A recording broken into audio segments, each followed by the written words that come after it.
What am I saying?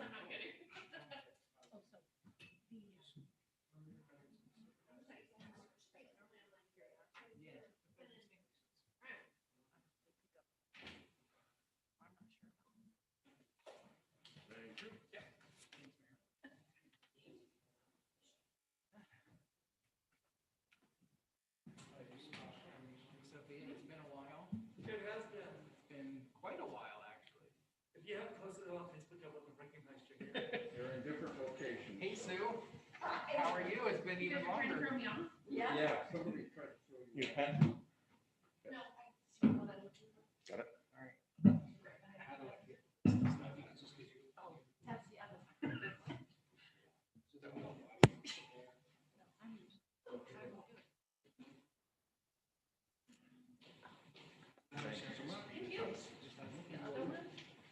Yeah, this is like something.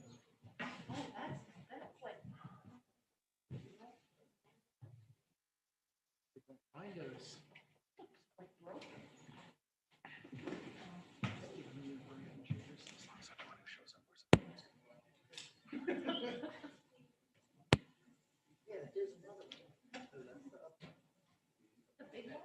There it is. It's on next to the little one. Yep.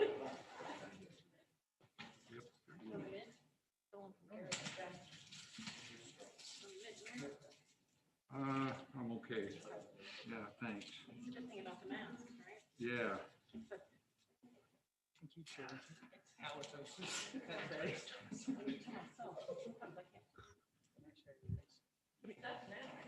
No, no. From every other image. I could fill it in. Like, it is a fun. That's a solid point.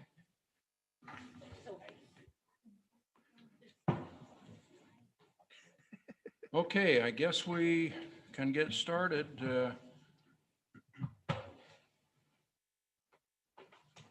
My agenda in the right spot. We're going to start off with a workshop tonight. First of all, to discuss the residential planned unit developments. And so, Alex, wherever you are. Right here, Mayor. Oh, there you are. Right. I'll let IT get this computer set up for me. Yeah.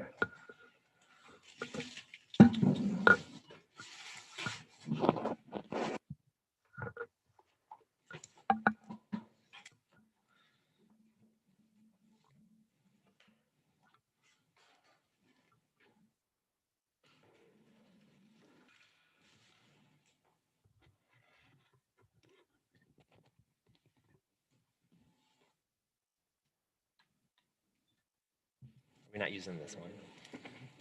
No, we're not. Okay. Cool. All right. Good evening, You can everybody. take your mask off. All right.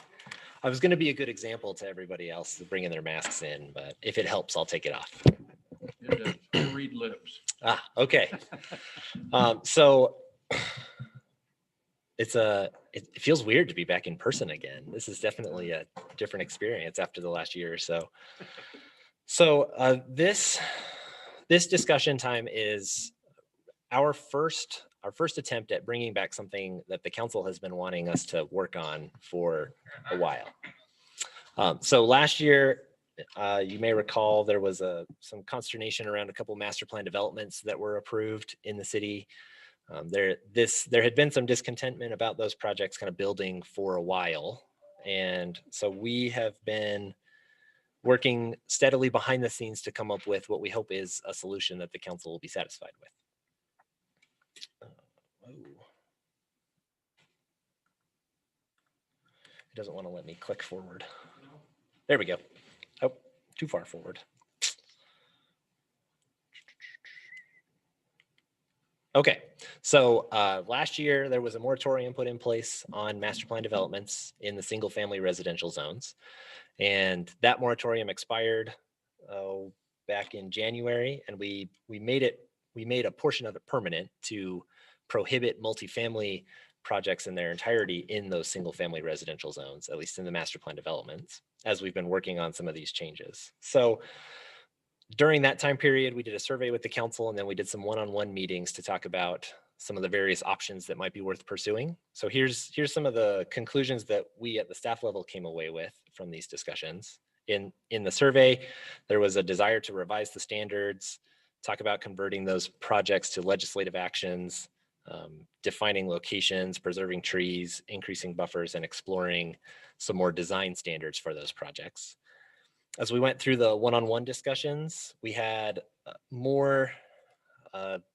we were able to have some more nuanced discussions about what that would look like. And the conclusions we came away with on that one were a desire to adjust project size, retain existing houses, and incentivize detached and ownership opportunities, reduce neighborhood impacts, define parking standards, and I can't see my own slides anymore, and minimize the use of private roads. So using these as kind of our guardrails or our guidelines, we came up with what we see as kind of the purpose of a master plan development. As we've been going through this, we've been thinking internally about what would be the best way to approach these projects. And the conclusion that we've kind of come to here is let's revamp them entirely. Master plan developments have been on the books for at least probably 40 years. And there have been concerns about them throughout that entire time. So we have this concept in mind where we'll redefine them as planned unit developments, residential planned unit developments to be precise, and then provide and define the purpose of those types of projects. So we have, let me actually flip in my paper. So the new purpose would be provide high quality living environments that complement existing neighborhoods, incorporate natural features in the design, provide for a more efficient use of land, provide recreational opportunities that function as a community focal point, alleviate the perceived impact of high intensity projects, and prioritize pedestrian access throughout. So this is kind of what we gathered as the primary goals in this process. So what we've put together for you to talk about today is a set of standards that we think will help achieve these purposes and also respond to the concerns that were raised by the public and by the council before and during that moratorium process. I want to lead off this part by saying none of these are set in stone. These are the intent of having these discussions is so that we can figure out what elements are worth saving, what elements are should be discarded, what things maybe we haven't added that we should. And so we want to make sure that this is really interactive so that we can get the best feedback and come back with the best possible solution. So from here, I'm just going to run through kind of the things that we have put together for you to consider. And again, we're not looking at adopting this immediately. We still have to go through the ordinance amendment process with the Planning Commission. So this is all just an opportunity to chat. But we've got new standards regarding permitted uses and density numbers, dimensional and general requirements, design standards, and you can see there's a few elements of those design standards here, open space, and parking and ownership and maintenance. So I'm just going to go through these one at a time and give you kind of a brief summary of what we've put together.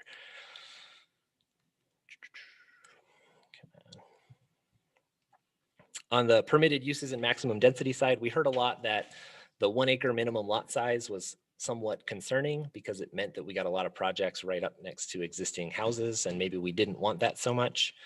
As we looked through what increasing that minimum project size would look like, it became apparent that we would end up creating areas that had no real opportunity for redevelopment if we just increased minimum lot size. So what we've put in here is instead a density limit that scales with lot size and with project type or unit mix. So on the smallest projects, that 1 to 2 acres, we've got a density number that's fairly low. And I'll explain why it's red here in a minute, but fairly low in that 1 to 2 acre range. Once you hit the 2 acre range, it starts increasing a little bit. And then once you hit 5 acres and above, it increases to what we would consider the maximum opportunity for density in that area. The range that you see here, that 6 to 10, 8 to 12, 10 to 14, that's based on unit mix. So a project that has one type of housing will have a lower density limit than a project that has multiple types of housing. This is something that came out of the housing plan where we say we want to have more housing types. We don't want to have everything in apartments or everything in townhomes or everything in one particular type of development. So we're really trying to push people to provide multiple opportunities or multiple housing types in these projects. The allowable unit types also scale with project size. So every project would be allowed under this language to have single family and 2-family dwellings. At the 2 to 5 acre range, or once you hit 2 acres, you can do townhomes, and then once you hit 5 acres, you can do multifamily. So you would not see a 1 acre project with townhomes or multifamily developments. It would all be single or 2-family buildings. And you wouldn't see the multifamily projects until you hit 5 acres at least. So that's an attempt to respond to the concerns about too much density, too close to existing single-family detached houses. But when we get the larger project sizes, we have more opportunities for buffers and barriers and mitigating impacts on adjacent neighbors. We've also defined several prohibited uses in master plan developments. There's a range of them in here, and not all of them are probably going to be able to stay, but the intent there was to show that we're trying to keep these as residential projects and not allow them to multiply or expand into more things. And then there's also defined density bonuses in here. So for various actions such as preserving existing houses, providing affordable houses, or providing ownership opportunities, there are opportunities for increased units. There is a cap. So with it as it's proposed, it would be a 33% maximum increase in the density bonus. So if you had a 10 acre or a 10 unit project, you could get up to 13. And that would not require any sort of action from the Planning Commission or the City Council. That would just be allowed if they meet those arbitrary standards, not arbitrary, objective standards. The next section is dimensional requirements. This helps resolve some of the issues we've seen with the way our language is currently set up, defining lot size, setbacks, yard coverage, et cetera. Most of these are fairly unchanged from what we have currently. We did propose increasing some of the side setbacks so that we get larger buffers around the edges of the projects. I mean, it's based on the zone setback. So we would have, as it's proposed, 1.5 times the side setback requirement for the zone as opposed to just the standard. So in the SF1 zone, that would mean at least a 12-foot setback on the side as opposed to an 8.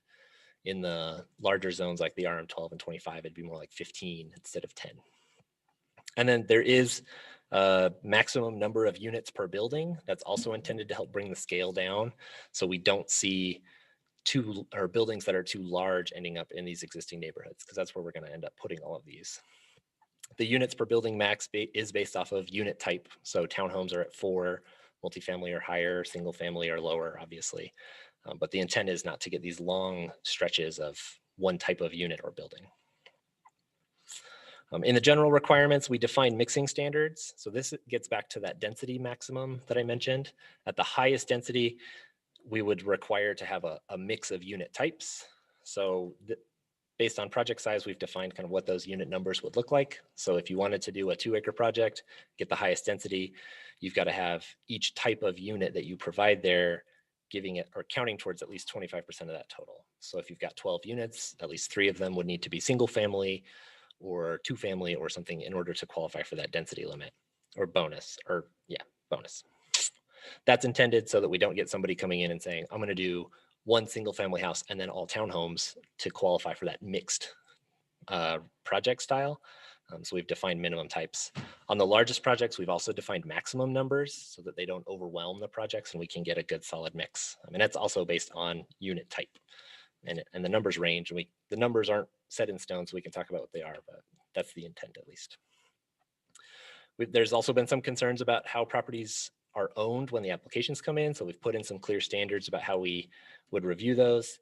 It matches what we've done historically, which is owners have to sign affidavits and authorizations for projects to proceed, but they don't have to apply themselves. They can designate an agent to do it on their behalf. And so if a project comes in with multiple property owners involved, they all will have to provide that authorization to proceed. So there's no question that everybody involved wants to be involved in that process. And then we've retained the large and small scale master plan processes that are in the ordinance currently. That helps us that helps guide us through the process so we can make sure to review things well. On the design standard side, there's several sections to design standards. This is definitely the longest piece, and I'll run through them real briefly. But the mixed residential projects should, and it should is intentional, we can't require this, but should follow patterns of traditional neighborhood development. So we want to see that intense uses like multifamily or townhome projects are pushed towards areas that also have higher intensity uses. So if you're near a shopping center on one end of the project and single family homes on the other, we want to see those units get pushed over, the more intense density levels pushed over to one side rather than spread throughout. It's really hard for us to put together an objective standard for this one. So it's a should standard so that those that are using this language know what we want to have happen, but we also don't have a way to force the question if it comes up. There's too many scenarios that we can't foresee when putting this together for us to try and make that a mandatory standard. There is a requirement in here for orientation towards public streets and park space. So we'll get to the park requirement in a second, but in the general design standards, there's a requirement that half of the units must face the park so that we have a central park area located towards the middle if it can't be in the middle. And that keeps us from shunting those open space areas off to the back or the corner where they're hidden out of view. And then along public streets, we've defined a maximum number of a single unit type. So as you move down a street, if a project is larger, you won't see just a solid wall of one unit type. And the number that are allowed along that street type vary based on unit type as well. So you can fit more townhome units than you can single family detached just because of the amount of space that each one takes up. And then there's some trash collection standards that are desperately needed. We've put together some pedestrian design standards as well, just to clarify our intent is to provide good pedestrian connectivity within and throughout these types of projects. So we would require sidewalks on every street, sidewalks connecting doors to doors and to places where people are going to walk to or from. So that'd be like the park space or to transit stops or to other community oriented spaces. They'd have to connect to sidewalks on existing tracks. So no more building a wall between two projects when there's a sidewalk connection available. And then they'd have to provide street furniture at regular intervals so that there's a reason for people to get out there and enjoy the space rather than just having a sidewalk to nowhere. On the building side, we've put together a series of design standards that are intended to really push this towards a smaller scale project type. So you can see here, we've got facade orientation and designation, roof pitch, porch requirements, et cetera. Any one of these could probably be taken out without impacting the overall goal, but the intent with all of them is to create a project that is pedestrian scaled and oriented, fits within our neighborhoods, which generally have smaller and shorter buildings, and meet the purpose standards on there at the beginning of the section. There is a requirement in here as well that pushes garage doors away from public streets and away from visible areas. So we're really trying to prioritize alley loaded garages or garages loaded on private streets if possible, rather than having the garage door face the public street. So that's all you see from the public realm. And then there's some other design standards that are similar to what we have done, like in the form-based code as an example. Finally, there is an exception in here so that existing units that are preserved are not required to meet these standards. So it's clear that if you keep an existing unit, it's a lot easier to manage that project than to, say, knock it down and build a new one. On the parking side, we have defined parking counts and we've increased the guest and overflow parking standards. So we've used the bedroom count range that we have on Jordan Bluffs right now as the base number. For guest parking, we've added a requirement that's based on unit count and project area. So there's always going to be a minimum number of guest parking spaces available. And then when parking spaces are placed in garages, we've also added this overflow section that provides a few additional spaces just in case somebody decides to convert their garage to storage and no longer use it as parking. So we have an opportunity there for the overflow option. So this works out to be slightly higher than the parking standard we have in the SF and RM zones at the moment. And to help mitigate the impact, we've made a couple other changes, but one of them is allowing some of the guest and overflow parking to be put on streets rather than in dedicated parking areas. That might need to be tweaked a little bit as we kind of look at where these projects happen, but the intent there was to increase the parking requirement, but also increase the opportunities to meet it.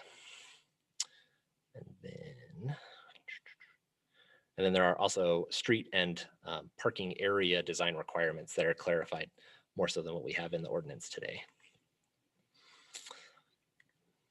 On the open space side, open space is another area where we're trying to respond to the impact of that parking increase. So we're proposing to reduce the overall open space requirement, maintain the existing 15% park or improved common open space requirement, but add some additional requirements to it, such like that it must be centrally located. I mentioned earlier, it's got to have that orientation towards the units. So that really pushes it to the middle. And then defining a number of amenities that are required in that park based on its size. So we can get both passive and active opportunities for recreation in there. And then indicating that the park area is not allowed to have open stormwater detention facilities. They can still go underground in the park, or they can be open in other areas of the project, like in general landscape areas. But in the park where we expect people to be congregating and recreating, we don't want to see stormwater facilities open to the air. And then we've added landscape design standards that are similar to what we have in the rest of the city, with a couple additional modifications, like a limit on turf outside of the park so that we don't get a ton of grass that's using a lot of water. Coverage requirements in planting areas so we don't have people throwing mulch out with nothing in it. And then other installation schedule and design standards. On the ownership and maintenance side, we want to see common areas owned and maintained by an HOA, but there is an opportunity here for at least the park area possibly to be dedicated to the public, like we did with Founders Point a few years ago. If we went that route, we do have in here a requirement that Public Works provide their input on the proposal, and that City Council has to deliberately accept that park dedication. So we want to make sure that we're not taking on additional liabilities without the means to pay for them. But we also want to make sure that they are publicly accessible and beneficial to the residents of the community as a whole, rather than just the project where it's built. And we would not take over, in this instance, other landscape areas like your general open space or stormwater facilities and similar things. There's also an opportunity or an option here to dedicate preserved open space, like natural open space, to a conservation organization. This is something related to what we've heard from the Jordan Bluff side, where there might be other organizations that are better suited to take care of natural open space areas. And so we want to provide an opportunity to do that. But in this case, it requires the council approve it, and that guarantees are provided regarding future maintenance and access for the project's residents or the city as a whole. And then finally, we'll clarify again that common areas are not allowed to be redeveloped. This is a standard that's in our current language, but hasn't been enforced for at least probably 15 years or more. So we would impose deed restrictions on common areas that would prohibit additional future development unless the council released that restriction for some reason, like a rezone or a ordinance amendment. Alex, what are some of the problems we've had in that common area being developed? We haven't really seen a whole lot. I have had a few projects reach out to me and say they have common areas that they wish to add more units in.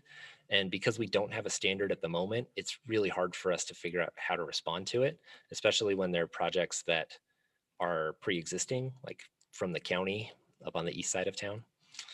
So this is an attempt to try and address that for the future. It doesn't necessarily resolve all the ones that have happened in the past, but it's really hard for us to go backwards. We can at least deal with it in the future. It doesn't come up super often, but putting it in here like this means that it's clear from the beginning that that's not permitted. So if somebody ever does ask in like 10 or 15 or 20 years, we can say, look, when this project was approved, we made it clear then that your common areas are not allowed to be redeveloped. So any request to do so afterwards would require council approval, probably of a rezone or a text amendment first. It just makes it clearer to everybody involved what's expected in those areas. Thank you. All right. I've got a few examples I can run through, but are there any questions that I can answer first before diving into some real world examples? how does the process work versus what we're doing now, going before the planning commission and all of that? Is it a different process you're envisioning, or is it the same? We haven't defined a process yet. I think it would probably work out about the same as it is now. So we'd have the planning commission review most of these projects. The larger ones would come to the city council for a development agreement and a large scale master plan. And then we are working behind the scenes on some subdivision ordinance amendments. So these would benefit from those changes as well, which might reduce some of the administrative burden. But I don't think that we'll get away from having most of these meetings happening in public hearings in front of the planning commission. So having said that, I would like you to consider to make sure that whatever goes through the planning commission, they know what they can and cannot do. In other words, if they're available to add more parking, less parking, higher densities, they need to know right up front what they can do and not just guess, well, I think we can't do that or we can. Okay. There needs to be actual process for them to know, like if I'm a citizen and I say, well, there's not enough parking, I need to know that the planning commission can do something about that or not. There needs to be, and all of the things like the heights and all this stuff. Mhm. So you understand what I'm saying, Alex? Yes, it's not my intent to have provisions in place where there is a question about what things can be modified. I would prefer that these standards are clear and objective so that there's no question, either you meet it or you don't. And modifying it, well, and I would prefer not to have options to modify it unless the standards for those modifications are explicitly called out, like the density bonuses are. So we do have some language scattered around the current ordinance in various zones that says like the planning commission can grant a reduction in parking standards for something, and it's not defined. And I'm trying to avoid that possibility in this language. I want to make it clear. If you meet it, it gets approved. If you don't meet it, it doesn't. And that's, you have two outcomes here. Either you meet it or you don't. And the reason I asked the question is, it's as we're talking about that, because that's where we come into real big problems with the public. Mhm. Is they come and they say, well, there's not enough parking, or there's not enough trails, or there's too high, it's too close. Mhm. And they expect us to do something about it, but then we can't because we're tied. So I just want to make sure that that as we discuss this, the public knows what we're talking about. Okay. So that we don't end up with the same problems we're already with. Yeah, I can make sure. We haven't put this into a form that's ready to adopt yet because I wanted to have these conversations with the planning commission and the council first. But when we get to that point, we'll definitely make sure that it's clear. These are the provisions that cannot change, and these are the provisions that can, and here are the criteria under which circumstances they can do so. So I guess what I'm saying is, if there's no change whatsoever, then the public doesn't feel like we're responding to any of their concerns. Mhm.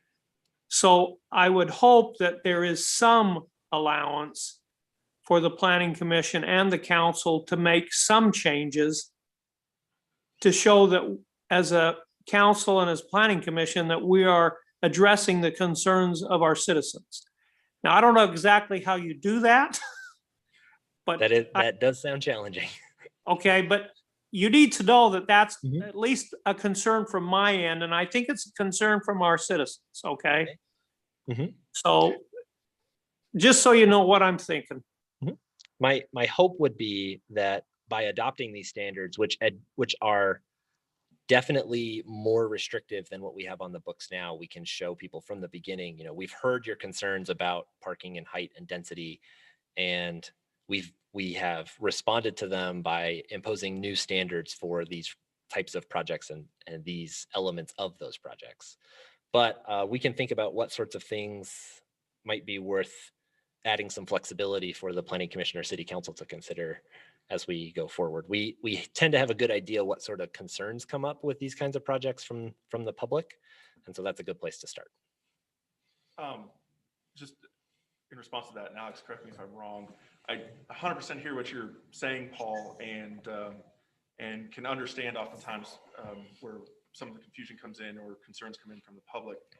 I believe, though, that that's one of the areas where the legislature has really been sort of whittling away, is the ability to have any sort of subjective criteria in what gets done or what's allowed for these developments. And that's why sort of trying to zero in on the best standards that we can is where we need to focus. Even this last year with some of the bills that were passed at the legislature, they were looking at issues where there was a feeling of subjectivity. We'll talk in a future meeting about how, like, for example, in our SF1 zone, it says that you can build up to 28 feet. There's some other criteria there, but essentially 28 feet or 2.5 stories. But then there's another provision in our code that talks about needing for the building to sort of fit in with the neighborhood. And that was sort of an example of a provision in our ordinance that the legislature struck out this year. I mean, we'll have to go through and modify and work on that, what that means, but that's where the legislature sort of says, what does that mean for something to fit into a neighborhood? If it's not clear, then we don't want that to be a statute. Is that a fair? Yep. And that's actually a good place for me to add. I mentioned the red highlighted section earlier. One of the bills that was passed this year that we're still working on preparing a response for says that we can no longer impose what are called building design elements on single and 2-family developments unless we do it in a planned unit development in exchange for some benefit for the developer.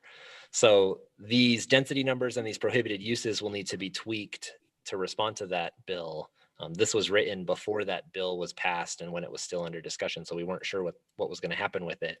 But what's probably going to need to happen is if we want to allow planned unit developments in, say, the SF1 zone, we're going to have to give them the opportunity for a higher density number or a higher number of units than they could have if they developed without the planned unit development standards, just so that we can say we've given you some benefit in exchange for imposing the additional requirements on it. Otherwise, everybody can come in and do a 7,000 square foot lot and put a house on it, and there's not a whole lot we can say about how that house looks. And just for reference, that's Paul and everyone, that's HB 98 specifically that's impacting some of this stuff. Yep. Okay, I want to make sure I give Kyle some time to talk about budget things. So I'm going to run in. I have a couple examples I kind of wanted to run through to show. Alex, I had a comment about what you've already presented on. Can I, this is Councilman Brown. Do you mind if I speak up for a second? Go for it. So the garage thing, I generally like the idea of, sort of alley garages, back of the house. And you said there's an exception already if someone's a homeowner with that already. Yep. However, let's say someone were to just buy one of these lots, put a home on it, like, are they grandfathered into being able to have their garage face forward, or is it only if the units already exist? It's only if the units already exist. Yeah, so I wouldn't like that for single, and maybe it doesn't apply, but I wouldn't like that in our code for single use. If someone were to come and just want to remodel their house, they should be able to put the garage out front instead of trying to convince their entire neighborhood to put an alley down, like the backside of their home. Okay. This would only apply to planned unit developments, not to one-off development projects. I guess the example might be if somebody at the Midvale Mills project came in and wanted to add a garage after the project was finished, they're going to have a set of CC&Rs in place that will govern how they can do that within the neighborhood, and then we'll have this standard. But we can But if it's just someone, on Taps Lane wanted to do it, they would be fine. Yeah, that would be a different type of review. So this will only affect projects going forward, and we will, as part of this, also need to make sure it's clear on the title and in the approval record what can happen on those properties and what can't. And that's another one of those things we need to add as we codify these standards. Is we're probably going to need to start recording notices on titles that say something to the effect of, you're in a planned unit development, there are conditions of approval imposed by this. By that approval for this project, And so you don't have as much flexibility as you would have to make changes as if you were in, say, a basic 7,000 square foot subdivision. Got it. Okay. Sorry, that's my bad. That makes sense. Thanks, Alex. No worries. Glad to clarify. So I have about 10 minutes, so we'll run through these real quick. But I've got two examples, and two example properties with two designs for each example. So the first one here is this property off of 7100 South. It's one of the ones that prompted some of the concern about master plan developments last year. And so I've put together just a quick kind of cheat sheet for what it would look like under the new language. So it's currently 1.18 acres in the SF1DO zone.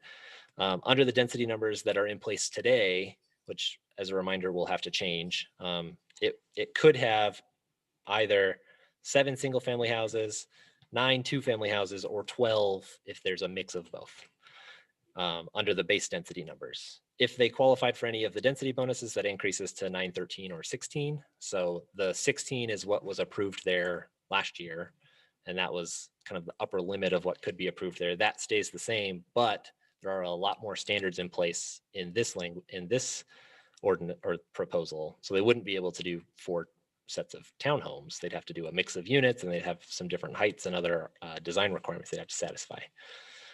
Because it's not 2 acres in size, it can't have townhomes or multifamily dwellings. So you're either going to see those 1 or 2 family units. And then on the open space side, they'd be required to have just under half an acre. And then they'd have to have a park of just under 8,000 square feet. So don't judge my art skills because I'm not an artist, but here's a layout I put together real quick that kind of shows how we could get that 12 unit mix with that mixed residential or mixed project type. It's got 4 single family homes and 8 2-family homes off of alleyways. So there's no private roads here, just alleyways. There's almost 50% of the project area in open space and about 20% in a park space running down the middle. You can see we've got porches and units oriented towards the park or towards the public street to the south. And then the other units would be oriented towards sidewalks that would fill in kind of around the units. Setbacks here are larger than what the SF1 zone would require normally if those lots were, say, built just as kind of base lots. So the units are pushed off the fence lines a little bit. And then there's an expanded tree requirement to help further buffer some of those units from the neighbors. Here's a second option showing existing units, a couple existing houses being preserved. We still have 12 units here. It could be eligible for up to 16, but with the single and the 2-family limitations, it was pretty hard to get to 12. There might be some flexibility in there to get maybe another unit or 2, but once you factor in fire code requirements and setbacks and open space and such, that gets kind of challenging. We've got, I forgot to mention on the last one, there were 28 parking spaces plus the spaces on street for 12 units. So we're at 2 1/3 spaces per unit. This one has 30 parking spaces plus the on-street option. So we're even higher, 2.5, a little over 2.5. We've got 55% of this one is open space. Again, about 20% in the primary park. 7 of these units would have porches oriented towards the park. The existing units would not be required to make any changes to their architecture. They can stay as is. Which helps lower the cost for the developers. They don't have to knock those down and rebuild them. And then we still have about 35 or more trees. So we're still buffering the uses. We're still using alleyways. We're still keeping those units away from the exterior of the project to help minimize the impact on the neighbors. We're still orienting them towards the central part of the project to help improve the connectivity and pedestrian scale within the project. Here's a second example. This is in our SF2 zone. It's over on Park Street. It's 2 3/4 acres. It's been empty for who knows how long. Under this one, because it's over 2 acres, it gets the townhome option, but townhome density numbers are the same as detached single family density numbers under this provision. So you can have 22 of either detached or attached single family units, 27 units if it's 2-family, or 33 if there's a mix, increasing to 29, 36, and 44 if you qualify for the maximum density bonus. And as a reminder, that would be things like preserving existing units, which don't exist here, providing for sale products, or providing affordable units that are guaranteed for a certain length of time. Still would not be allowed to have multifamily projects on here, so you're not going to see more than 4 townhomes in a building. That'll be the maximum size, or you can still have the 1s and the 2s. You've got a little over an acre in open space, and a little under half an acre in park space. So here's one layout. This does require additional property to exit out of the site. It is a two-way road, but it doesn't have room for a turnaround if you do a layout like this. It's all townhouses, so you're at 24 units. You've got almost 3 parking spaces per unit at this rate, plus on-street options. Open space is all satisfied. Over half the units oriented towards the park. A lot of trees. This is probably a better outcome than what we have available today for that property. But in case you can't get additional property to exit, here's a loop option. Uses the maximum density bonus for a mixed project of single and 2 family units at 29.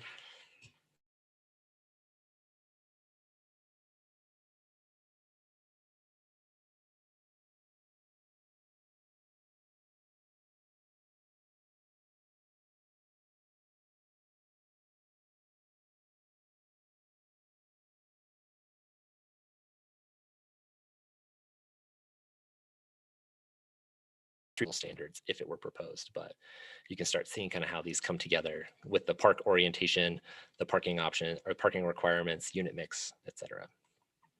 Okay. So my intent here is to present this to you and get feedback. I don't intend this to be our only opportunity to discuss it, so I'm happy to schedule one-on-one meetings or to do another workshop like this in the future so we can talk some more. But I've got about 7 minutes, and I'm happy to answer any other questions that might come up. Questions for Alex on the residential planned unit development plans? Alex, do you think if city council were to adopt this, do you think that would make your job and the job of the planners easier as far as these developments go, or the same or more difficult? I think it would be a net improvement in the outcomes and the process. It would require some more detail-oriented work on our part, but that's not a problem for us. I mean, the current ordinance standards for master plan developments are pretty thin. And so this will make it easier for us to work with members of the public or developers that are trying to do this kind of project by saying, you know, we've defined everything that you have to meet here. It's almost just like the form-based code where there shouldn't be questions about what you need to do to qualify for the standard. Where right now there's enough wiggle room that you can get proposals that come in where we think this really should have some improvements in it, but it also meets what the ordinance says it should do. So we kind of we almost have our hands tied because we haven't given enough detail in those requirements. Okay. And this would be definitely an improvement. The Planning Commission had some concerns about a few of the standards, like the ones that got brought up specifically were requiring a porch on every unit that faces the park, imposing a roof pitch requirement. The way that it's written right now, it says 80% of all buildings have to have a 612 roof pitch, which ends up forcing building height down overall because your eaves are going to be at like the 2-story mark or at maybe 24 feet as opposed to 28 or even lower once you factor in that roof pitch, and you're not going to get flat roofed options under this ordinance. So it would all be pitched and relatively steeply pitched roofs. And so there was some concern about that being challenging on the development side. And then the number of trees. I had a couple folks say the number of trees might be too high. So there's definitely opportunity for some more discussion about what this should look like. As the council members prepare for the one-on-one meetings, is there any particular area that they should think about to provide you with specific feedback on? I don't know that I would want to prejudice any of those discussions by orienting them towards a specific topic, because all of it is up for debate. So if there are things in there that sound more concerning, then definitely focus on those. Like if landscaping is not a concern, then don't pay attention to landscaping, pay attention to building design and density numbers, or vice versa. So I guess my question for the council would be, would you like me to set up one-on-ones specifically to talk about this project that we've been working on? Or do you want to have time to think about it and then come back to us later? I definitely like one-on-ones to be able to go through most of it. Okay. Okay. I'll reach out. This is not, this project is taking longer than we originally anticipated, and it's probably not going to speed up anytime soon. So I'll reach out in the next few weeks to get those scheduled. My plan right now is to try and get at least one more discussion with the Planning Commission before we start trying to codify anything. And so we'll have an opportunity to have the one-on-ones with council members and then have another discussion with the Planning Commission in probably the next month or so. And then hopefully then by the end of May or beginning of June, we can start having language to consider for adoption. Great. Thanks, Other Mayor. questions for Alex? Thank you, Alex. Thank you. Well done. We'll have future discussions there then. For sure. Kyle, do you want to take a few minutes on your budget?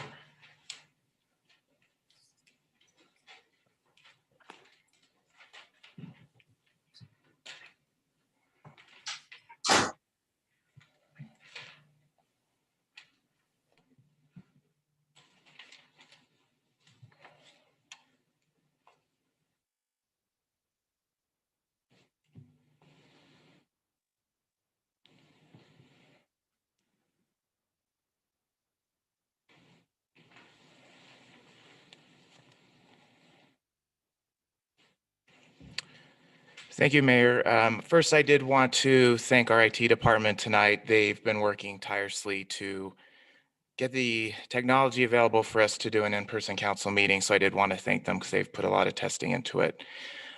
Tonight, why I'm here is I wanted to discuss with you the fiscal year 2022 proposed or draft budget for the Unified Police Department. We will have a discussion during the budget retreat about public safety in general, but Unified Police does need direction on how we would like our budget structured so they can have it ready for their tentative budget adoption, which will be before our budget retreat. So just a brief overview. So the Unified Police Department did present their draft budget to the Finance Committee, and they've also presented it to the Unified Police Department Board. Overall, with the first version of the budget that they presented showed a 3.93% increase to Midvale, which is about $349,000. The increase to the shared services budget was about flat, so about $22,000. And one of the things we'll be talking about tonight is the Unified Police asked for direction on how to use the precinct fund balance, which is a new item for us with the restructuring that they did last year on their budget. So our direct precinct costs, any savings that the precinct sees, we get to retain that for our use or the precinct's use. Just to give you some overall budget highlights of the overall budget. So it does include 2.75% merit increases. So 40% of the officers will be eligible for those, 20% of the sergeants, and then the civilian employees.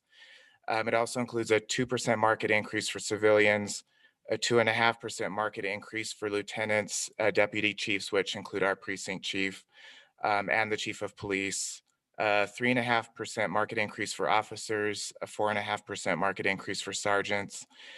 And then they did specifically during their presentation mention that they did reduce shared services over $4 million due to the departure of Taylorsville. And they are planning on eliminating 16.7 positions out of shared services, and most of those are through attrition. One of the things that UPD has been working on the past few years is our dispatch charge with VEC, and they have reduced that overall organization-wide from 4.2 million to 2.2 million.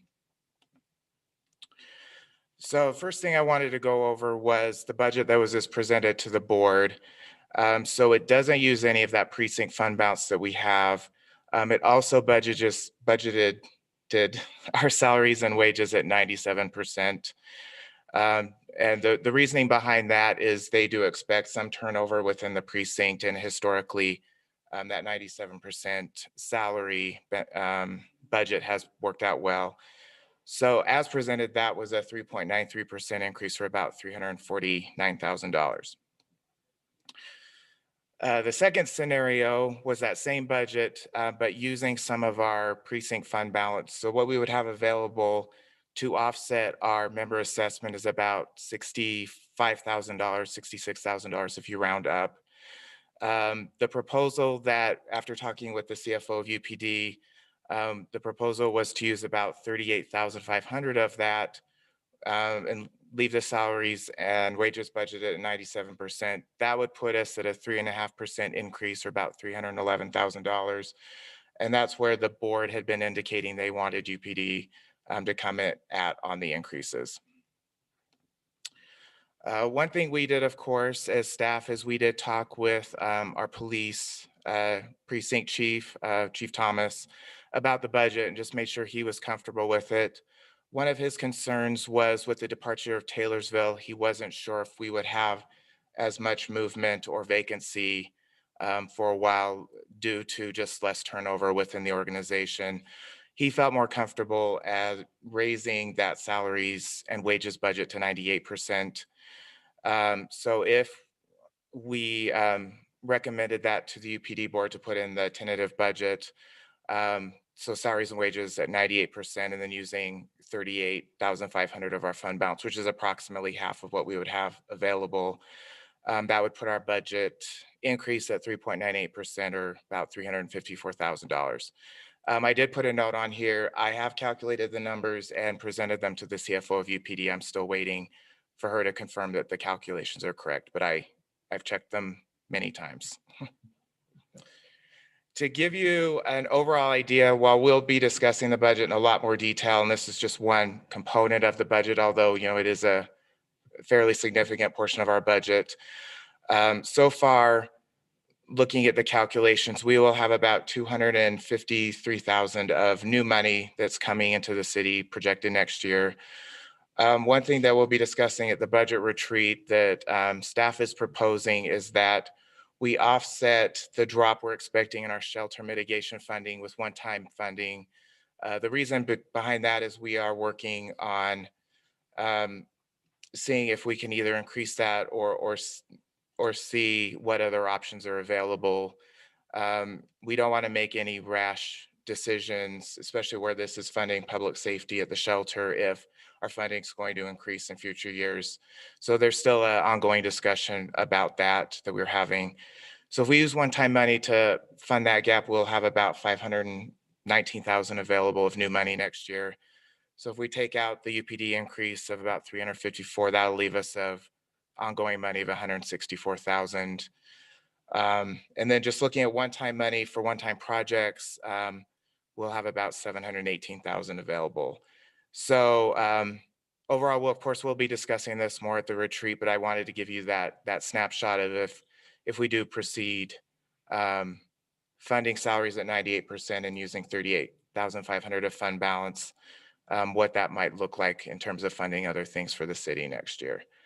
So tonight, I just wanted to see if there were any concerns from the council before I discuss this with UPD. Council, any thoughts? If we wipe out over half of our fund balance in one single swipe of the pen, how's that going to set us up for the next fiscal year? So I didn't go into a lot of detail on the fund balance since it's new this year, and we do have some time in the retreat for it. A significant portion of the savings that the precinct had to go to cover a compensated absences liabilities. Since that money is going to be set aside, we'll be seeing larger increases moving forward. And where our precinct budget doesn't necessarily have a lot of fixed costs, their personnel is going to be the largest cost for UPD. I don't foresee them having huge emergencies where they would need to tap into that fund balance. And our precinct chief is very cautious with his budget, and he monitors it, and he keeps us informed of any issues he's having with it. So okay, so you're fairly confident it would be a one-time. We wouldn't necessarily have next year. You won't come to us and say, hey, we need to use 58% of the fund balance again this year? And that honestly, I can't give you a full answer of that because one thing that I would propose to you as a council, what we're using this fund balance for is to help smooth out these increases. So if we see a large increase one year, we can help use the fund balance to offset that, to keep the increases more at a stable pace. So where I don't know what's going to happen next year, I don't want to promise you something I can't keep. That makes sense. Yeah. It's just, I would just say that the use of a fund balance in this case is almost like replacing the revenue, or like it's something that we wouldn't necessarily be able to use our fund balance for here in the city, as far as using it to close a gap of salaries. So, it's a little unusual from our perspective as council members. Because like I said, it's much different than what we could use our fund balance for as a city. And it is a little different with UPD. You are correct, Councilmember Gettle. It's not advisable to use fund balance for ongoing expenses. UPD is a little different where the precinct budget is just one small component of the overall budget of UPD. UPD doesn't have a lot of fixed one-time costs, and where the fund balance, in my opinion, and this is up for discussion, is it's helping to smooth these increases. So instead of having a 4.5% increase, for example, it might only be 4%. And that just helps the city with stable budgeting. But you are correct in that thought. And we'll trust you and Chief Thomas to keep an eye on it and let us know. And, hopefully. And one thing I do want to do during the retreat is I want to go over the entire UPD budget and just as a refresher, show you how it's allocated between the member agencies in Salt Lake County and how the shared services formula works. I think that will also give a more broad understanding of the budget because honestly, it is quite complicated. Okay, great. Thank you. Okay, thank you. I'd like to just mention that considering where we've come with UPD and the problems we've had with their budgets in the past, this is a great opportunity, and I am appreciative of how it's working this year. Thank you. Any other comments for Kyle? Thank you, Kyle. Great, thank you. We'll look forward to next week then.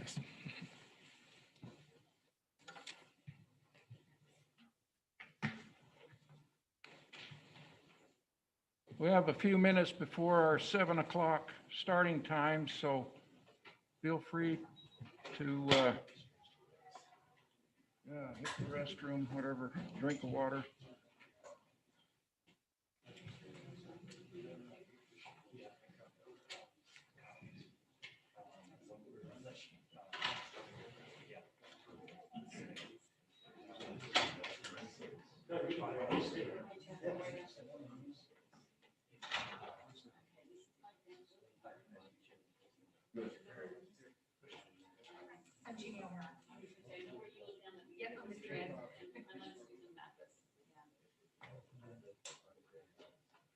Got it. Okay.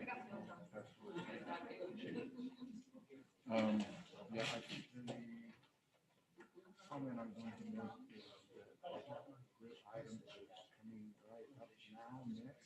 Please stay here.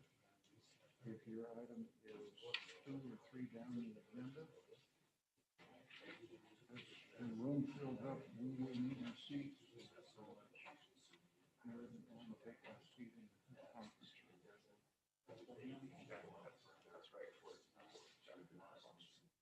Yeah. Let's see. Hi, everyone. Sorry for just interjecting really quick here. Just how many of you are here for the Casablanca item? And how many are for the Midvale Mills item? Okay. One of the things that we might have to do, the mayor will announce this potentially, is that we have this other conference room that we're also showing the meeting on. And what we might do is, because the Casablanca item is earlier, is we might ask if maybe the Midvale Mills folks, we're not there quite yet, but might go to the other room. And then when we're done with the Casablanca item, we'll switch out. But we'll see how this goes as people continue to come in as we proceed. Thanks.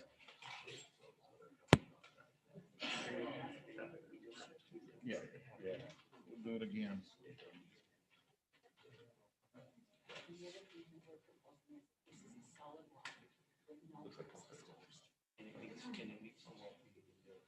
When do you want to hold a closed session now?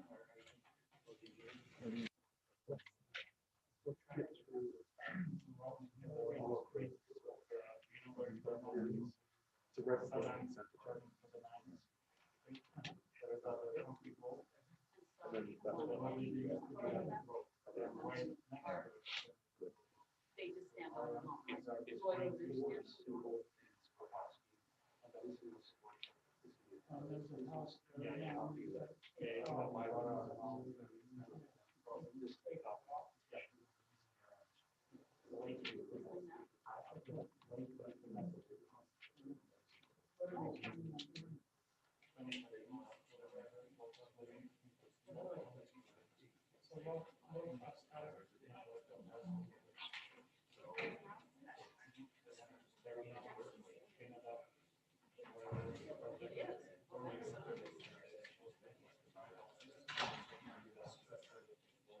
So,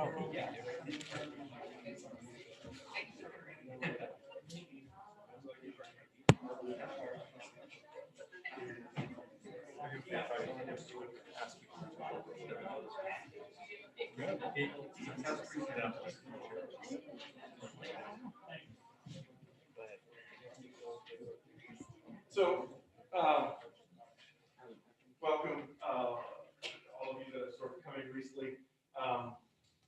What we're gonna end up doing here, as we continue to try to promote social distancing and expecting more people to be coming in, is that, while what we're gonna have coming up is, some reports from the city council members, city manager, mayor, and some of our departments before we get to the public hearings. So that'll be a little bit of time. But what we're hoping is that maybe what we could do is have those of you who are here for the first item in the public hearings, which is the, I call it the Casablanca item, that you would stay. And then if there's anyone here for any of the other public hearings, if it would be okay if you would go into the all conference room where we have a screen showing exactly what's happening in this meeting, you'll know what's going on, and then we'll swap out after that item so that the people who are here for the other items can come in. And then we can swap out the people here for that first public hearing. Is that acceptable to folks? If you are willing, then the all conference room is just out this door to your right. And so if you're not here for that first public hearing item, I'd appreciate it if you would wait in there for us. And we'll make sure that we indicate when it's time to switch around. If we have a scout troop here, you can stay. What was that, Mr. Mayor? If we have a scout troop here, you can stay. Is that what they? I don't know if they're scouts. That's what I think the kids from one of the neighborhoods. That's fine. The best scouts. They might be scouts also. That's a Yeah. solid point. That's a solid point. Okay, ladies and gentlemen, take my mask off. Some people have to read lips like me. I want to welcome you here to our first in-person city council meeting of 2021. Great day. We have a separate conference room set up next door as kind of an overflow. As people arrive that are later on the agenda, we would ask that they attend virtually until we get close to their agenda item. And vice versa, when your item is done, if you would please take a seat in the other room and allow for others to come in, that would be very much appreciated. We're trying to maintain social distancing. We appreciate that everyone is wearing a mask. You can take it off when you come to the microphone if you want to express your opinions. The city is seeking to provide safe options for the public to participate in person and electronically that comply with state and local regulations, as well as common sense. And these regulations are in a state of flux right now. What we do today may not be what we do in 2 weeks. And so please just take it easy. If it's not like you would like to find it, we're trying to navigate a civilization within this city through this process. And so there may be various opinions about what should and shouldn't be done, warned, said, proximity, distances, et cetera, et cetera, et cetera. Fortunately or unfortunately, 3 of our city council members are away with their families over this spring holiday. And so they are attending virtually, one from Arizona, one from California, and one from all the way to Hawaii. We feel so sorry for them, but they could have been here and chose not to be. Well, this meeting is also being broadcast on the midvallecity.org YouTube channel. And so you may participate in that, and we welcome all those who are tuning in through YouTube. If those that are not here physically present would like to provide public comments electronically, or even if you're here and would like to provide comments electronically, please email your comments to Laura Magnus at midvale.com. That's LMAGNESS at midvale.com, prior to the completion of the public comments portion of the meeting. You may also submit comments if the mayor and city council open a specific agenda item to public comment. These comments will be read aloud in the meeting and will be part of the public record. When commenting, please limit your comments to more or less 400 words or about 3 minutes of comment. Please include your first and last name. You may include the city of your residence. You should include the name of the agenda item you are commenting on if you are emailing those in. Prior to the opening of this meeting, we had a workshop and discussed the residential planned unit developments and also an element in our fiscal 22 budget. Okay, I want again to welcome everybody that's here and tuning in. And we're going to begin with a Pledge of Allegiance. So I would like to invite all present to please stand and repeat the pledge with me.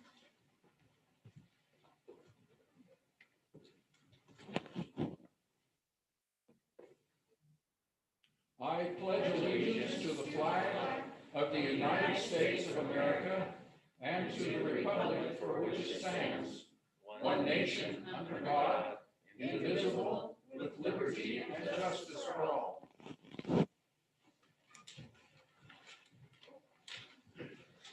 I want to thank Chief Thomas for 1 year's use of his flag that he provided in the screen so that we could all pledge allegiance over this last year. Okay, the next item is a roll call. I don't know where Rory is. I'm on Zoom, Mayor. Oh, hello out there in the clouds. Yes, I'm in the cloud. Okay, Councilmember Robinson. Here. Gettle. Here. Brown. Here. Sperry. I'm here. And Glover. Here. Very good. That reminds me, we got a clue from our IT folks. If your mouth is not spitting on the microphone, you're not close enough. So please come up close, all of us. And you may need to remove the face mask if that helps. But if you remove the face mask, don't spit on the mic. That's right. We got wipes right there. You can wipe her down after the meeting. It's starting to get very confusing. Okay, we're going to begin tonight with a report from our Unified Police, followed by a virtual report from our Unified Fire. So, Chief Thomas. Thank you, Mayor and Council. I see we've got a lot of folks here that whose time is probably far more valuable than mine, so I'll be brief. This feels really strange to be back here, and it feels good but strange. Kind of like today, I was helping do range instruction this morning, 8 o'clock in 3-4 inches of blowing snow, and now it's beautiful outside. So we'll continue to improve. I did get our statistical reports for the month of March just earlier this afternoon. I was unable to complete the report. I'll still wait on the financials, but as soon as I get that, I'll forward that to council. Last month, we had 965 cases, general offense cases that we investigated. The prior month, as you'll recall, was unusually low. We had 715. The 965, however, is consistent with previous year's March date within about 100 cases. So it looks fairly normal as far as the trend. We wrote 667 traffic citations in Midvale. 511 of those were penalty citations. The others were warnings. We did have one unfortunate incident, which was a hit and run a couple weeks ago where a gentleman was hit up on the corner of 9th East and Fort Union Boulevard. Our car team was called out to do a diagram as well as investigate that. Unfortunately, in the last week, we've found that the victim in that case did pass away due to his injuries. The appropriate charges have been filed by the car or the crash accident reconstruction detective, resulting in that case. So it is completely unfortunate. The investigating detective on that case did quite a bit of good work because the car had actually been put in a storage unit, and the suspect was attempting to do covert repairs to the vehicle to basically get away with, what he had done. And luckily we had a citizen on scene that took a picture of the actual plate number of the suspect vehicle, as well as got a pretty good photograph of the suspect. So once again, we thank the public for helping us out with our investigation. I want to mention just an attaboy to our detective, Jeff Fenton. He's actually assigned to the White City area as a COP and a property crime detective up there. But we had a recent overdose that was reported just down in one of our neighborhoods where a gentleman was down on the sidewalk. Upon arrival, Detective Fenton was in the area, and we about half our officers have Narcan, which is a nasal application to assist in an opioid overdose. And Jeff Fenton got there on scene right away, administered the Narcan, and effectively saved this gentleman's life. So, this happens quite frequently. I want to especially thank Dr. Jennifer Plum, who is with naloxone, Utah naloxone, and is pretty much the pioneer of that program. She's had multiple saves, not only in our city, but across the state of Utah, due to the availability of Narcan, not only to law enforcement, but to our the general citizen that may be near to those kind of potential problems. So that was really nice to hear. We're still very active amongst our motels, hotels, and have recently shut down additional rooms due to meth contamination. These are not typically where we're doing a deep investigation. They're typically a dispatch type of police scenario where we find that these people are ingesting methamphetamine. If that is there, we will look to the health department to close those rooms. One important note is that's not just in our hotels or motels. That also happens in our residents out in the city. So if we do a narcotics investigation and there is sign of meth contamination, we'll call the health department in and look to close that down and make that resident safe for reoccupying later per the health department's guidelines. I want to mention that April 24th, we are doing our first take back since COVID hit. That's where you come to a drop-off location, and if you have any kind of unused prescribed drugs you want to get rid of, we'll be there, no questions asked. This time we've generally done it up in the Hillcrest High parking lot just for convenience. We've moved it a little bit west, and we're actually going to hold it at the Midvale Police Precinct. So I know Laura's put a couple of notifications out on the city website, but that will be April 24th. That's a Saturday, and it's going to be 10 a.m. to 2 p.m. That concludes my report. I do want to say thank you to Kyle for his presentation with the budget. It was brief. I'm sure we'll go into a lot more detail, but to understand the UPD budget and give you the details that are really worth knowing, he's done an excellent job, and look forward to that budget retreat, probably for the first time since I've been here. So any questions for me, council or mayor? Chief, I have a couple of nervous residents, 6th Avenue and Rio Grande, the house I spoke to you about. Is there any update on that you could share? I know if it's a difficult situation to speak to, that's fine. No, I saw that on the Midvale resident Facebook page, and I saw quite a bit of talk. I actually talked to Sergeant Richardson, who is over our shelter resource and officers. He had not been, he was not aware of that. He ran up there this afternoon with one of the other officers and inspected the sheds. There was drug paraphernalia in there. There was no sign. I know one of the comments was campfires or a worry of a fire in there.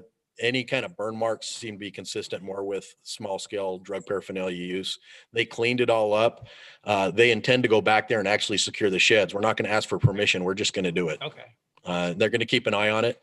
The detective's actually going to go back there a little later tonight, because that's typically where this this kind of activity happens is later at night, and it doesn't appear they're sleeping in there. It's probably just to get out of the cold and perhaps ingest drugs.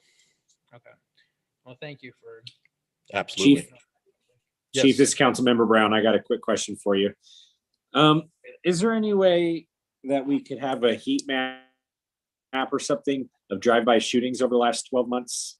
I feel like there's one particular area that just seems to have a lot, in between an elementary school and a rec center. And I'm just curious if we could see what that looks like and what we're, trying to do to combat that, because it's starting to really worry a lot of people. Yeah, absolutely. I can put that together. I'll do every single reported shooting in Midvale City and put that on a map and have it. I won't wait for the next council. I'll just get it sent directly to the mayor and for now the assistant city manager. And that way you can review that. I have noticed that we had 2 nights in a row in a pretty close proximity. No damage reported, no suspect reported, but it was legitimate with shell casings that were recovered. And UPD has seen a lot of that on West Side also. So we're still looking for a trend. We really don't have any solid leads on why or particularly where, but we are working on that. Great, thank you. Anything else, Hey, Council? Chief, this is Quinn. I know we've got a lot of people there for the Casablanca project. Can you give any report on the status of that property from the I can. law enforcement? Absolutely. That property was under investigation long-term, not only from Unified Police Department, but also Homeland Security.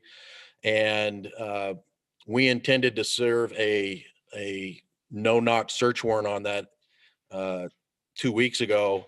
However, prior to that, there was one suspect that really ramped up the threat matrix. And that threat matrix, I've explained before, is certain items that push a warrant service to where we won't serve it ourselves and we'll ask for a tactical response to serve that. The suspect was jailed, not as a result of our investigation. So that in essence de-escalated the situation, and we don't want to, overdo a warrant service. So when we realized that happened, we called off the SWAT team. And at that point, to my understanding, the homeowner actually came in there and evicted everyone off the property literally overnight and put up a yellow plastic tape around the main residence. And since then, we've kind of kept an eye on it. Typically, we'll see people re-engage with the illegal activity around that, but we haven't seen that as of yet. So I know our code enforcement is keeping an eye as well as patrol, but at this point, it all is vacant as far as we know. Thanks, Chief. Other questions for Chief Thomas? Thank you, Chief. Thank you very much. Chief Brad, UFA. Great. Thank you, Mayor, Council. I know that there's a lot on the agenda, so I'll be very brief. I've got 5 quick items of information to share. The first, I've spoken a lot about COVID-19, and I'll just simply say that our acceptance rate is staying around 90% for the vaccinations for our personnel. We've only had 1 person test positive for COVID since January. That's really great news for us.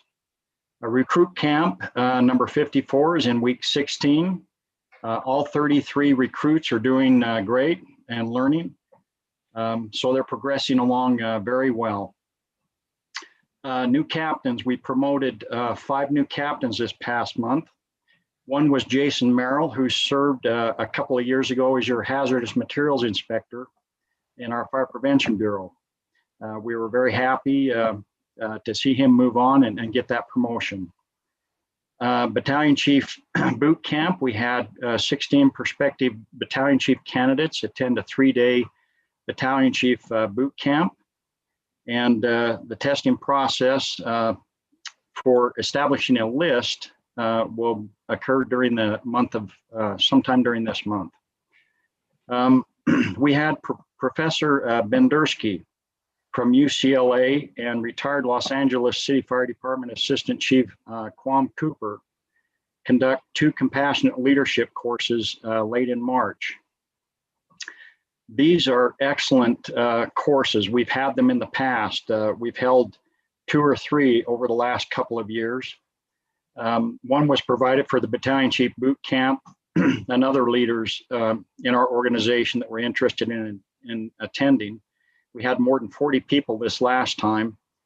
It's a great course to help us recognize implicit bias and also some very effective leadership ideas and discussion that occur in this.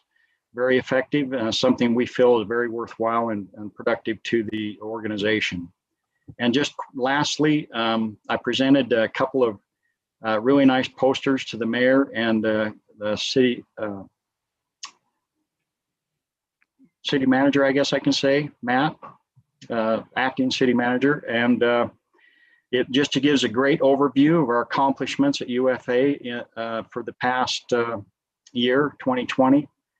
It goes over our accomplishments, some of our numbers, total number of calls, inspection, arson investigations, those type of numbers, and also gives a great snapshot of where we're looking to head in the future.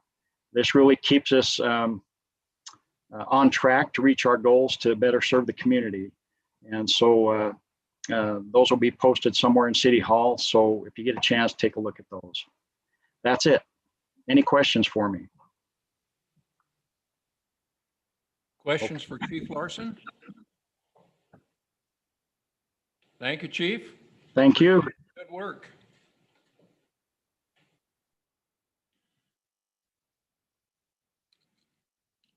The next 2 items we have are proclamations. Let's see. Heidi Lund. Is Heidi here? Hi, Heidi. Come on up to the microphone, Heidi. While you're coming up, I'm going to read this proclamation from the Midvale City. Whereas the children of Midvale are the future of our state's success, and investing in their general welfare, safety, and livelihood are of utmost priority. And whereas all children deserve to grow up in a safe and nurturing environment to assure they reach their full potential as they grow and develop. And whereas the protection of children and strengthening of families is of concern and responsibility of all Midvale citizens, because the wellness of children affects our lives now and will continue to affect us in the future. And whereas child abuse is a serious problem, with 231 confirmed child victims in the city of Midvale last fiscal year, with each of those cases impacting an entire family and the community as a whole. And whereas child abuse respects no racial, religious, social, economic, or geographic boundaries, and whereas all citizens of Midvale need to become more aware of child abuse and its prevention within their respective communities, and actively encourage and support parents to raise their children in a safe and nurturing environment. And whereas preventing child abuse requires each member of the community to be attentive to the problems of families around them and commit to do everything they can to help. And now therefore, let it be resolved that Mayor Robert Hale and City Council of Midvale City, on behalf of the citizens of Midvale, Utah, proclaim April 2021 as Child Abuse Prevention Month, and we call upon all our citizens to renew their commitment to be educated on the impact of child abuse and join in working for its prevention within our communities. Adopted on this 6th day of May, April 2021. I want to applaud the Family Support Center for your valiant efforts. I know they're not going to hear me on the microphone.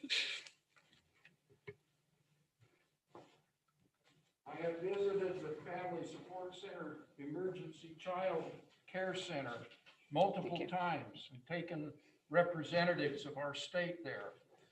And it is a marvelous catch-22. It's there to help moms and dads and kids when there are no other resources available. Thank you. Thank you. I just want to thank all of you guys and Mayor Hell for helping support us with our mission of protecting children and strengthening families and just trying to eliminate as much child abuse as possible. So my name's Heidi. I'm the director of Life Start Village right here in Midvale. And yeah, we thank you for all of your guys' support. Thank you, Heidi. Thank you. You're a very valuable part of our, and if you'd like to leave it, we can get a couple of more signatures. Okay, yeah, And then we'll present it to you. perfect. Thank you so much for your guys' time. Thank you, Heidi. We appreciate you. We got to get these councilmen back in from their vacation. Thank you so much. Thank you, Heidi.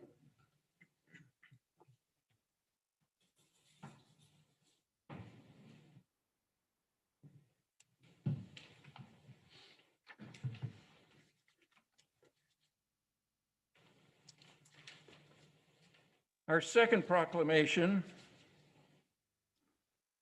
I got to take my mask off because I fog up my glasses and I can't read it. Whereas Do Something Good for Your Neighbor Day is a nationwide effort observed in thousands of cities across the United States to celebrate the meaning of spreading neighborly love and kindness to all. And whereas the vision of Do Something Good for Your Neighbor Day is for people to demonstrate selfless love, compassion, and acts of charity to our fellow neighbors. And whereas Star Valentino founded this day in 2009 in Atlanta, Georgia, and created a grassroots movement that would inspire and encourage people to spread acts of kindness. And whereas it was this spirit of compassion that motivated millions of people across the nation, creating and strengthening social bonds and values we all cherish. And whereas Midvale City encourages residents of all ages, cultures, religions, and economic backgrounds to participate by displaying acts of kindness throughout its neighborhoods. And whereas our neighbors are precious, and it is important to show them gratitude at every opportunity. And whereas this day is a reminder that we are all neighbors and that we should treat each other with love and respect. Now, therefore, I, Robert Hale, Mayor of Midvale City, and the Midvale City Council do declare May 16th, 2021 as Do Something Good for Your Neighbor Day. In witness thereof, I have hereto set my hand and affixed the seal of the City of Midvale, the 6th day of April, 2021. Signed myself and City Council. So Midvale does not have to have a day to help your neighbor. I hope you're all doing that 365. But this kind of calls it to our attention and reminds us it's a special thing that we have in our city, and we need to help our neighbors all the time. And may we do so. Thank you. Okay, we will now move to public comments.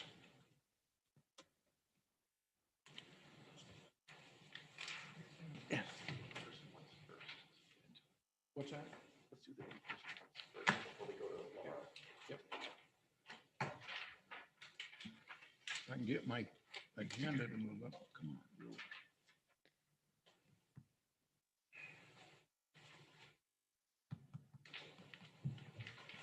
Okay, any person wishing to comment in person here first on any item not otherwise scheduled for a public hearing on the agenda may comment in person. And if you are not here present, you may also comment via email to lmagness@midvale.com prior to the completion of this portion of the meeting. Items brought forward to the attention of the city council will be turned over to staff to provide a response outside of city council meeting. So anyone who would like to come up, you're welcome to use the microphone. About 3 minutes, please. Mayor, yeah, make a quick clarification. Yeah, this is not for the 7488. No, the Casablanca has its own public. This would be for any item not having a public comment portion. Is there anyone here in person then that would like to comment at this time? Yes, ma'am, please state your name and. Hi, I'm Sue Armitage. I live in East Midvale, and it's a comment and a question. I live near the Salt Lake Jordan Canal, and I often walk along it just to get away from the city noise and see the baby ducks and so forth.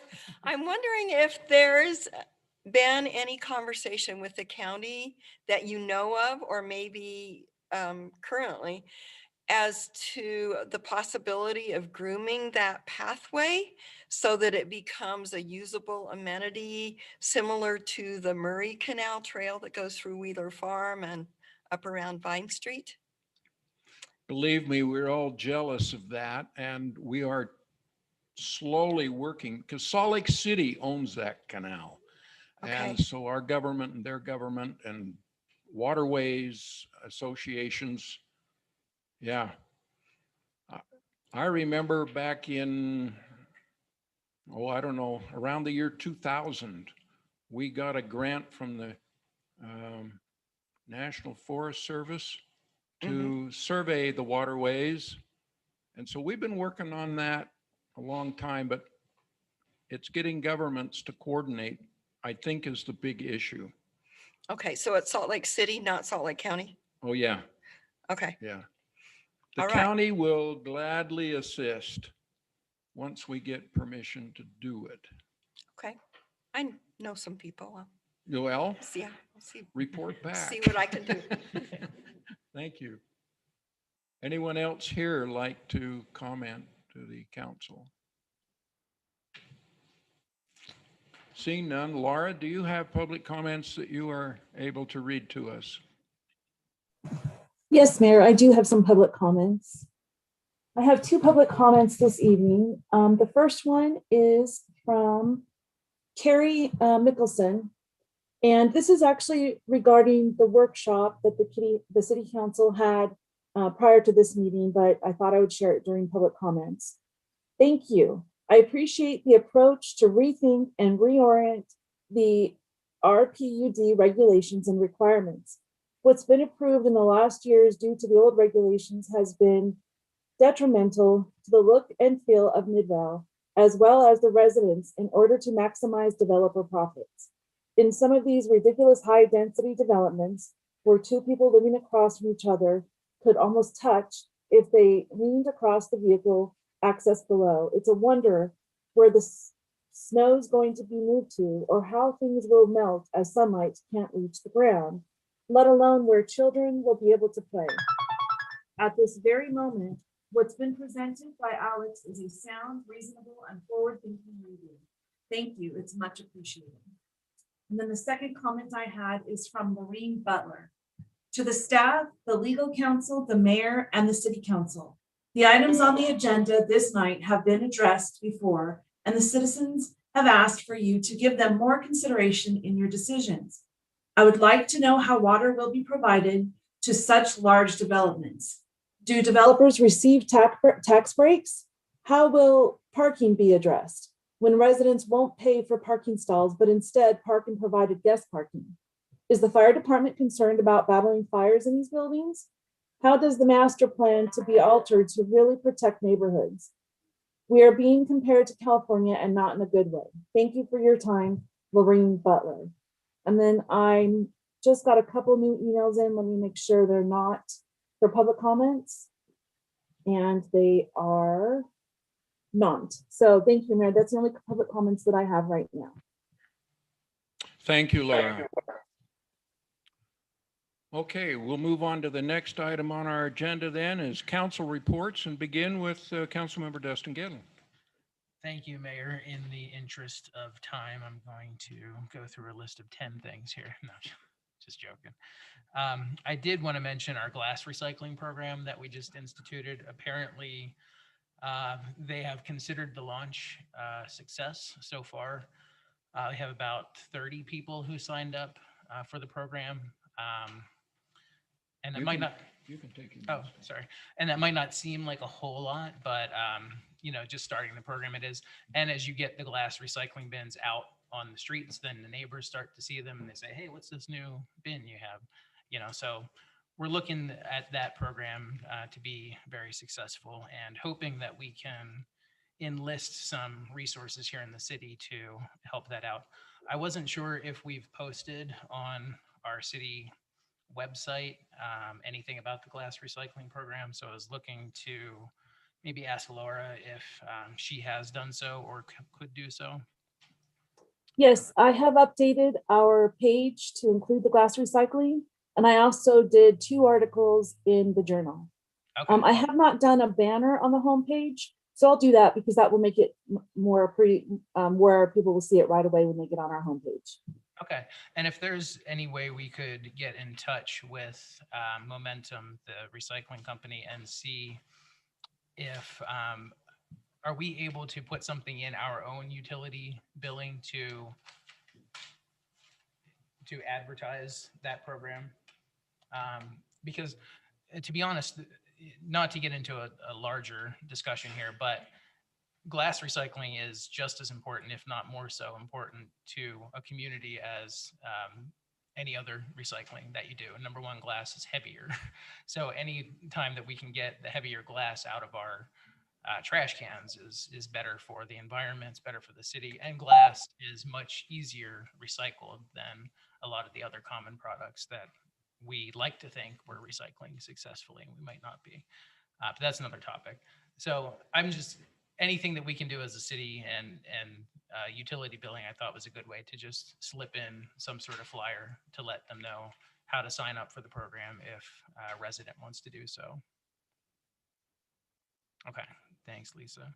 And real quick, I also wanted to thank our IT staff. I thanked them in person here tonight, but everyone who's here today and everyone who's watching at home, this didn't just all come together tonight. This has been months of planning and months of upgrading. We have upgraded cameras in here. We have upgraded microphones.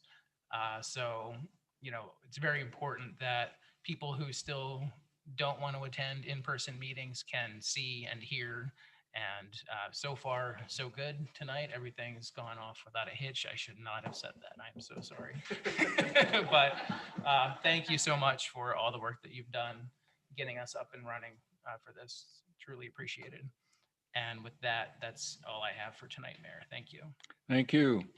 And now from somewhere about 3:30 in the afternoon, from somewhere in Hawaii, we welcome Councilmember Quinn Sperry, please. Hi, Mayor. Thank you. I don't have anything else other than what's on the agenda tonight.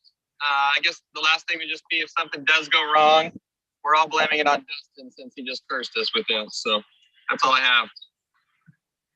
You're speaking like you got sand between your toes.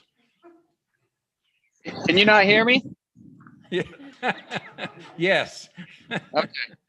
Yes. I'm just poking fun at your feet. Okay, next we'll hear from Councilmember Bryant Brown in Arizona. Allegedly in Arizona. So I have just a few things, Mayor, if you can hear me. One, I was talking to the Arts Council last night, and just as a quick update, the electrical system that we were trying to get put in before, hopefully we could run more productions out of, just like everything that's due to construction right now, there's a backlog. So we're still waiting for parts and stuff for them to actually do the upgrade, but it's ready to go. And as soon as that's done, we'd probably want, the city to come and see it, to see what, the potential is. And sort of the second part of that is we were talking to Kane about doing sort of like a joint resolution with the city. We were going to name the this is unfortunate, obviously. We were going to name the stage area after Mayor Sagini because of her sort of dedication to the arts. That was sort of the plan for 18 months or so, and then with Corona and then she passed away, kind of slipped away. Kane said the only way to kind of make that work would be sort of like if the Arts Council did a resolution and the city did a resolution. We're fine with however, if we just do it, you guys do it, we both do it. I think both of us doing it would be a good show of good faith for her. So Matt, I don't know if we need to get together to kind of make that work. And my last point is maybe next year when we do scheduling, we look into when Canyon School District does spring break and not do a city council meeting during that spring break. And that's all I have for my comments. Yeah, if we had all 5 of us and the mayor somewhere off, that might be difficult, wouldn't it? Thank you, Councilmember Brown. Councilmember Heidi Robinson, please. Thanks, Mayor. In the interest of time, I'm going to keep it brief. I just wanted to thank IT and city staff for getting us back into chamber. Really, really appreciate all the hard work with that. That's all I have. Thank you very much. And finally, Councilmember Paul Glover, please. Welcome. I'm glad to be here on Zoom tonight. You guys look really good on the diocese. So hopefully I'll be there next meeting. I'm enjoying myself in warm, sunny California. That's all I have for this evening. So we got California, Arizona, and Hawaii. We have more council members out than we do in. Okay, and the mayor's going to forego any comments this evening. And so I'll turn it over to Matt Dahl, who's our acting city manager. Thank you. Also, working trying to keep it short. I also want to just say thanks to Juan and Noah and Jake and Matt Pierce for all their help getting the room set up and getting the equipment put together, as well as Levi and some of our other public works staff for also helping with some of the arrangements and seating and stuff like that. It was extremely helpful, and I know we're all glad to be back. The other thing I just wanted to mention is that to the council members is that when we have our retreat next week, as we've discussed, it's a little bit of a different format. We've been working on trying to do the workshop updates on the budget over the last few meetings in order to kind of cover some of the stuff that would normally be covered during the retreat. And so what we're going to do at the retreat is sort of focus on some specific items that need a little bit longer discussion in order to make sure that we're getting everyone informed on them. But one of the things that's going to be a little bit different this year than it has been in previous years is that we've really sort of focused on sort of projects and individual divisions funding and that kind of stuff, which is, we're still going to do that and go through the ranking. But one of the things that we want to spend some time with you on is sort of focusing on some of the strategic priorities that you have and that we can agree on going forward for the next year, which might not necessarily come with a specific dollar amount, but might guide how staff looks at funding across the different departments and divisions. And so just, I wanted to kind of bring up what some of the examples might be so that as we go through the next week and you guys are kind of preparing for that, that you can kind of think about it. Some examples that we will come with as far as suggestions and give you the opportunity to respond and come up with your own, for example, would be looking at the implementation of the water master plan, the Main Street redevelopment, address crime on the 7200 South Corridor, improve city-owned asset maintenance, empower code enforcement further, and then COVID-19 recovery. Those are just some of the things that like we would talk to you about, but that we're hoping that there might be similar sort of strategic goals in that sort of broad sense that we could get to as a group and use that as the way to sort of focus a little bit more on the budget, and then also as something that we'd be able to come back throughout the year and sort of report on the progress on those things. Now, those are definitely not going to be the only things that we are going to work on over the course of the next year. Every division has a lot going on, but it's just some things that we want to focus and be able to report on constantly throughout the year. So not much that we need to discuss further on that other than, like I said, those are some examples of things that we would like to focus on, but we wanted you to make sure you had the opportunity to sort of think about that a little bit more in depth before we get to the next meeting. And of course, if you have any questions or want to discuss any of that before the retreat, so as part of preparation, we'd be happy to do that as well. Also, I still clearly haven't sort of figured out the how to be up on this dais as I go back and forth and look at you and not talking directly into the microphone like I was told to do earlier. So I apologize for those listening. Those are just the things that I wanted to cover tonight. And with that, I think we can, that will be it for me. Thank you, Matt. Our next item on the agenda is a department report. We're going to ask Glenn Kennedy, our Public Works Director, to tune in and give us a report of Public Works. Okay, can everybody see my screen and hear me? Yes. We can hear you. We see a picture of you. I don't know if you're presenting something. Maybe I shared the wrong screen. Okay, let me try that again. It's a very good picture. It's a very misleading picture, Glenn, because when I saw you at Kane's retirement and you had a 12-inch beard, I was like, who's that employee over there? I literally asked Lisa who that was. I was really trying to keep it hidden until my first in-person meeting at council, but that kind of went out. It's amazing. Barbecue. So. COVID beards became a thing, apparently. Okay, let me move this over. So as some of you may or may not be aware, the governor on March 17th issued an executive drought order. Councilmember Brown was on top of it and coordinated with staff and got us looking at it. So we appreciate that, Bryant. But I just thought I would go over maybe what the executive order means, and then what it means to the city, and then some other items that we're working on with Jordan Valley and other agencies pertaining to this drought. And then I'll transfer it over to Curtis Nilsson, who is our utility manager, and he's going to provide some information on what the city's currently doing with our water conservation plan, and show some of the results of that. Glenn? Yes. Sorry for interrupting. Would you know how to make it so that we just see the one screen? Because right now we're sort of seeing that split screen. Maybe I shared the wrong one. Yep, I will work on it.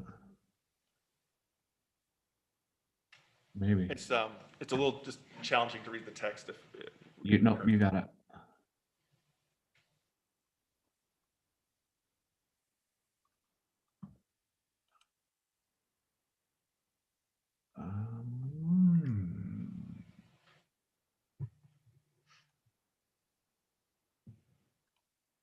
Is that one better?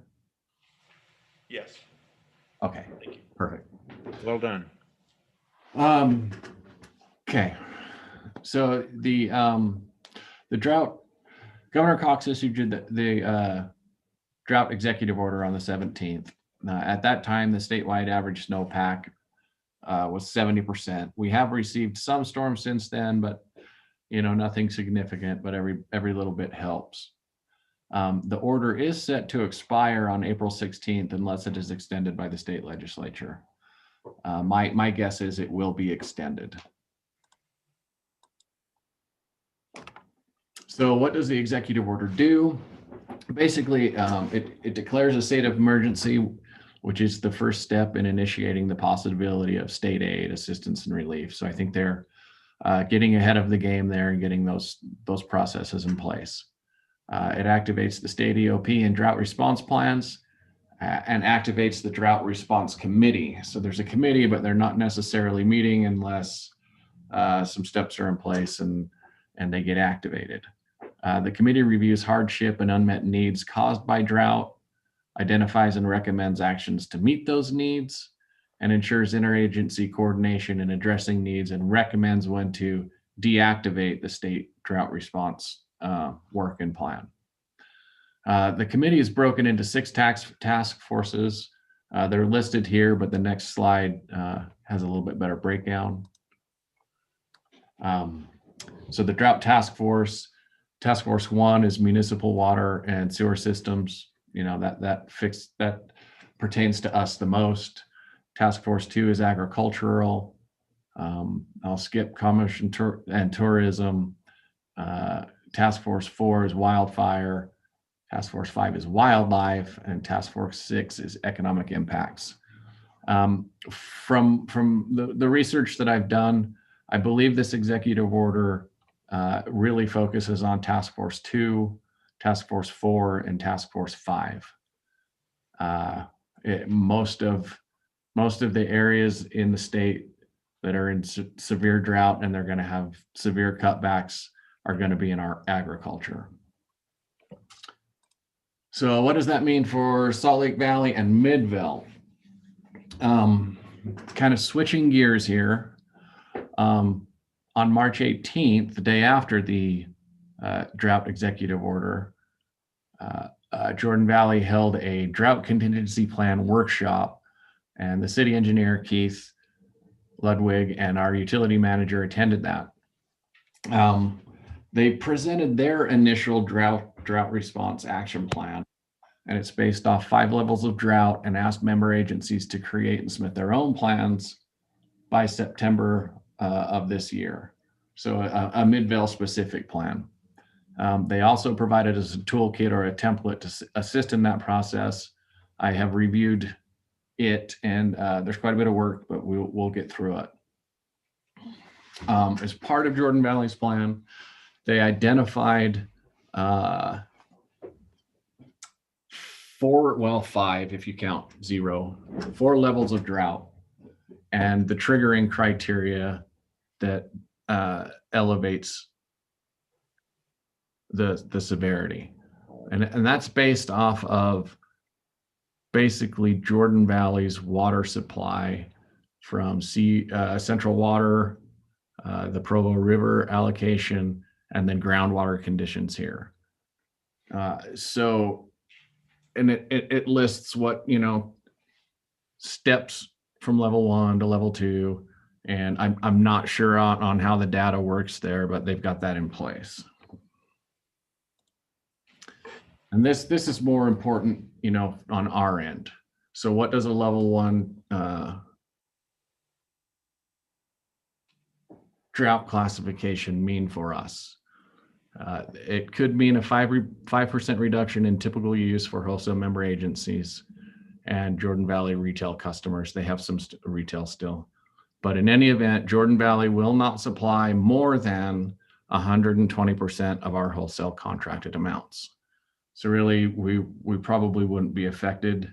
And if we were, it would be very minimal. We'd, put in some minor, probably public education to help out there. Level 2 is a 10% reduction in typical use for wholesale member agencies. And Jordan Valley will not supply more than 110% of our contracted amount. And it goes down from there. It should be noted that level 3 is a 50-year event, so it doesn't happen very often. And level 4 is a 100-year event. Jordan Valley has not indicated what level is anticipated this year, but may, hopefully they will during their member agency meeting on the 21st of this month. So we'll come back with what that is. So kind of to recap, or to move forward with our plan here and let you know what we're doing, staff will be working to create the city's drought response action plan. It will be based off Jordan Valley's template. And then we will present that to you when it's complete. Also, Jordan Valley is planning to create a drought planning committee. That would include individuals from member agencies and Jordan Valley staff. They would meet each March to discuss water supply and any required drought plans for that upcoming year. I don't think that it is anticipated that any drastic measures will need to be taken this year, but we are preparing if that changes. In addition, staff continues to implement and follow the city's adopted water conservation plan, which was adopted within the last year. And this is where Curtis is going to take over and go over what we've been doing and where we're at with our goals. So are there any questions on this part of the presentation?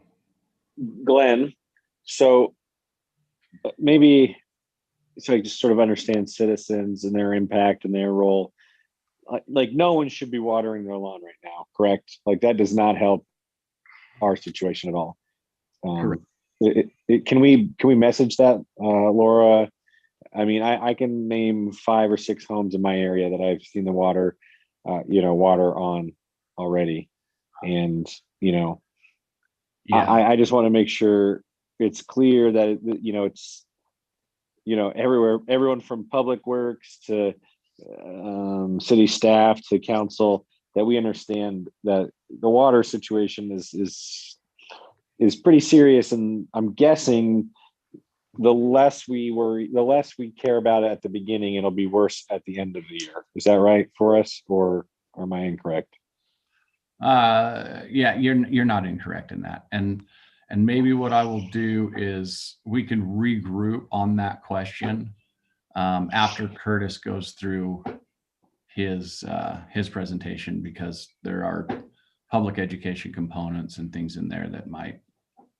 Yeah, because I just think for some reason people think, well, it's just my lawn, and I don't think they understand how many gallons just one watering can be. Yeah. And it's pretty substantial. Very substantial. And Curtis will explain that, how substantial that is. Great. And Councilmember Brown, I would be happy to do some social media information out to the residents. Alex Murphy just sent me a good suggestion about having the Jordan Valley Water Conservation District. They share a lot on their social media.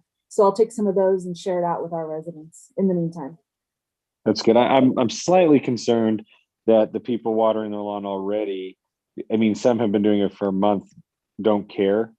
They don't care about, the environment or the city or their neighbors, because sometimes there's dangerous conditions. But I'm hoping there's at least a few that would take that, what you post on social media and go, oh, I didn't realize, maybe, hopefully at least some of them take it to heart, I guess. Yeah. And as part of our water conservation plan, we've already got some created and planned public education documents and messaging that we will make sure that Laura gets out. Hey, Glenn, this is Councilmember Okay, Gettle. thanks. Yes. Do those plans include education to our larger apartment and townhome communities? Because I find, number one, just a larger scale grass that they have watering at a lot of these facilities. And sometimes they water them 3 or 4 times a day, I've seen, for some reason. So I would like, it's not only a problem of a homeowner, it's probably equally a problem of our larger apartment and townhome and condo communities. Yeah, I think there's the opportunity. Them in the public information phase. Yeah, I think there's opportunity for improvement in all areas, whether it's high density, industrial, residential. And we're working through some of those things.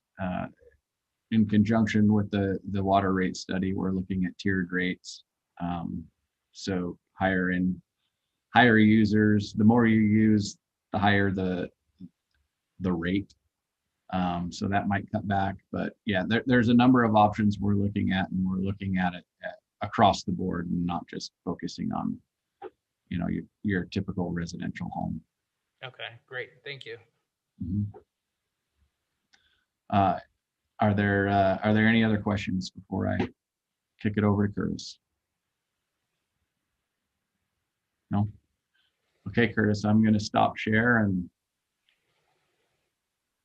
Okay, can everybody hear me? Yes. I'm trying to share my screen. If anybody can.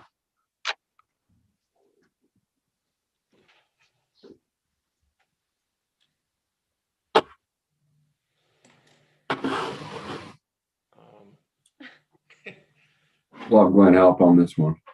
He's running. Did you get it? Oh, wait, no, hit that. And then, oh my word. Yeah, it wasn't here. So. Oh, there you go. So share. Okay, there we go. Can everybody see that one? Yeah, click here.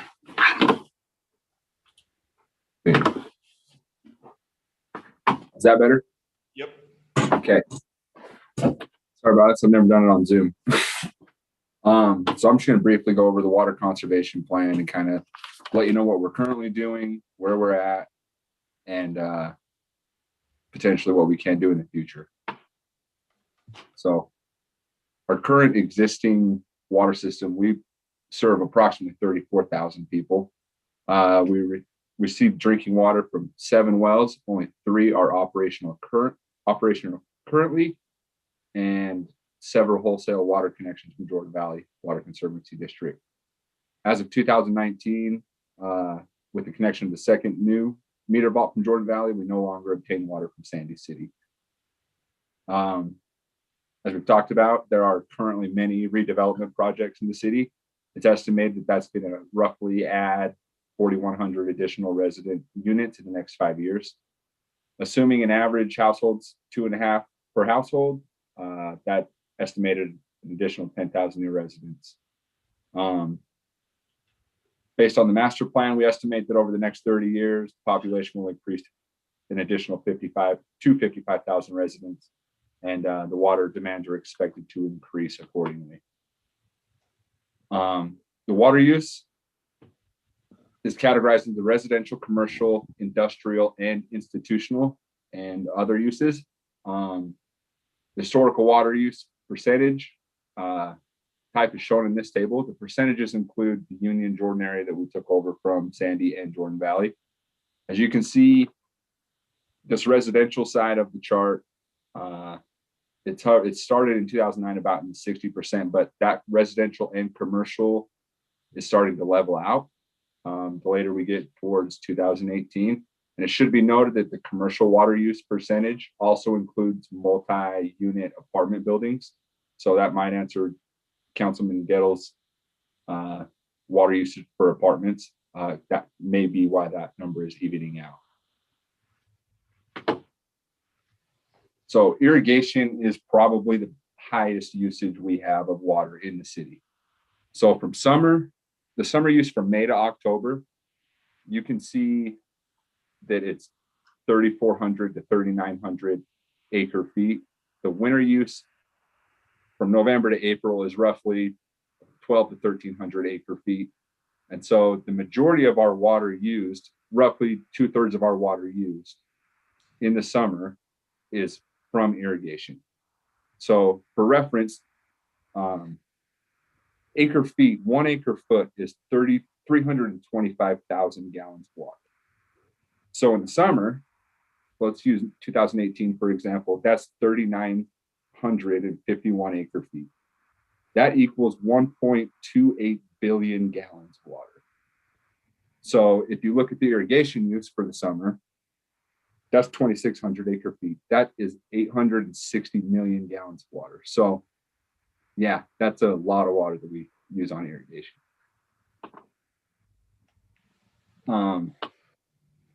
In 2000, I believe it was 2003 or 2005, they set these goals, the state did, for per capita water usage.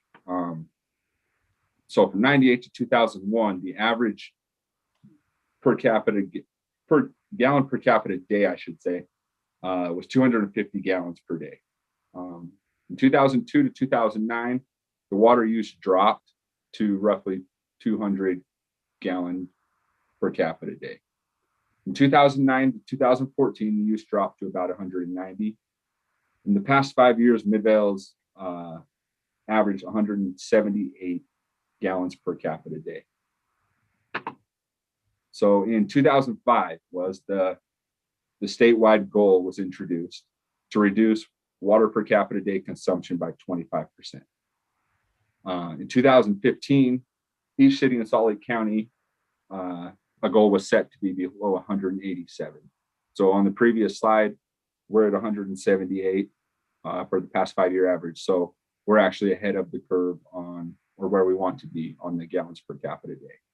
So we met both of our goals there. The specific conservation goals we've identified as a city to promote conservation is continue, the biggest one I think is continued public education efforts, encouraging customers to limit outside watering to the hours from 6 p.m. to 10 a.m. To continue to support the water conservation measures currently in effect as defined in Chapter 4 of the approved water conservation plan. And that approved water conservation plan was approved in January of 2020. So just roughly barely over a year. Evaluation of a water rate structure to continue to promote water conservation, as Glenn mentioned. Determine potential causes for unmetered or unaccounted for drinking water and the attempt to reduce water loss. And replace leaking pipes as they are discovered and the budget allows. So currently, these are the existing conservation measures that we are actually actively working on. So public education, that, like I said, that's going to be the biggest one, I believe, for us. I'll have a slide later in the attachment that's directly out of our water conservation plan that I can forward those documents to Laura and she can use however she wants to get that out to the city. So we can do that on the city website. We put that out in the annual water quality report that is due in June, and we can also put it in the city newsletter. We've adopted the International Plumbing Code, which requires water saving plumbing fixtures for new development. So we just check the building plans for water saving fixtures during building permit reviews and enforce compliance through building inspections for new construction. We replaced the old water service laterals. So we replaced those with copper or poly lines and in the place of galvanized because they tend to leak, and even a little leak will add up over time when it comes to water loss. On average, we replace about 1,000 feet of water mains per year, and we get rid of those old and undersized lines. And as leaks are detected and our budget allows. We've replaced a lot of the old water meters in the city. So in the last 10 to 11 years, we've replaced all the on the old west side of Midvale system, we replaced all those meters. And in the last 5 to 6 years, we've replaced them in the Midvale Union area, which we took over from Sandy. And in the last 2 years, we've replaced all the water meters in the Union area that we took over from Jordan Valley. So and then we restrict water use for public landscape areas. And those public landscape areas are our city parks and cemetery and places like that. So we adjust those based on weather, our sprinklers, and we perform those during cooler parts of the day. So 6 p.m. or 6 p.m. to 10 a.m. Potentially we could add more conservation measures, and it's basically the same ones we have already in place and we are doing, but we could just look at other ways to adjust those. So public education, the landscaping ordinance, we can update landscaping ordinance to provide incentives for xeriscaping and on existing landscaping. Construction meters, we currently require contractors to meter water that they use for construction projects, and we will begin recording these metered water in our water reuse records to account accurately for all of our water loss. Estimate the fire hydrant flushing and flows. We plan to request estimates on the duration of flow rates and fire hydrant testing flushing programs implemented by the Unified Fire Department, and as well as our own city maintenance staff on our flushing programs. We can look at if there's any other ways we want to restrict water use in our public landscaped areas like our parks and cemetery. And then we can require separate meters for larger landscaped areas for parks or possibly apartment buildings and places like that. So, and then as Glenn mentioned, we want to evaluate our water rate structure. So the current water rate structure promotes water conservation through increasing rates and higher overage costs during peak water demand. So we should continue to reevaluate that water rate structure annually to promote water conservation. And then this final slide, I know it's small and hard to read, but I've tried to get them all on one slide. This is just basically straight out of our water conservation plan. And this is the public education that we would like to get with Laura and send out to the public.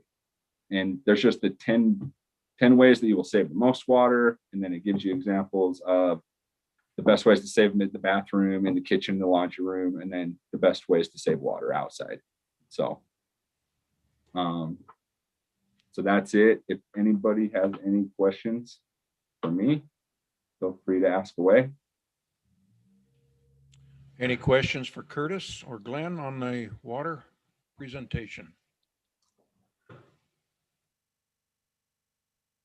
Mayor, this is Quinn. I don't have any specific questions for them, but Laura, as we're educating the public more on water usage, and given what we're told about the amount that's used on irrigation, maybe we check with Jordan Valley and make sure they're still doing that program, flip the strip, where they'll give a rebate if you change your park strip to a more water conservation friendly park strips. So if they're still doing that, we can send that out to the public. So if anybody who's interested, they can do that and save some money and water.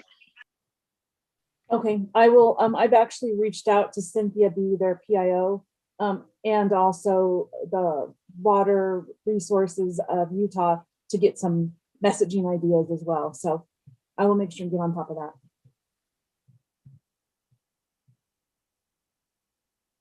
Other comments? And I know this was a little bit different Public Works report, but are there any other Public Works types questions unrelated to these topics? Okay. Thanks for keeping the snow off the streets today. You bet. We appreciate your good work at Public Works. Thank you, Curtis. Thank you, Glenn, and all of your crew out there. They're magnificent. We couldn't get along without them. Thank you, everyone. Okay, we'll now turn to public hearings. Our first public hearing is to consider ordinance number 2021-0-07, a rezone from regional commercial to multifamily residential, medium to high density, RM25, for the property located at 7488 South Casablanca Drive. Mayor, I move that we move into a public hearing. We have a motion to move into a public hearing. Second. We have a second to that motion. Any discussion? All those in favor, please say aye. Aye. Aye. Any opposed? Okay, we are now in a public hearing to consider this ordinance. So, Jana Ward. Hi, everyone. I'd like to say hello, and I'm glad everybody gets to attend that would like to. I'm here at home on Zoom, and I hope everyone can see my screen. It should be ready. We can see it. All right, so I will be presenting a familiar project that the Planning Commission approved a rezone request in June last summer, and the City Council denied the request in August of 2020.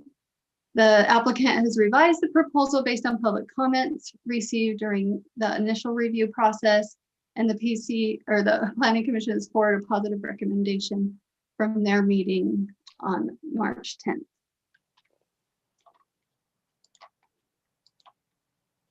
So this is for a rezone request at 7488 South Casablanca Drive.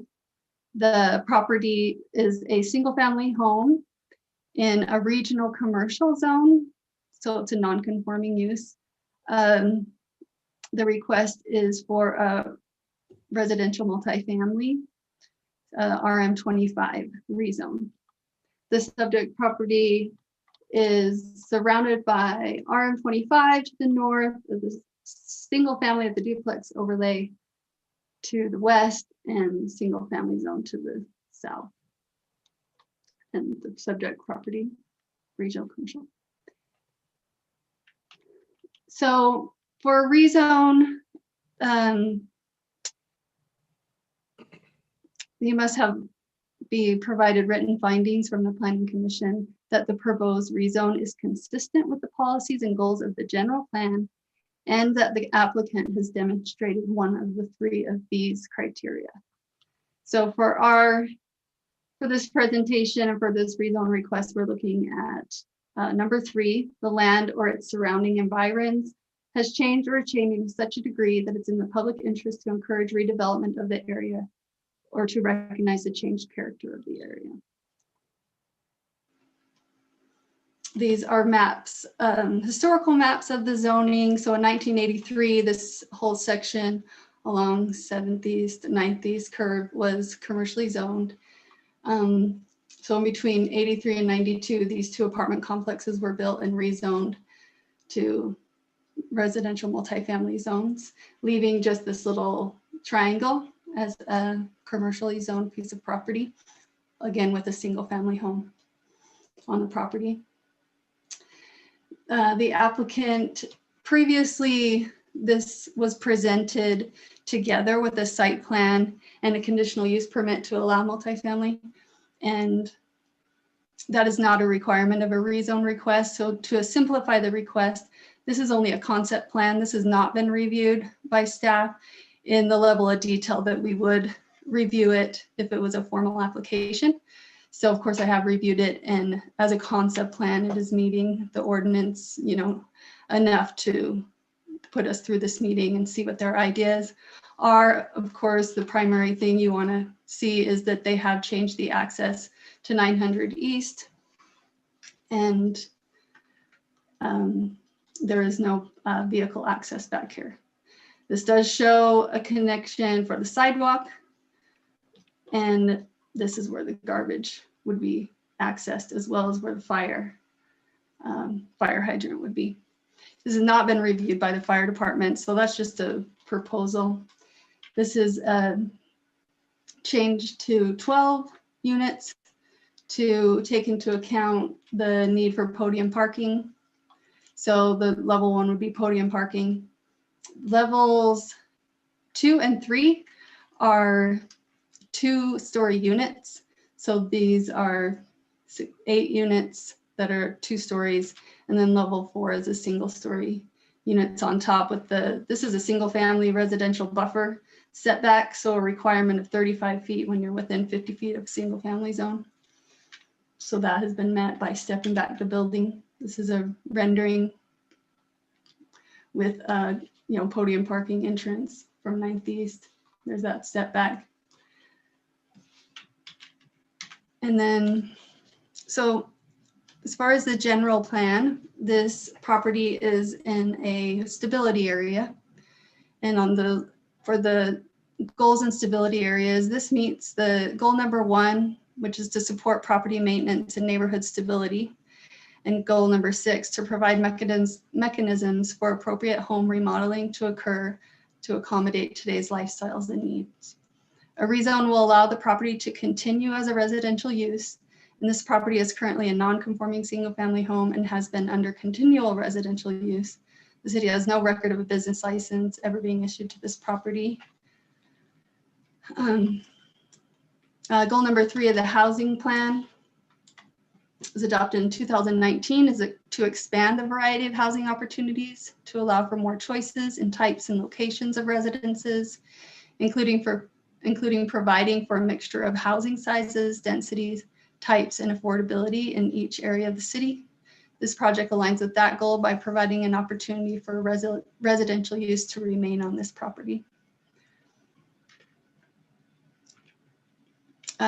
Chief Thomas spoke to the violations that have come up over the last few months on the property, and everything has been cleared up. I did also speak with Officer Wayne, our code enforcement officer, this morning, And he let me know that all code violations on the property have been cleared.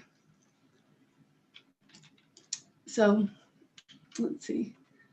Does anyone have any questions based on this new design or questions about? Did you mention if this was for sale or rental? Do you know? I can't remember. I think it's for sale, but we'll have the applicant answer that question. Yeah, I've become completely I don't like pedestal parking at all. It's just a cheap way to do things. I couldn't tell from this, is there a place for guest parking, or does everyone have to enter the garage? Everyone would enter the garage. There'd be the adequate number of stalls required for guest parking in the RM25 zone, but they would all be inside inside. I just feel like, okay, I just feel like everything we build is garages at eye level lately. It's not attractive, but yeah. All right. Thank you. And Brian, I think that's some of the concerns we're going to hear from the public is the parking, is that if there's not the guest parking, they're going to be parking in the adjacent neighborhood. Yep. That's what happens even if you have 3 or 4 open, guest spots. So I get it.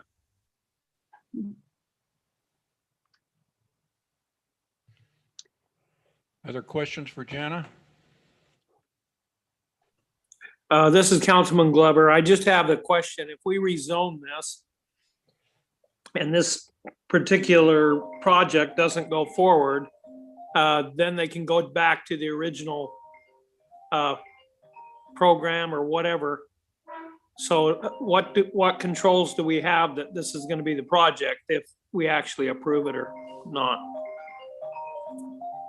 The rezone request is just a separate legislative action that's not associated with the concept plan. So there are no particular controls. What will happen from here is a site plan review by staff, and then an administrative conditional use permit for the multifamily. From a half acre to an acre requires only administrative conditional use, which is a public notice and request for comments. There will not be another public hearing. Staff, I think, considers the public comment important and has been through this whole process and would like to see this design that did take in public comments consideration built, and would definitely, ask the developer to build this plan. But the reality is, if they don't develop this, if we change the zoning, they can pretty much come back in and put whatever they want as long as it meets that new zoning, right? Yes, as long as it meets the RM25 zone. So we have no guarantee that this will be built. True.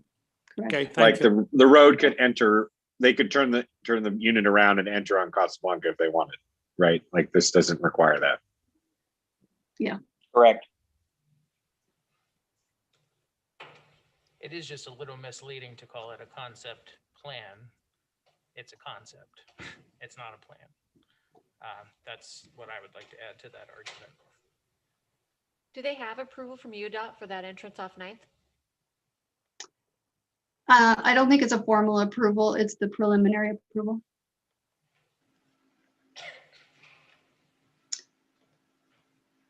Where they're taking away 2 driveways and consolidating it into one. So UDOT likes that kind of change.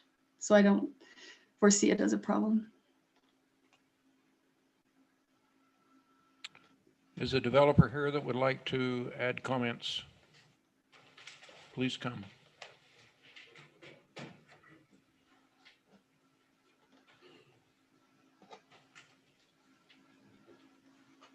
Please state your names.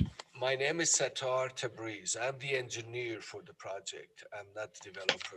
This gentleman here is Jeff Mogarab. He is the agent for the owner. His daughter owns it. He's just managing the project for her. Okay. I didn't Could quite- we have them talk up? We can't hear very well. Yeah, come right up to the microphone. I need to go scream. Speak out. Okay, so I didn't quite catch what the conversation was about. Are we actually going to build this project? If we are not going to build this project, why are we going through the process? I think the question was, are you going to build the project that is presented in the concept plan? Not, are you going to build? Yeah, The yeah. question wasn't, are you going to build the project or are you going to skip town? It's, are you going to build what's before us now? Economics always is dictating what we can do and what we cannot do. And, I think a project similar to this will be built. It may be 2-story above the podium, not 3 because of the cost, but we're definitely looking at 12 apartment condos. Actually, this will be a condo project, 12 condominium project at this location. Okay. So when you say condos, is the intention to be for sale and not for That's what, apartments? that's the intent. I mean, I can have Yes. the owner. Yes, that's for sales condos. I think there has been a little bit of a misunderstanding of the quality of this project. We cannot build a quality of this caliber project at this location and rent it and justify the rents. It has to be a for sale product. It's for sure the A+ property. It's not going to be a project. It's not going to be any other rundown project like it is right now. Is there any questions, specific questions? We were here 6-7 months ago. We listened carefully to the citizens of Midvale, and we will continue listening to them. I don't think we intend to get an approval, and we are actually down zoning, if you know what I mean. I mean, this is a commercial zone. Technically, we can build a commercial building here, and commercial building has its own pros and cons. We are actually down zoning this one to a high-end residential project. And there's a little bit of a misunderstanding, I think. What I like to say that we're here and they didn't approve this project. We listened carefully to all the neighbors, all the people that they had comments, and we have incorporated all requirements, all they ask us into this project. So they didn't want traffic through the neighborhood and all this stuff. So UDOT has approved, tentatively approved that the access would be 900 East instead of neighborhood.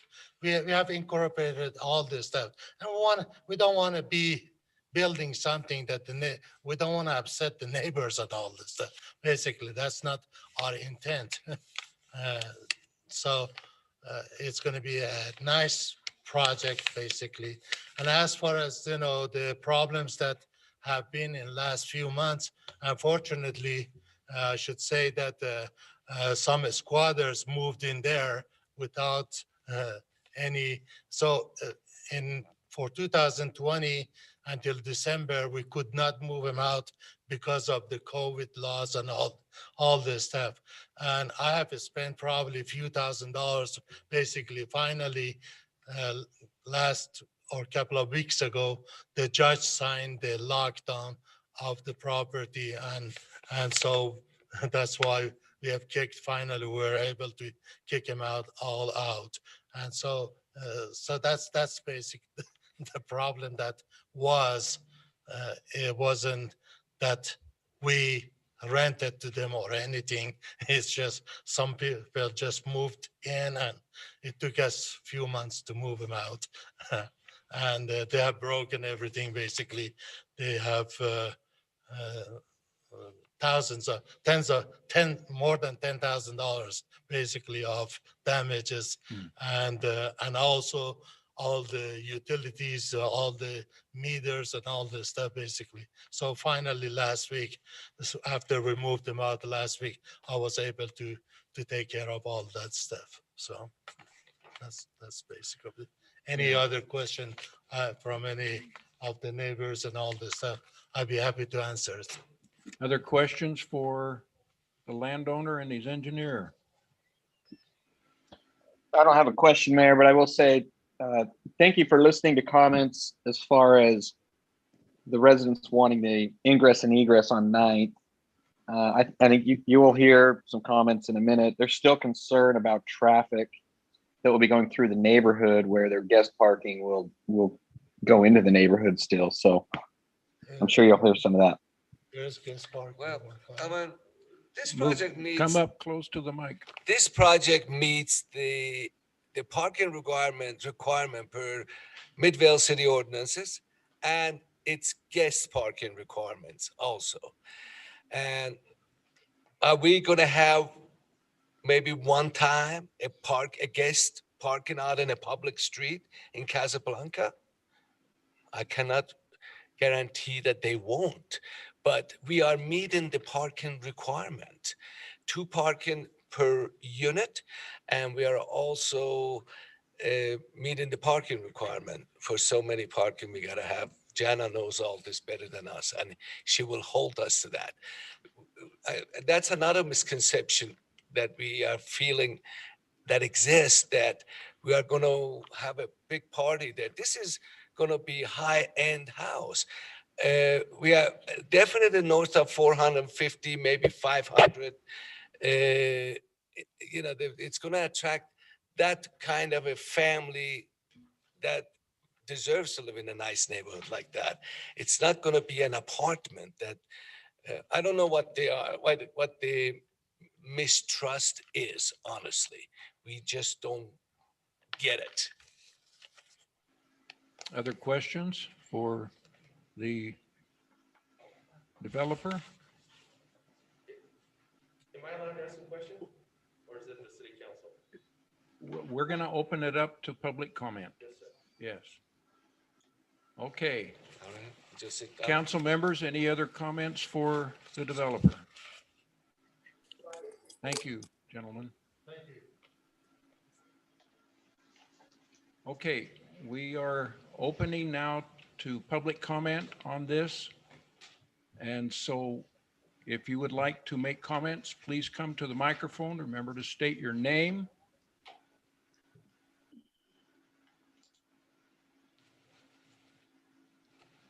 I'm Marilyn Wooden. I served on the Union Community Council and the Midvale Community Council for many years until my husband passed away. Since then, I've just been enjoying retirement. Why does our area need more apartments or condos? They say they listen to us. No, they listen to planning and zoning. They did not listen to us. I saw what happened to Eastrid, now to Royal Ridge. I watched them build the apartments, one group at a time. And you know what? They had the decency to ask us what kind of wall we wanted. So we worked with them.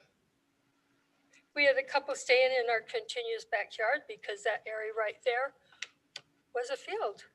Nothing but weeds growing. I am grateful that they put up a wall, that we kind of had our say to it. And the apartments, we have many friends in those apartments. Then we have Chad's Ford Apartments across the street from Royal Ridge. And I can almost imagine a child from that particular development running across and get hit. I can almost see that. We have apartments on the back end and Union Village. We have apartments north of Union Village, which someone bought that property that belonged to a dear friend that worked at Mount View Elementary as a secretary. She had 2 or 3 principals at that time that she went through. Then there were more apartments north of them. Farther down, there are more apartments. To me, this guy wants to cram 12 units in a place that is fit for maybe 2 homes and maybe the 3rd home only. Please, we have our share of apartments. We don't really want more condos or apartments. Don't make this guy be richer than the residents. He may eventually buy up more property to build more apartments. I even had a bad dream that our neighborhood was turned into all apartments. Are you trying to turn the east side of Midvale into more apartments and limiting the residents with homes that pay taxes? Thank you. Thank you, Marilyn. Other comments?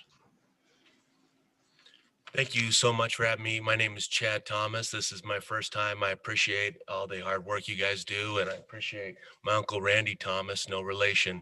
But I'll just get right into it. A couple. So I'm a real estate broker, and I watched this property for a long time. Okay, and it didn't sell, and I watched it, and I had some clients who may be interested, but they couldn't figure out how to make it work. And then it was bought. But I do believe that it doesn't fit with the zoning. It should be turned into strictly residential. It's surrounded by homes. There's enough high density apartments, and the closest thing to that would be the duplexes to the west. But it's a 12 unit apartment complex. I mean, it says it right here on, well, I don't know who wrote this on here. This is just a copy, but that's my other issue is no notice. You know, whatever the law for the radius is, that notice has to be sent out to residents. Well, there's no homeowners, it's just apartment buildings. So here we are sitting just a small subsection of taxpayers who own homes, and then we can't even get the notice out to the individuals who live there because it's surrounded by duplexes and other zoning. So I think that needs to be changed as well. I don't know if you guys have a copy of Mr. Michael Densley's letter here, but this is spot on. This is spot on. We don't mind someone developing that area, but to take advantage of it is something that the community won't stand for. And the petition, and I'm telling you, if I had more notice, to my knowledge, the 23rd of last month is when that sign was put in the ground. Is that how it works? I don't know. But to my knowledge, if I would have known more about it, I would have had every single person in the neighborhood sign this, and I would have got it. Simple. There's been no notice. This has been tried to sneak past us. Not one time have these gentlemen ever asked us, anybody in the residence, you know, what can we do? They just asked city council. And it's so disappointing. And I'm running out of time here. I think that Mr. Densley has articulated everything spot on in his letter. Don't ruin our neighborhood. I bought a meth house in that neighborhood and put money into it and to improve the property. And all these guys did was, and first of all, he doesn't always talk about the rents. He can rent it for whatever he wants. It's the market right now. And then the people, I watched the people move in there. They weren't squatters. And so what I saw is they knew about everything that was going on in there. They're doing nothing to be a good neighbor. And we're trying to be good neighbors with this letter. Thank you so much. Thank you.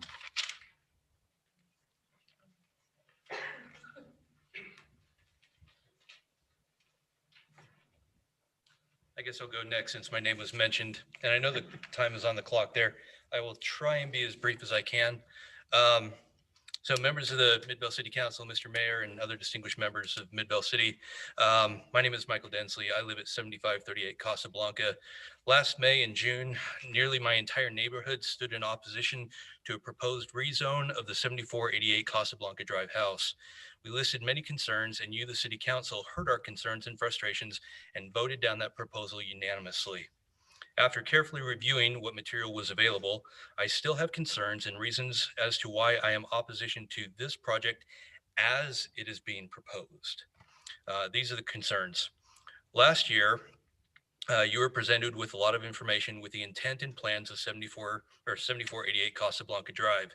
This time we have less information about what the plans are, and we're told that in the previous meetings and in this one, that these drawings are not final and will change. I know the City Council is supposed to, and you do, Make sound decisions based on good, well thought out plans and the input of residents in your community from our study of what's being proposed. I'm not really sure how you feel, but I feel a bit left out not knowing what is really being proposed for our neighborhood. And it's a little hard to speak to something that you don't know about.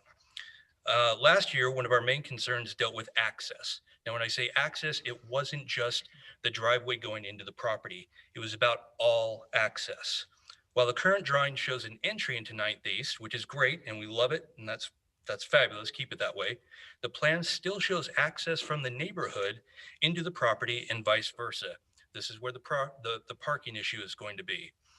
This is not something that the neighborhood wanted last time, nor is it something that's wanted this time. Since the proposal is for condos, the precedent is set by other condos in the area as well as other apartments that the only entrance into the units should be from the main street. There should not be secondary entrances. There's no fence or gate or something from the Royal Ridge, the Union Village, the Chadford Apartments into a residential unit. So anyway, that's my last reason for opposing this project is really more of a frustration. And I know my time's running out. I'll try and make this as quick as possible. The city council instructed the owner or developer last year to meet with the neighborhood and to talk with us and hear our concerns. They never followed your instructions. It was specifically given to them and they specifically ignored it. And so they've never heard any of our other concerns and things that we really wanted. Now I'm going to be real brief. I've got 6 seconds left, but I just have I'll be as quick as I can. I apologize for going over time here. I strongly feel that any rezone approval should only be granted on a conditional basis. And these are my 4 brief conditions.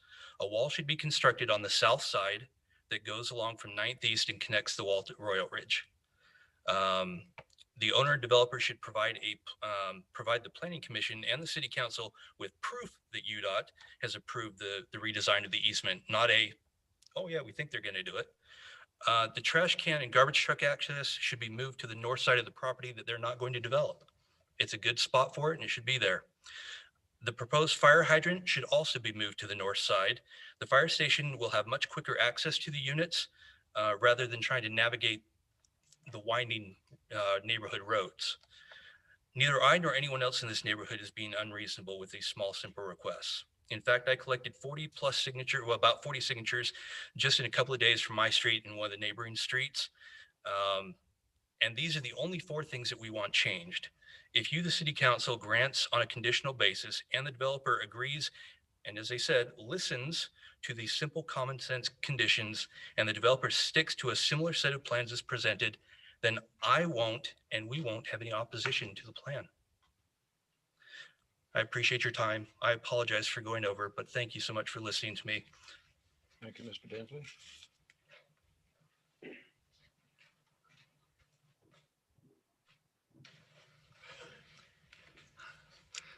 Good evening, everyone. Sophia Hostingi, 7667 South Grant Street here in Midvale City.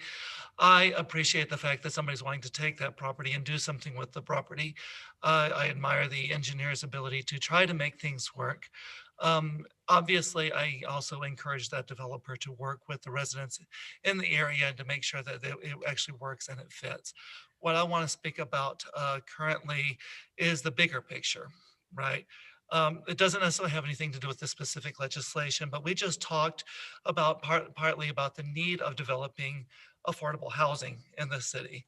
And when I hear terms like, oh, we're going to build something where, that's for the people that deserve to live somewhere, that's a high-end apartment complex, it's not helping with the cost of housing as it continues to go up in the city. And I think the city needs to take a proactive stance on that particular issue and make sure that we do, when we say that we want to balance the development for housing, that we balance for the affordable housing as well when we do our development in this city.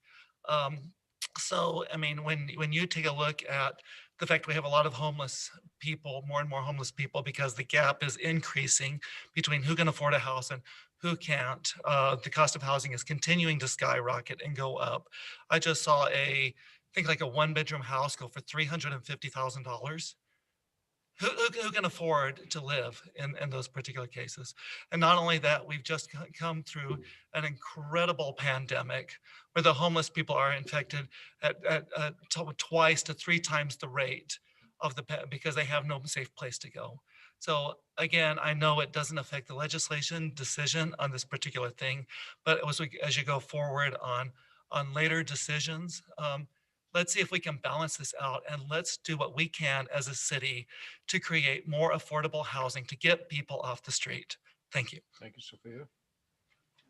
Thanks for those comments, Sophia. That's a different perspective than I think we're going to see from a lot of the other comments tonight. Appreciate that.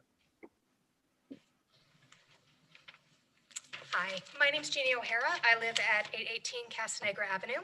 I'm here in opposition of this rezone request. As you've heard from my neighbors, we were here last year and you had more information. We had very specific concerns: access, parking, the number of units, and access we think might be solved, but we don't know for sure. And I'm going to be honest, I don't trust them. They've done pieces of what you've asked, but yet they did not come and talk to us. They heard one loud thing from the last meeting, the access, but we don't have proof from UDOT.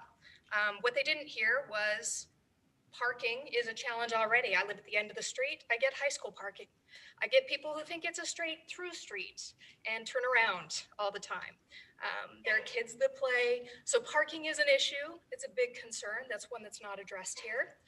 The number of units, we were concerned with 8 units and now we have 12. So that leads to a lack of trust and a lack of listening on the part of the applicant. We know that the property's been occupied by some interesting folks. Whether they're squatters or not, I don't know. I know they brought criminal activity, apparently pretty severe criminal activity if Homeland Security is getting involved. There's drugs, and rumor has it death happened. So that's not leading me to believe that what's going to happen is what has been sort of presented to you. So while we know something has to happen, we would ask something like single family or even the RM12 rezoning be the solution. If you decide to proceed with this request, as my neighbor, Mr. Densley, mentioned, we have some pretty easy and pretty reasonable requests. If that's the case, block off the street completely. There doesn't need to be access, whether it be vehicular or pedestrian, to Casablanca Avenue. Move the fire hydrant where emergency vehicles can get to it off 7th East. Otherwise, they would have to wind through the neighborhood. Move the garbage dumpster to the north side. There's a concrete pad for their billboard that they're keeping. They can get to it quite easily from there. And I think that was it. Oh, receive verification. Like I said, we don't trust that UDOT's actually said yes. Make them prove it. Get that before we actually approve this rezone. So thank you for listening. I know you guys have a hard job. You get to listen to us complain, and you get to hear the applicant tell their side, and you get to balance the needs of our city, which is growing exponentially. I don't know if any of you have driven 7th East and South Union Avenue lately. It's a bad word nightmare. So please don't make our neighborhood like that. Thank you. Thanks, Jean.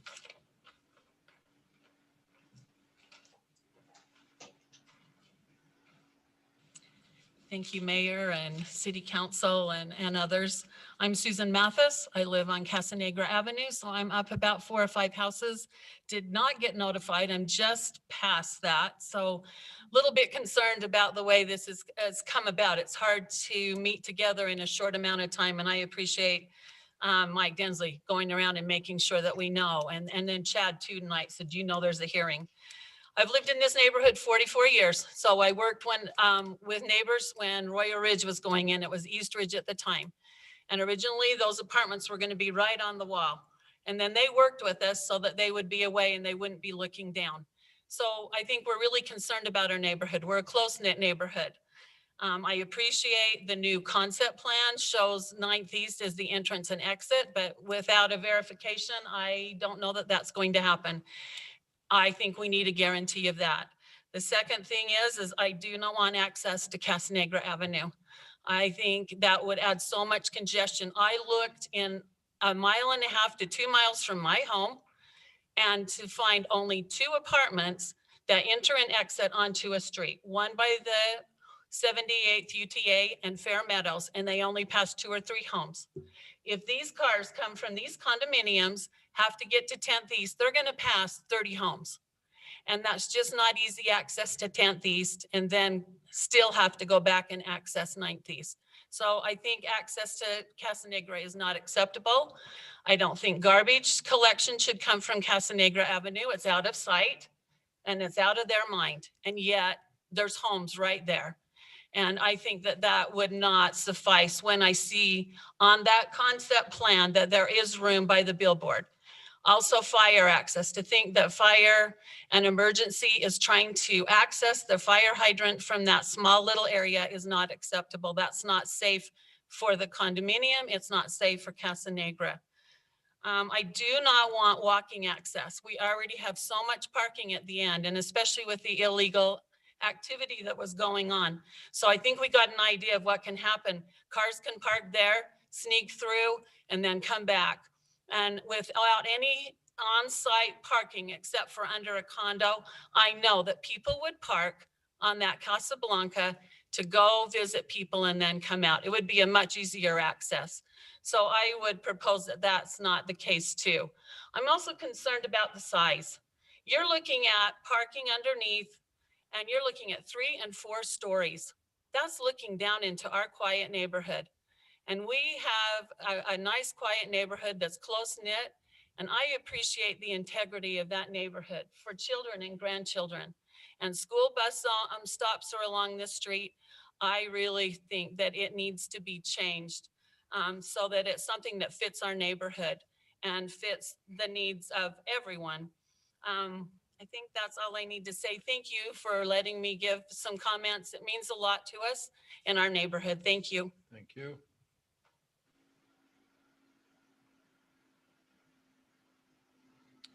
Any other public comments? Can I make one more? Is that not okay? Yes, quickly. Okay. We've got some online we've got to read yet. I remember the day that the squatters moved in there, and I was sat and watched the volume, the cars come in. I thought it was a chop shop, but in no way were these people squatters when they moved in. I don't know if they've moved out since or what kind of records they have of that. But to me, when I watched them, when I'm walking my dog around the neighborhood, because I'm curious, in no way, shape, or form did I ever get the interpretation that those were squatters, and it looked like they were invited. That's it. If there are no more comments in the audience here, Laura, do you have comments that need to be read in on this issue? Yes, Mayor, I do. And I just lost them because I was trying to read them from here. One moment. Okay. The first one I have is from Trudy Crow regarding zoning of house at Casa Blanco.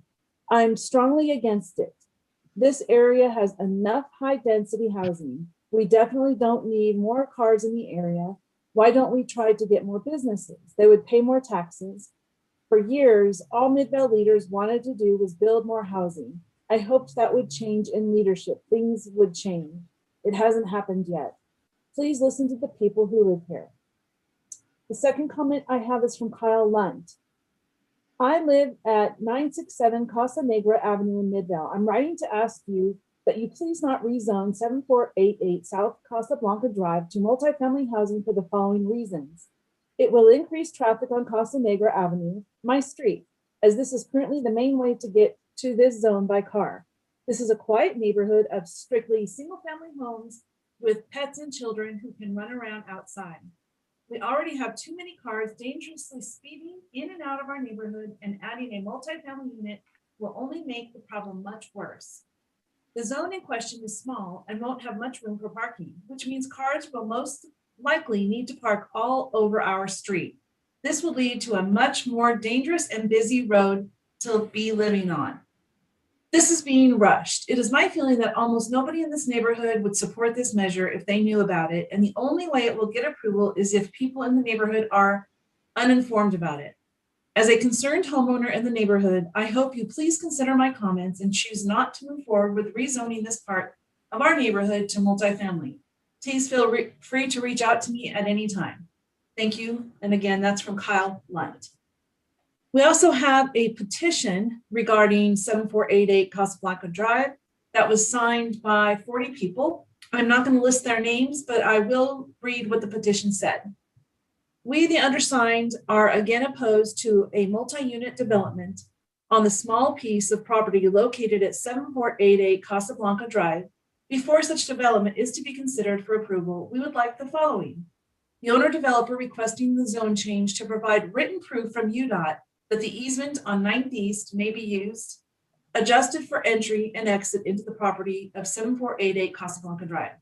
2, the owner developer to agree all access to the units from the neighborhood to the south side will be walled off.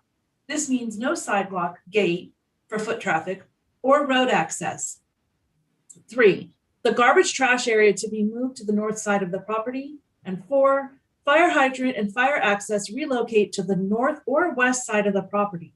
Unified Fire Authority Station 126 is located on 607 East 7200 South and can access the hydrant faster rather than trying to navigate the winding roads of the neighborhood.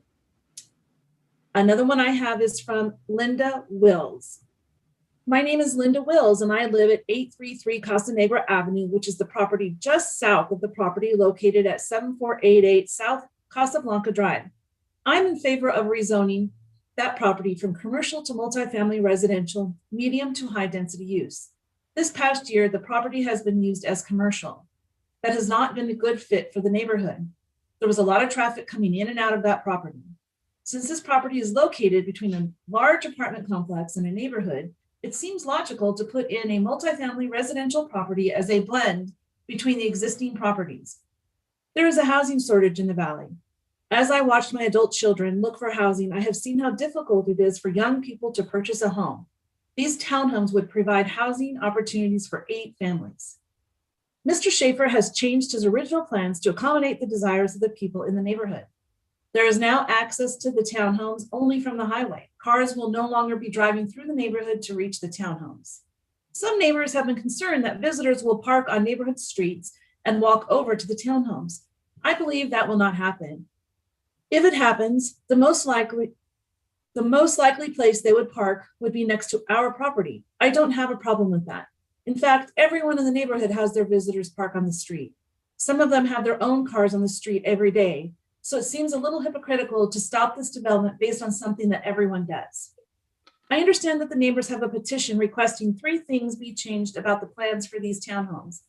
One is that the fire hydrant be located on the highway side of the building.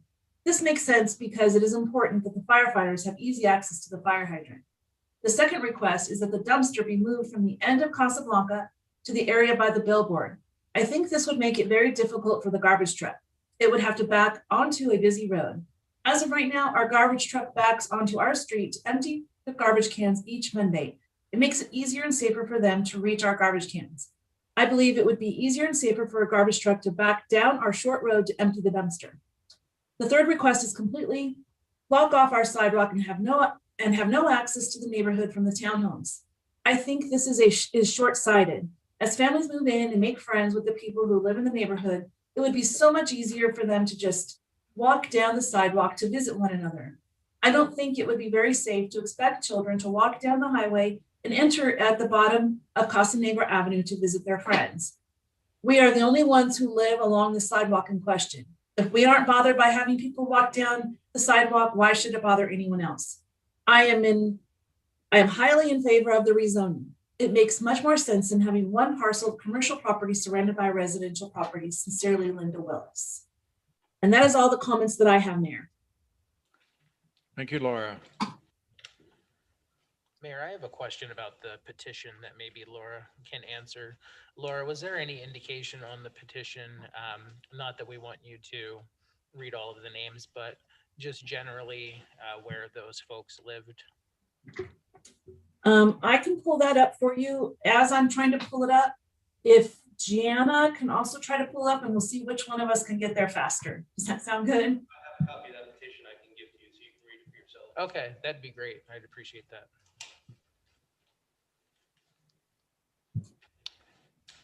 All right. Entertain a motion to close the public comment. Mayor, I move that we close the public comment session. Second. There's a motion and a second to close the public hearing. Any comments or questions on the motion? Just one question. I wondered if the applicant would like to address those other concerns. There's a question for the applicant to address the concerns that have been brought up by the residential neighbors. Yes, Specifically, like where the garbage is going to be picked up, where the fire hydrant was, the access, pedestrian access, those kinds of things. This is exactly what I think Gianna and Alex should be maybe responding to this. We are going to work with your planning group and the engineering group. That's gonna, your fire department, waste disposal people, you know, I mean, we understand the concerns and we will deal with it as much as we can. But at the same time, you know, I mean, I heard some comments backing up into 900 East with a, you know, waste disposal truck. Can we, is that better than, you know, going on to a subdivision, which is already a public street? And, you know, public street means public for everybody. And so anyways, we will work with your engineering. We will work with your planning. If we can satisfy those conditions, we love to satisfy those conditions. I don't see why we shouldn't.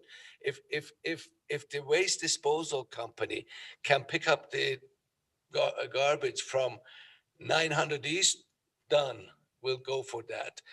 You know, I'm an engineer. I'm looking at the best solution in my mind. Of course, my best solution is not everybody's best interest.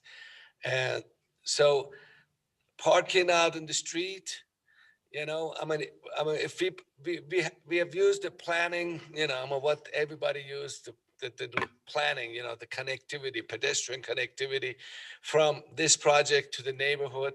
It's not going to be a continuous connectivity.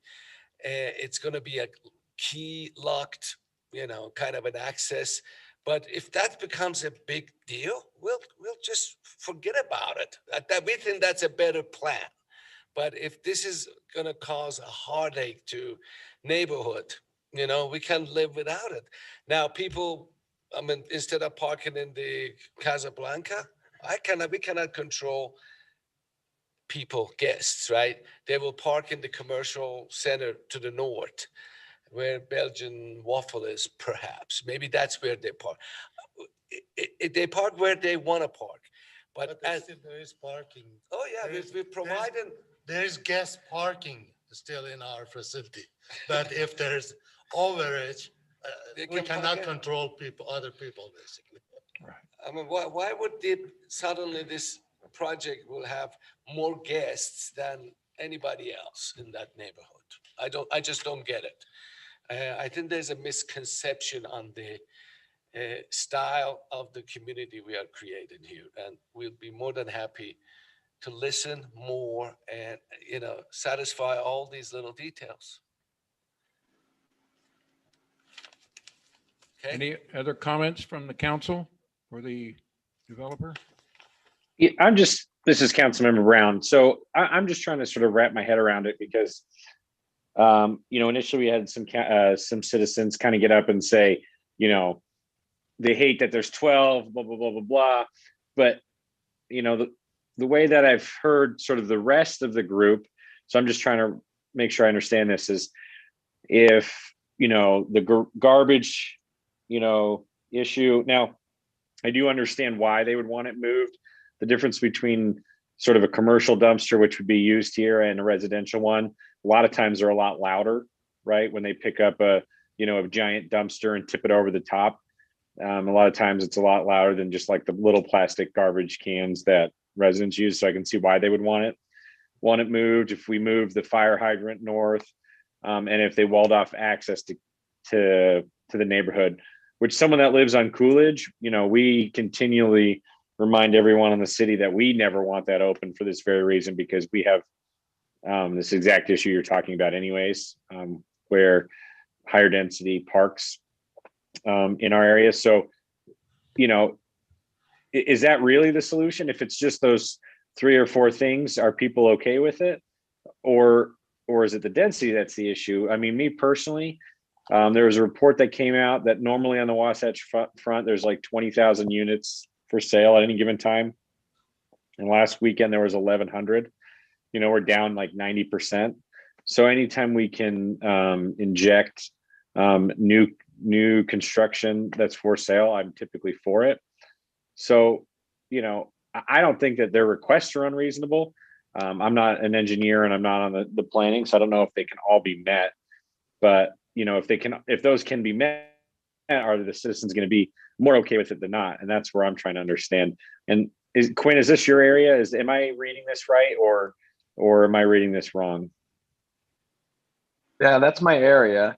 And I think you're on the right track. There are some who have expressed opposition because of the high density, but I think more of the comments were on those 3 or 4 things that they wanted the developer to address. And even like Mike Dansley said, is if they can address those things, then he would be opposing them. And he doesn't think that many others would. So, when this came up before, is we were encouraging the developer to meet with the owners to talk about some of these things and bring it in. And I know that they took some of the public comment from that last meeting and incorporated things, but there was no meeting. And if you also look at, there was the comments about the East Ridge Apartments, now known as Royal Ridge, back in I think it was the 80s when it was developed, that they did work with the neighbors to help with the walls and some of those. So they've got a history of showing they're willing to work, if their concerns are listened to. And then I also think I'm looking at the agenda items we've got later on in this meeting with the developer who's been working for 18 months or so, and has been working with neighbors outside of the city council meetings to address concerns. And now we've got something later on in this meeting where they've reached a compromise, and then we have to decide if we're okay with that. So we've got some history here where we're willing to approve where developers have worked with the residents, which is what we're hoping to see, and get a product that's in there that can help both, 1, promote housing, and 2, some of the safety issues to preserve that single family housing area. If I may, we are doing verbatim, we are following every recommendation from the previous public hearing. Now we are changing moving the goalpost. Fine, we can deal with that too. Let's bring somebody on, let's talk to them. COVID, how do you meet with COVID issues? Of course, we'd love to be going and knocking on somebody's door, get some lemonade and talk about things. We can't even talk to our families. It's a little easy to say, but we have basically delivered on every aspect of the previous issues that we had. And if there are more that we need to meet, we'd love to, give us, we'll work with Alex and Jana. They've been great. And, we actually go through this process with both Jana, and I'm sure she keeps Alex in the loop. And we don't just go out and create this concept plan and come and throw on the website. We go through submittal, we get comments, we make things according to the city ordinance. And the only people we know to work with is your city planner. And if we have to work with some neighborhood committee, let's bring them on. Yeah, happy to. Also, as far as access from 900 East, we have met with UDOT, but of course, until the project gets it's We a actually have a solid. letter from the Yeah. UDOT. Yeah. We have a meeting notes from UDOT. It's okay. Hold us a condition for that. We are okay with all those conditions are reasonable to us because we are not trying to do a shady project here. We are doing a project, I don't want to say it's better than most, but it's equal to most houses out there, if not higher. And yes, we will meet and we'll meet any condition that your planning department can live with. If they think that we can access the garbage from 900 East, give us a comment, give me a written comment and I'll do that. Thank you, gentlemen. You bet. Thank you. So Mayor, can I add one more thing? Yes.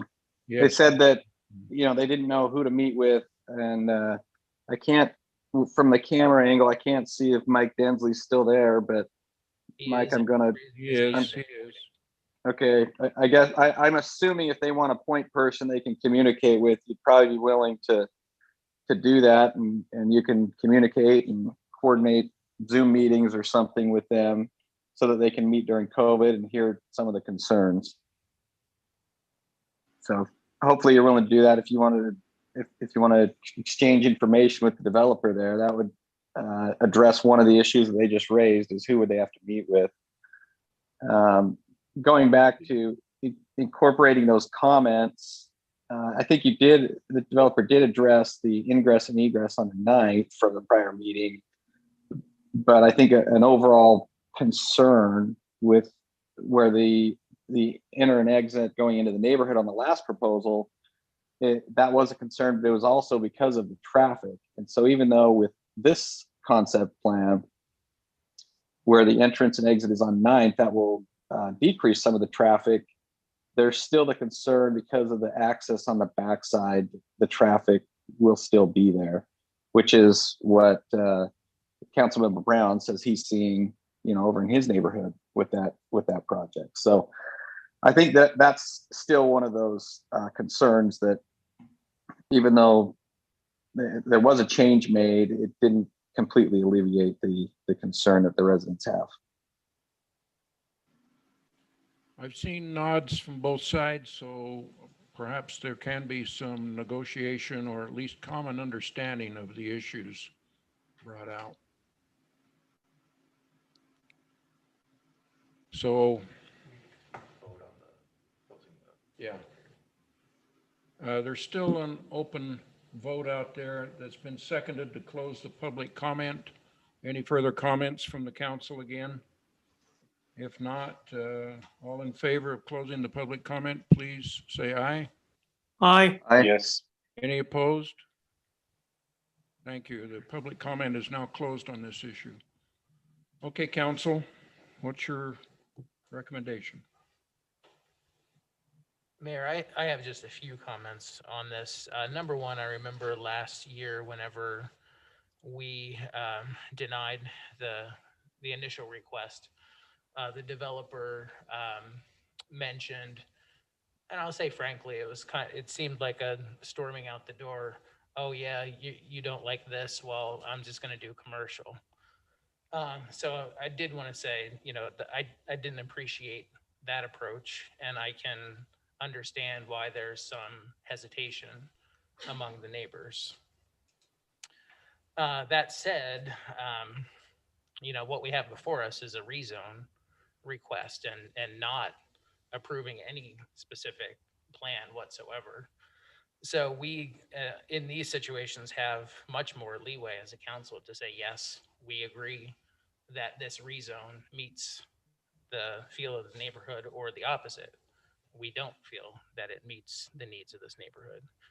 So I want to just make sure that we address that issue rather than the concept plan right now, because again, it's a concept, it's not a plan. So maybe if Jana or Alex can just give a little more detail, the one that you pointed out in your comments, Jana, was number 3, that says the land or its surrounding environs has changed or is changing to such a degree that it is in the public interest to encourage redevelopment of the area or to recognize the changed character of the area. So if this is the point we're going to rely on, could you maybe give a little more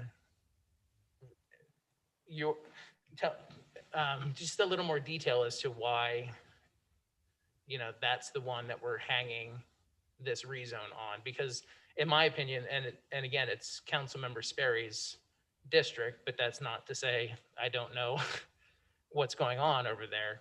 It doesn't seem to me that this specific neighborhood has changed or is changing in such a degree that a 12-unit condo or townhome facility should go into this neighborhood.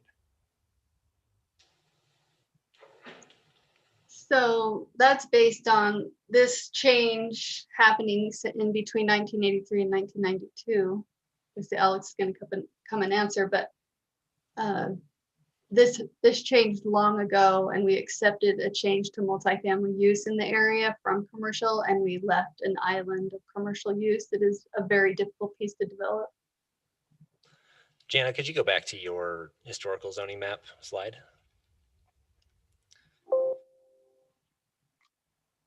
Yeah, that one. So the regional commercial zone that we have there today was originally applied by Salt Lake County at some point before 1983. And as Jana mentioned, over time, the county really saw projects come in that rezoned pieces around this one. And at the time, regional commercial is a zone that is intended to see larger scale commercial developments. It doesn't make a whole lot of sense to have a regional commercial zone if you don't have at least a couple acres, because you're not able to achieve the goals of a regional commercial center with small pieces of property. So this piece has been kind of neglected over time and has just seen use as a non-conforming residential use for probably 40 plus years at this point. So the reason that Jana and I talked about that third criterion is because, we had a lot of changes happen over time, both before and after we annexed that area. And it doesn't really make a lot of sense to keep the C2 or RC zone there now any longer, because there is no more opportunity for larger scale commercial development. So we're not looking at changes within the last 5 or 10 or even 20 years. We're looking at changes basically since that zone was applied in the first place. And to me, that's just a bit problematic, because number one, I think we should have those terms defined when we say the land or its surrounding environments has changed. Obviously, I would hope that it's changed since 1983 or 1992, or we've not grown a single bit as a city. So that's a concern to me. I mean, 1992 is now 29 years ago. So yes, I would hope that it's changed significantly in the last 29 years. But again, unless you're saying that everything that exists in that area right now could itself be a 12-unit townhome community, then I don't see the urgent need to rezone this one specific. If we didn't rezone it that way 29 years ago, or let's do my math here, 38 years ago, it doesn't seem to me that anything has drastically changed in the past 5 or 10 years, when people have more of a memory of, to say like 10 years ago, maybe people in the neighborhood would say, it hasn't changed to a degree that we think we need this multi-unit facility here now. But if you look back to 1983 and like, okay, well, since 1983, sure, it's changed enough to maybe facilitate that change. I think the question that's probably worth asking at this point is, what zone is the most appropriate for this parcel? RC, in our eyes, isn't. RM25 is what the applicants have requested. And we think that it makes sense, given that there is RM25 property in the area. We're not proposing to rezone anything in the existing neighborhoods. We're not trying to take away existing single family houses with this request. we're just trying to deal with this one remainder piece that has been left alone for decades at this point. And if it's not RM25, maybe it's something else. But with 2/3 of an acre or so, there's not a whole lot of options with what you can do on it. I think another sort of interesting way of looking at it, just to add a little something to the mix as well, is if it's if it is blocked off to the properties to the south and the access is on to 7th East, which neighborhood is it in? And I get that it still looks over people's property, and I'm not discounting that and that concern. But when you block off these properties from certain areas, which part does it now associate with? Just a question to ask, just like Alex is saying, if not this zone, which zone? And that's not really the question for tonight either. It's, are we approving this or not? But those are just some things to think about as well. And I would think, you know, the speculation would be that maybe that's why that particular area did not change so many years ago, because there was that exact question to say, well, what neighborhood does this belong to? So not being able to answer that question, speculating again, someone said, okay, let's just leave it the way it is. And in 2020, when this was before us, neighbors seemed to be okay with some sort of commercial development there. The developer in his storming out saying, okay, we'll put commercial there. Sounds good. So it's concerning to me that, you know, we're basically, it's like Yogi Berra said, deja vu all over again. It's like, this isn't much different than last summer. So I don't really, other than if he's now saying that he can sell 12 units at $450,000, math again, $5 million or so, 5-point-some million.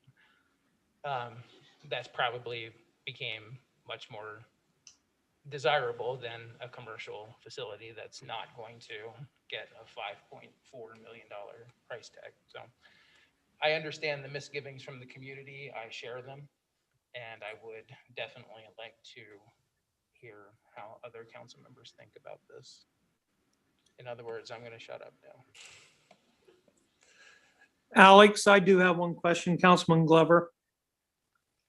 If they could come to an agreement with the community around them to build a acceptable project, can we do a development agreement again so that we get the project we want the way the community wants it?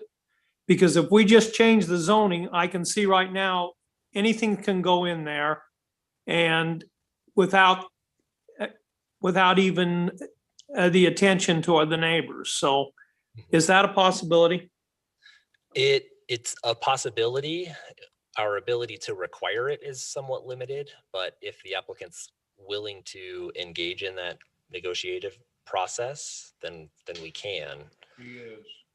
So I can't look. See, so that's my opinion, is because the neighborhood wants the development and the city would want the development, but we want it to work for all parties.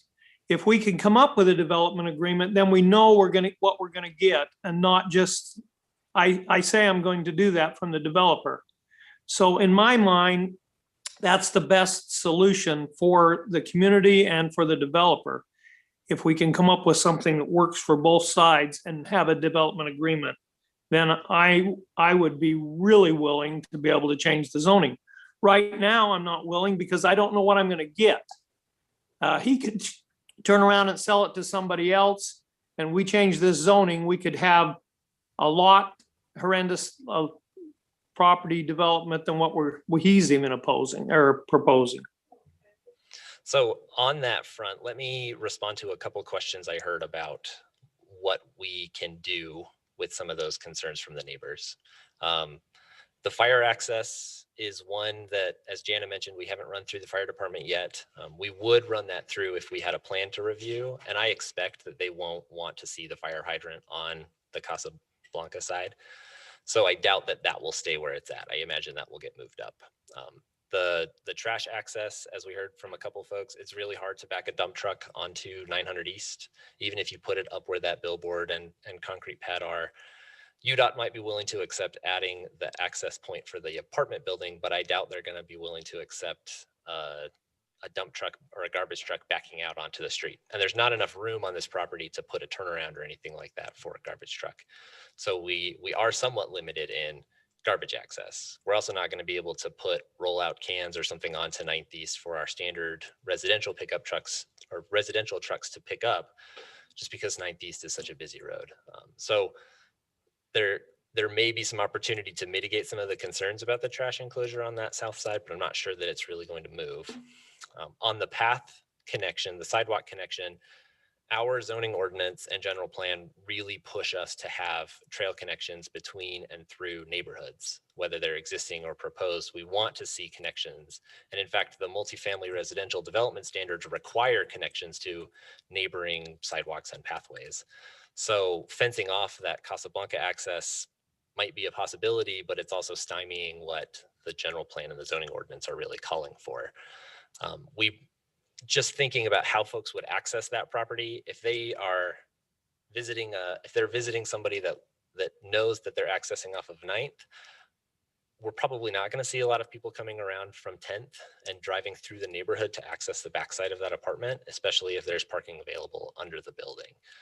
There might be a handful of folks doing that, but as we heard, it's a public street. Parking on a public street for overflow parking is likely not going to be that high for a 12-unit project. So if that pedestrian connection stays there, there's only so much we can do to prohibit or forbid people from parking on that street. So my recommendation would be we can spend some time working on some of those topics, but I would not be surprised to find out that some of them can't be changed. And I would really encourage the council to not consider closing off sidewalks when we want to try and add that pedestrian connectivity throughout. So Alex, I'm going to interrupt you on that point, because I would assume that every single council member disagrees with you on that. We don't want it on Coolidge. Dustin at one point, sorry, council member Gettle, he wanted the gates open by his community, and now he prefers them shut. I would guess council members, the only person I wouldn't know for sure would be what Heidi's position is on this. So if that's in our general plan and everything, we need to change it, because that's not what the elected officials would want. I understand that it looks good on paper to have this connectivity thought, but since there's not a lot of commercial use in the neighborhoods and there's not really a lot of public transit either, all it is facilitating parking for density. So we can say all day that that's what the plan wants. We don't want it. Councilmember Sperry said it tonight. He doesn't want it for this project. I think it would be a disservice to continue down that path when it seems like it's not what we want. So I think we need to make an adjustment to those plans. I understand. Alex, is this something we could? And number one, I know it's something we can table for a different day, but conversely, is it something we could approve the rezone contingent upon an actual development agreement? I would say once that rezone's approved, you can't really take that back. So if you want the development agreement and the applicant's willing to go forward with it, I would recommend tabling and having that development agreement put together so that we can have them both presented to you at the same time. And is that something now that I could pose that question to other council members? If you'd be amenable to tabling the rezone request contingent upon an actual agreement come back to us, or not a development agreement, but something more concrete than the concept. I absolutely would. I'd like to see that the residents are taken care of before we approve the change. And I know sometimes it's frustrating to residents who have been here for so long and have given so many comments tonight to say, well, we're not going to reach a decision, yes or no today. But I think hearing your concerns, you'd probably rather us make a decision, yes or no, based on an actual something other than just like, hey, this is what I could put here. So I hope I'm seeing some nodding heads in the crowd for those who aren't here. So hopefully if we do agree to table it, that's agreeable to those of you who have come out tonight and spent so much time with us here. Hey, Dustin, the only way I'm going to approve this is if we have a development agreement. Because otherwise, again, if we pass this zoning, anything can go in there and we will not be able to stop it up to what the zone allows. So if they don't like it now, there could be a point where they would like it even a lot less than what we have now without a development agreement.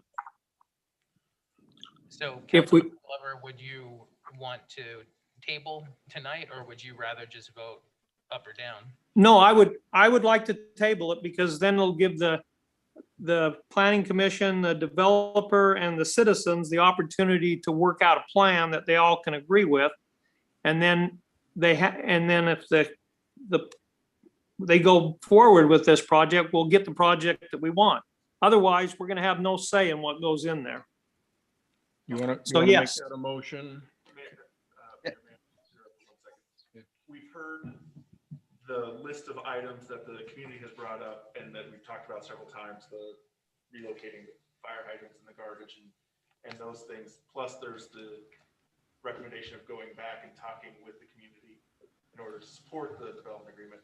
Are there any other items beyond the sort of the list that was in the letter that you would like specifically to be addressed going forward into this next step?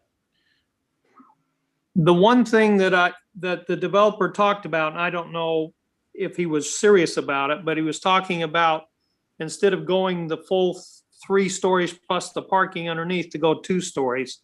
To me, I think the neighborhood would like that, but I'm not sure if they would or wouldn't. And I would like them to put that on the table to see really how high this project's gonna go. I think the petition that was circulated to us is a very good starting point for negotiations between the community and the developer. That seemed to be, to my eyes, seemed to be signed by basically everyone who lives on Casablanca or Casa Negra. They can't beat that. I mean, I think we need to be moving on to a motion. there's We- 40 names on it. Just to finish my Kind of thought. come to the end of all of the arguments and with no decision, I think we need a motion to move on. Mayor, this is Councilmember Sperry. I mean, I think we're listening to the residents that they want something changed. You know, I'm also sympathetic to the next door neighbors there who have been dealing with a lot, and they want to see some development there, but we still have some progress we need to make. So I'll make the motion that we table this until we can get more comment from the other residents and work towards a development agreement. Second. We have a motion and a second to table this item. Any further comments or questions on the motion? Hearing none.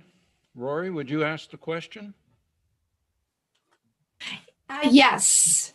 Let's see. We've got Councilmember Sperry. Aye. Lever. Aye. Robinson. Aye. Brown. Yes. And Gettle. Yes. Okay, so that motion's going to come back after it gets reworked. Great, thank you. Thanks. I'll have Jana get right on it. All right, I think you're up next, aren't you? Yes, I'm going to grab my water bottle really quick while we have the folks swap the seats. All right. Thank you folks for coming and voicing your opinion. This is how local government works best. It'd be great if we could get some notice so we have time to prepare. If it's going to be 30 days, I mean, I don't care how long the notice is, just give us some notice. The law is very strict on who we notify and how far in advance. And anybody that was in, I think, 100 feet got a notice. So could I speak with the petition now? The notice law. Well, that's called legislature. Yeah, Yes. you have to go all the way to the state for that. Okay, that's fine by me. How are you doing? It's good to see you. Things going well in your life? You're staying disease-free?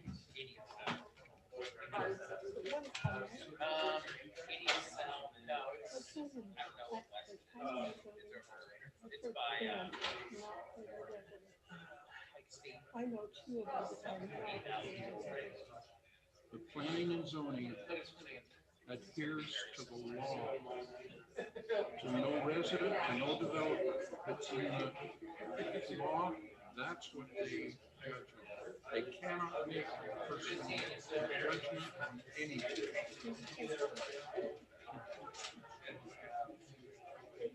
Thank you. I'm gonna remember. I just, like, I promise, I'll get better.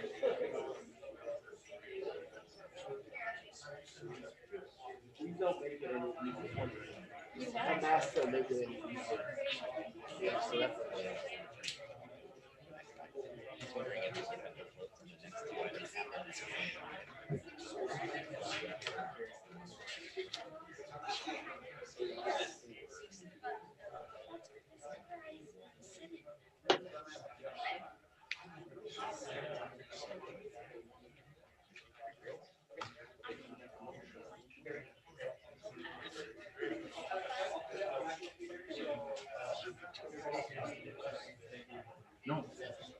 Thank you. I appreciate it. Yeah. Have a good night. But sometimes. No, it's okay.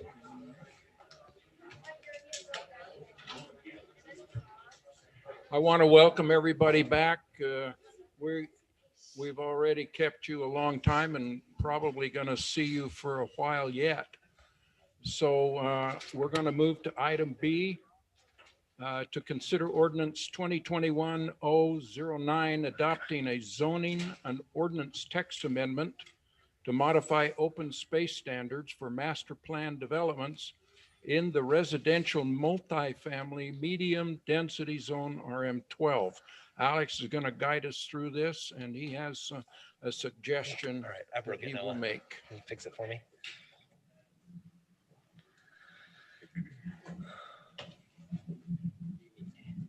Is this the I right guess one I here? just need to just try sharing it, putting it into a presentation. Glad to see you young folks here. You know, someday you're going to be in a government class about how state government, local government, national governments work. You're seeing it right here in front of your eyes. This is good. So they're out of the way because I can't read anything at the bottom. Right there? Is that fine? And such pretty girls. Mayor, we need a motion to open the public hearing. Yes, we do. Mayor, I move that we open a public hearing. We have a motion and a second to open the public hearing. Any comment or question on this? All in favor, say aye. Aye. Yes. Any opposed? All right, we are now in a public hearing for item B. Okay, so I got a last minute request from the applicant that the council consider voting on this item and the next item at the same time. So they've proposed that we do the public hearings back to back and then the votes back to back. The mayor mentioned that I should provide this option for the council to consider so that we can make sure that we keep things straight as we move through it. But I'm going to start with the text amendment request, which is, as the mayor mentioned, public hearing item B on tonight's agenda. This is a request from Adam Nash to revise the master plan development open space standards in the RM12 zone. So these open space standards have been in place for decades at this point. We talked about them briefly during our workshop this morning related to another topic, but the standards that we have now require 15% of any master plan development be developed as what we call improved common open space, which is in the ordinance has a few examples like parks, picnic areas, playgrounds, recreational centers, etc. And then 50% of any master plan development as general open space. This is going to be your landscaped areas and your sidewalks. The 15% does count towards the 50%, so we don't stack them on top of each other. So the minimum requirement is going to be 50% open space across the entire site, and then you'll see the improved common open space areas scattered within. The request for the council to consider tonight on this one is to maintain those numbers, but add an exception for certain projects in this zone that would allow them to reduce the improved common open space standard in exchange for increasing the general open space standard. This would only apply to projects that are 10 acres in size, 60 plus units in size, and have proximity to our agricultural overlay area that's in the SF1 zone. So that's not where that's supposed to be. Oh, okay. So the example, I've got an example here for you to kind of show the difference coming from Mr. Nash's Midvale Mills project. On the left side, you can see the original proposal that satisfied our 15% requirement with the addition of this community connection trail to 150 East and this community garden space along 300 East. With this proposed change, he would be eligible to reduce the improved common open space requirements and remove those two elements and still meet the rest of the open space standards. So this is a real world example of what the change would do, just so you can kind of see how it's going to play out. We've got some positives and some negatives for the council to consider on the request. On the positive side, this is a very narrowly tailored proposal. Right now, there's only one area where we have RM12 next to SF1AO, and that's along 80th South. And so that, coupled with the minimum size requirement, unit count, and what we have as basically an adjacency calculation, would mean that we're really not going to see very many projects using this standard. I can't imagine that we would see anything happen with this unless somebody rezoned property to SF1AO in one of the areas you can see here. This map on the right shows all of our RM12 and SF1AO zones so that you can see they're not widespread across the city, predominantly in some of those established neighborhoods at the south end. The second positive for this one is it responds to some of the neighbors' concerns that we've had come up during this process as we've been reviewing this project. In the next presentation, I'll provide a timeline that shows all of the times we've met to discuss this project. And in just about every one of those meetings that actually happened, we had some concerns about some of these improved common open space areas come up. The trail has been the primary one, but the community garden space on 300 East has also been brought up once or twice as well. So if this were to be approved, there would be an opportunity here for those concerns to be addressed. On the negative side, we don't think this is necessarily supported by the general plan. As I mentioned earlier in our last item, the general plan advocates for more trail connections through and between neighborhoods. So if we remove a trail connection, we're kind of going against what the general plan is calling for. The general plan also says that we want to have more open space in general because we're already short compared to what NPRA standards would say. So removing or reducing open space standards could be seen as not in line with that document. Second, the zoning ordinance is a deliberate document where we make changes specifically to it to accomplish goals. And we don't necessarily think that making changes is appropriate when there are other avenues available to address concerns with projects. In this case, the master plan development language was originally intended to increase open space throughout the city and to maintain these connections to existing neighborhoods and trails and other parts of the community. So removing them is going against really what that standard was set in place to do. And then the specific concerns that have been brought up about the trail connection and the community garden can be addressed through other means like design standards or modifications to the project layout. It doesn't necessarily need a text amendment to do it. And then finally, in the public hearing that the Planning Commission held last month, they recommended denying it as well. So that's basically the gist of it for you tonight. I've prepared a few motions for you to consider. We've got a lot of folks that want to make comments, and we've got several written comments as well. So if you wish to approve this ordinance, I've got this amendment, I've got an ordinance prepared for you. And then I've got some other motions also available to table or deny. The decision on this item will impact what we do on the next item. So that was why we originally set it up to have the vote first and then the second item. But if the council feels that it makes more sense to vote on all four of them at once, then we can do that too. Any questions? Questions for Alex? So Alex, thank you for this. And I'll piggyback on what you just said. I generally don't like removing, open zone requirements, but I also am not a fan of open zone that I can sort of consider unusable, like park strips and whatnot in calculations. In this one, it's so goofy. It's like a path that runs through someone's driveways. I just don't think it would be used on paper. It looks like it could be used, but I just don't see it really being an open space. So I don't want to ever set the idea or precedent that we're okay with less open space. I think, and I don't even know how the voting is going to go one way or the other, because this went from kind of a negative view of the neighbors to a very positive one. But I want to say I do appreciate the work to try to maintain open space, and I think no matter how this vote goes, we generally don't want to downzone the open space requirements, if that makes sense. So I pulled this slide back up just so I can point out that there is a trail. This is the image I've got here is clipped from our general plan, which includes the Midvale City Trails Master Plan that was adopted in,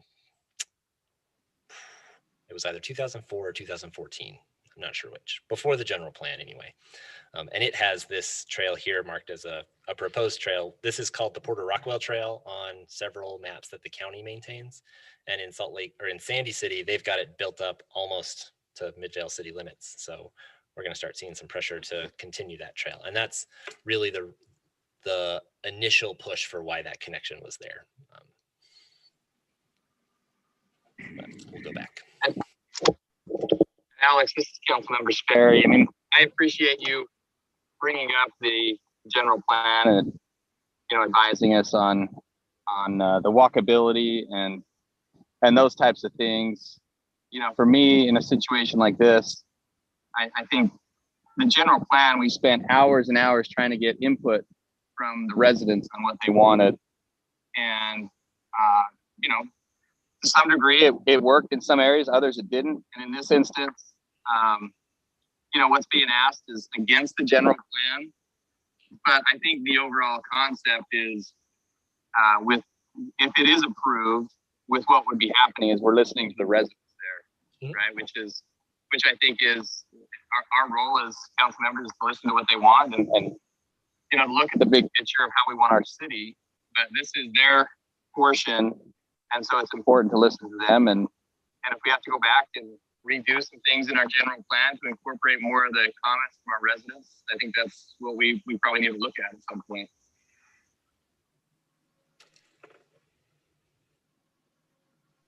And Council Member Sperry, on that note, I think there's only one person that's currently on council that really was around when the general plan was adopted. Maybe the mayor was a council member at the time. So, I mean, it wouldn't be necessarily a bad thing to try to get a little bit more of the tenor and tone of the current elected officials, since I think maybe it would just be Councilmember Glover that really impacted that first one. I could be wrong on that though. Yeah, we were working on it when I was a new council member. So I think it was probably maybe my first year and a half that we were discussing it. So I think it was just the two of us that are still remaining.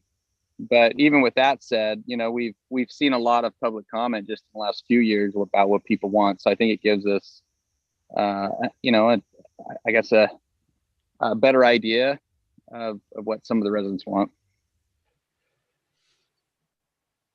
I just want to comment similarly.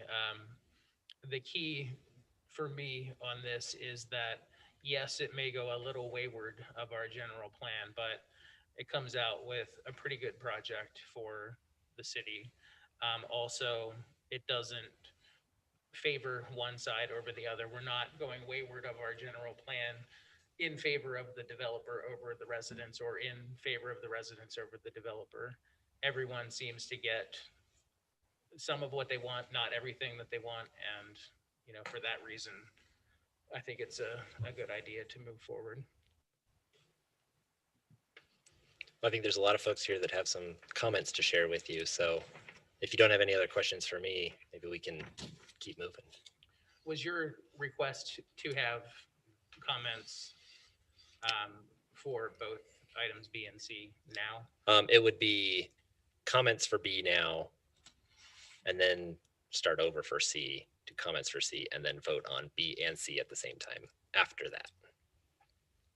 So we could still, in theory, we could still do the comment part now, and then I could immediately jump back up into my next presentation for item C, and then we could do the comments for C, which have some overlap, but not totally. So you'd like us to close the public hearing now and move on to C? Well, No, take comments first, they comment. then close the public hearing and move on to C. I don't know And the, then also take comments Yeah. in C about the same. Yeah. they're two different requests. So this is just the text It's amendment. getting a little confusing, which makes me think that we should probably stick to the agenda Okay, as, that's fine. as it is. And Um, try to speed it along as much as possible. Yeah, my goal tonight is to blitz through everything that I've got to present for you because we've still got several items left. I like that, Alex. All I right. don't want to keep you off the sand too long, Councilmember Sperry. That's a good word.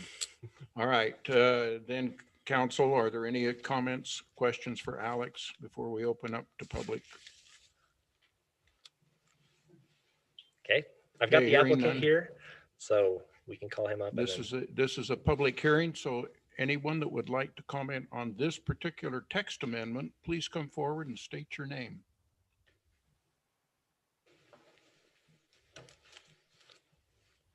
Oh, it'll be great when we get rid of these masks, won't it?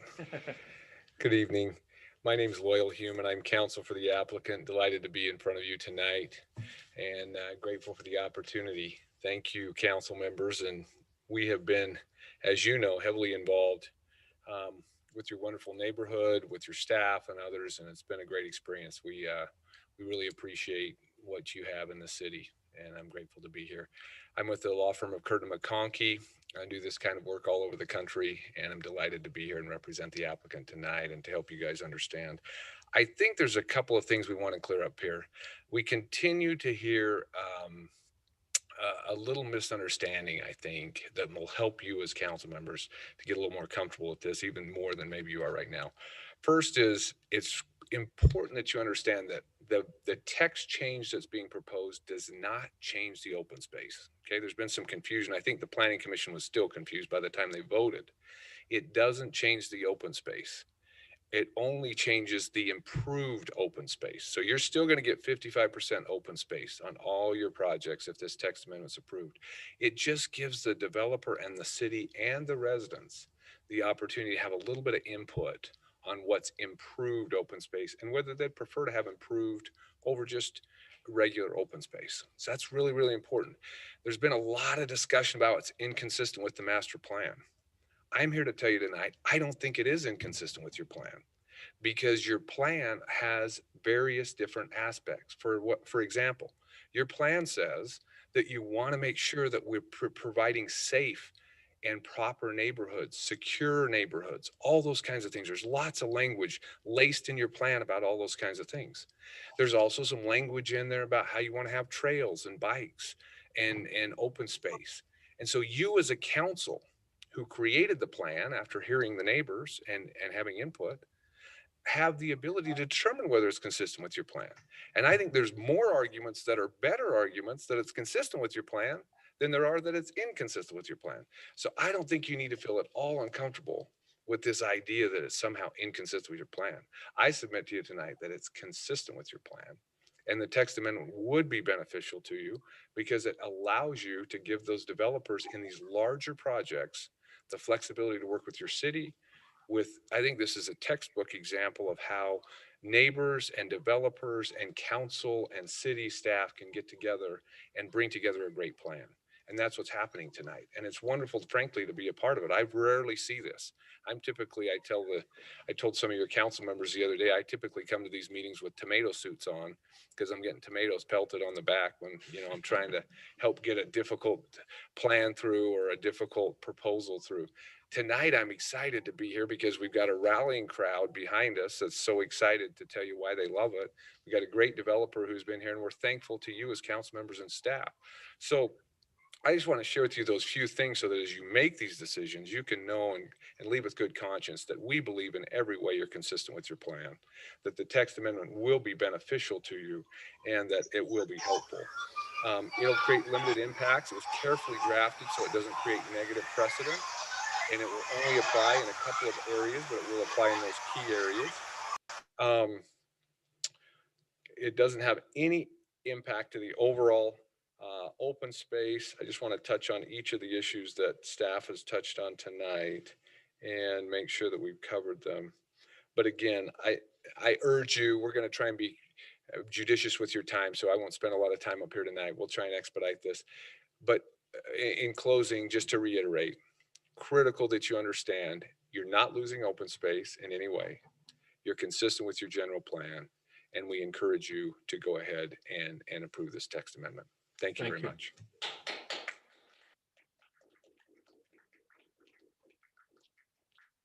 Are there any other public comments? Please come forward, state your name.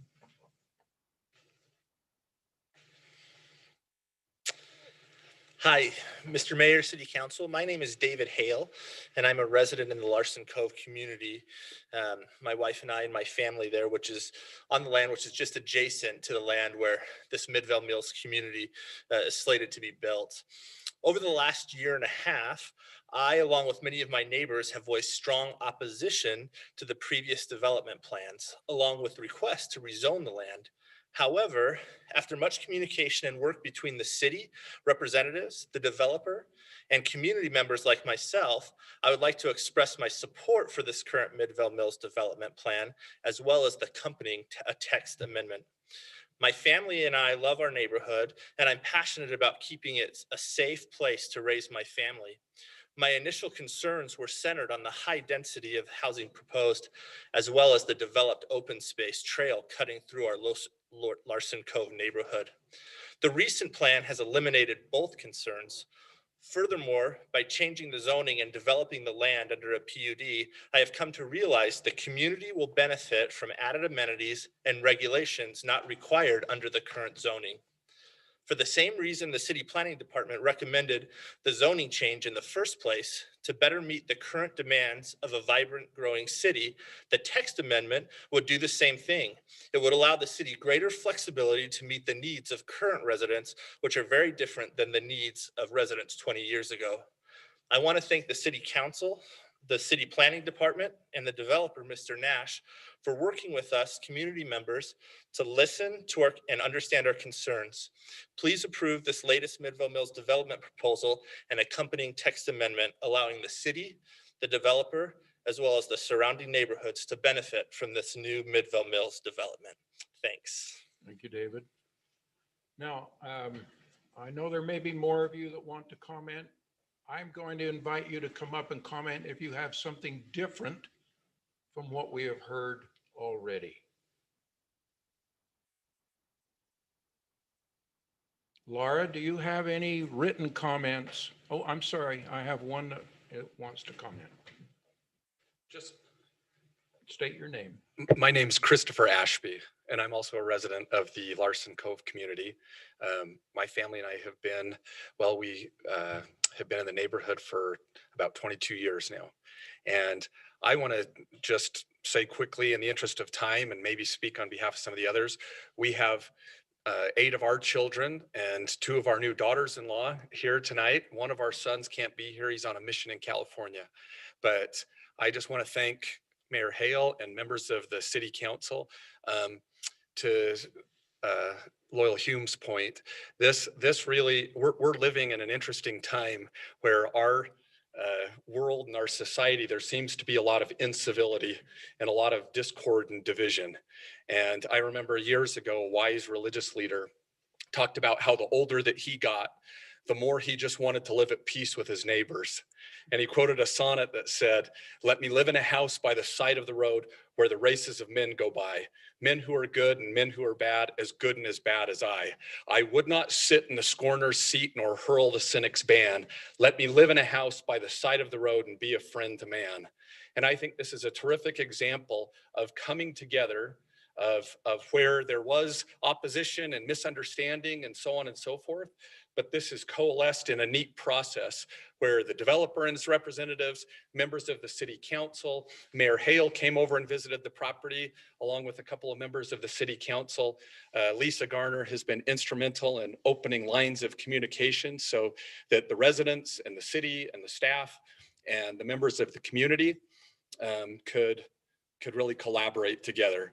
And I think what you're seeing here tonight is a culmination of that. And all of these folks here behind me have come as a show of support. I appreciated Mayor Hale's comments at the first of the meeting. I think it's a terrific thing for these young people to be here and to see this. I'm glad that it was later on the agenda and that it dragged on a little bit so they feel it a little bit. So they feel like, hey, we're here and we're representing something and we're standing for something. And what we're standing for is for our community and for the welfare of everyone involved. And I think this text amendment, as Loyal pointed out, doesn't do anything to undermine the integrity of the plan. It leaves the same amount of open space. It just gives everyone involved the ability to really look out for what the best interests are, as opposed to just a one-size-fits-all solution where those individual considerations can't be taken into play. So we really appreciate all that you've done and are very strongly in support of the approval of the plan that Mr. Nash has put forth and the corresponding text amendment. And so hopefully that'll save a little bit of time of everyone commenting, but thank you. Thank you very much. Okay, once again, any other comment that's different from what we've heard?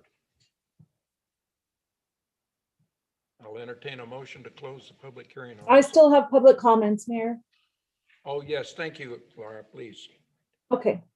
So the first comment I have is from the Larson Cove HOA Board.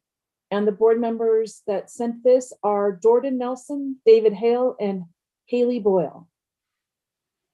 We express our gratitude to both city representatives as well as Mr. Nash, the developer, for engaging in an open dialogue to find a solution that serves the needs of the city and the developer, while still protecting the safety and well-being of our Larson Cove community. As an HOA board, we understand the development of the land where the Midvale Mills community is to be built is inevitable. However, the way it is developed will have a huge impact on our neighborhood as well as the surrounding community. After multiple discussions with both city representatives as well as the developer, we understand the multiple priorities at play. We appreciate the willingness of the mayor and the city council to come look at the property. We appreciate Mr. Nash submitting this plan, which would allow Midvale Mills to be constructed without having to include a developed path, to the detriment of both the Larson Cove and Midvale Mills communities. The site plan has now been through more than 30 iterations over several years to address the varied requests of the city staff, residents, and others. Due to the work of many, this site plan is now a win-win, and it and the documents that go with it should be approved by the city council promptly.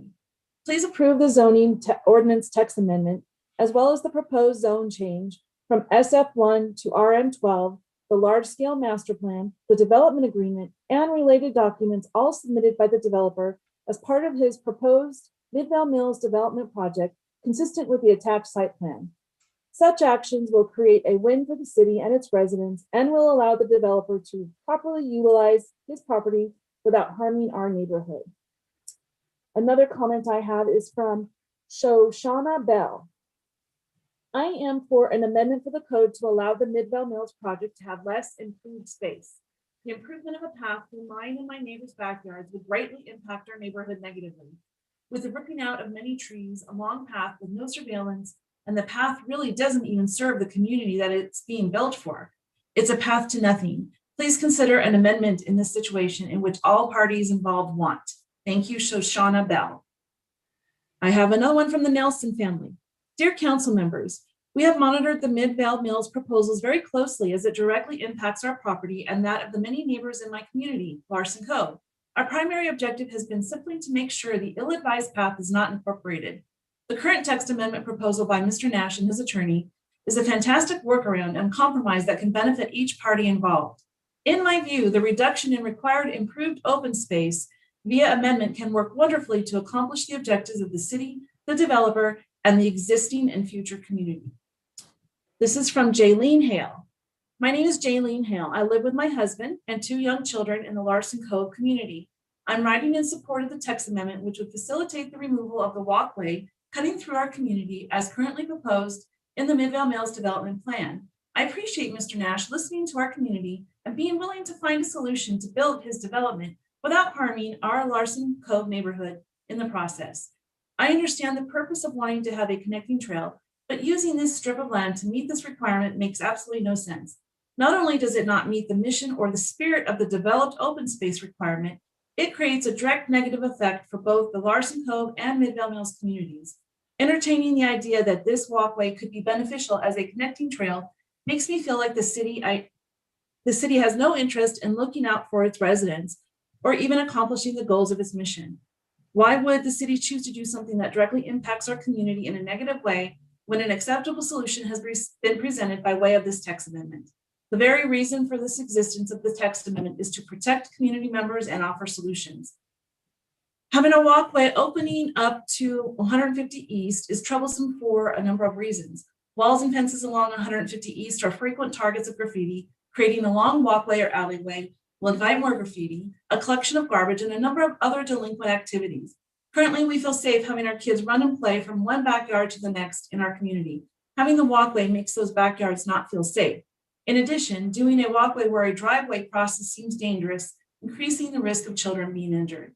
Please use good judgment in considering this text amendment and the solutions it provides for the city, the developer, and the community. I hope you will recommend approving the text amendment and the current Midvale Mills development plan, effectively removing the need for a pathway through the Larson Cove development. Jaylene Hale. And that's all the comments I have at this time, Mayor. Thank you very much, Laura. Mayor, I move that we close the public hearing. Second. We have a motion and a second to close the public hearing. Any comments or questions on the motion? Hearing none, all in favor, say aye. Yes. Aye. Yes. Any opposed? Okay, ready for action on item B. Mayor, I move that we adopt ordinance number 2021-009, amending chapter 17-7-3 of the Midvale City Municipal Code to modify open space standards for master plan development projects in the multifamily residential medium density zone. Second. We have a motion and a second. Now, any questions or comments on the motion? This Again, is I hear Councilmember none. Brown. Yes. Oh, sorry. I was just going to say, I appreciate the work that everyone has put into this, and I apologize to the community for not coming and visiting. I talked to Representative Stoddard about it. As the mayor pointed out, I'm not in town at the moment, so I wasn't able to make it, but I appreciate everything everyone's done, and I look forward to seeing where this goes generally, I think. And that's all I had to say. Thank you. Yeah, I'll echo what Councilmember Brown said. I mean, this is the same type of thing that we're hoping we see in the Casablanca project, is where the developer and residents can get together and compromise. And I also spoke to Representative Stoddard about some of the things. So I appreciate all the effort that's gone into it, and also the patience Mr. Nash has had, because I know it's been quite a while for him. What we should have done is had this public hearing first so that the Casablanca representatives could have heard how, when a community comes together with the developer, this is what happens. So, Alex, do you want to present your second one now, or should we take a vote on this and then proceed? Up to you. All right, we're going to take a vote on this. So Rory, would you call the vote on item B in our public hearing? Yes. Let's see. Councilmember Glover, Aye. Robinson, Aye. Brown, Yes. Gettle, yes. and Sperry. Aye. Thank you. All right, now, Alex, let's take item C. I will. Need to open that public hearing first. Mayor, I move that we enter a public hearing. Second. Second. We have a motion and a second to open another public hearing. All in favor, say aye. Yes. Aye. Any opposed? Aye. Yes. Now, this one is to consider a request for a rezone of approximately 10.12 acres of property located at approximately 300 East, 8,000 South from single-family residential zone with agriculture overlay to multifamily residential medium density and a 72-unit large-scale master plan development agreement for the Midvale Mills project. Alex. Just letting IT do their thing, work their magic on this computer. Put it up at the top.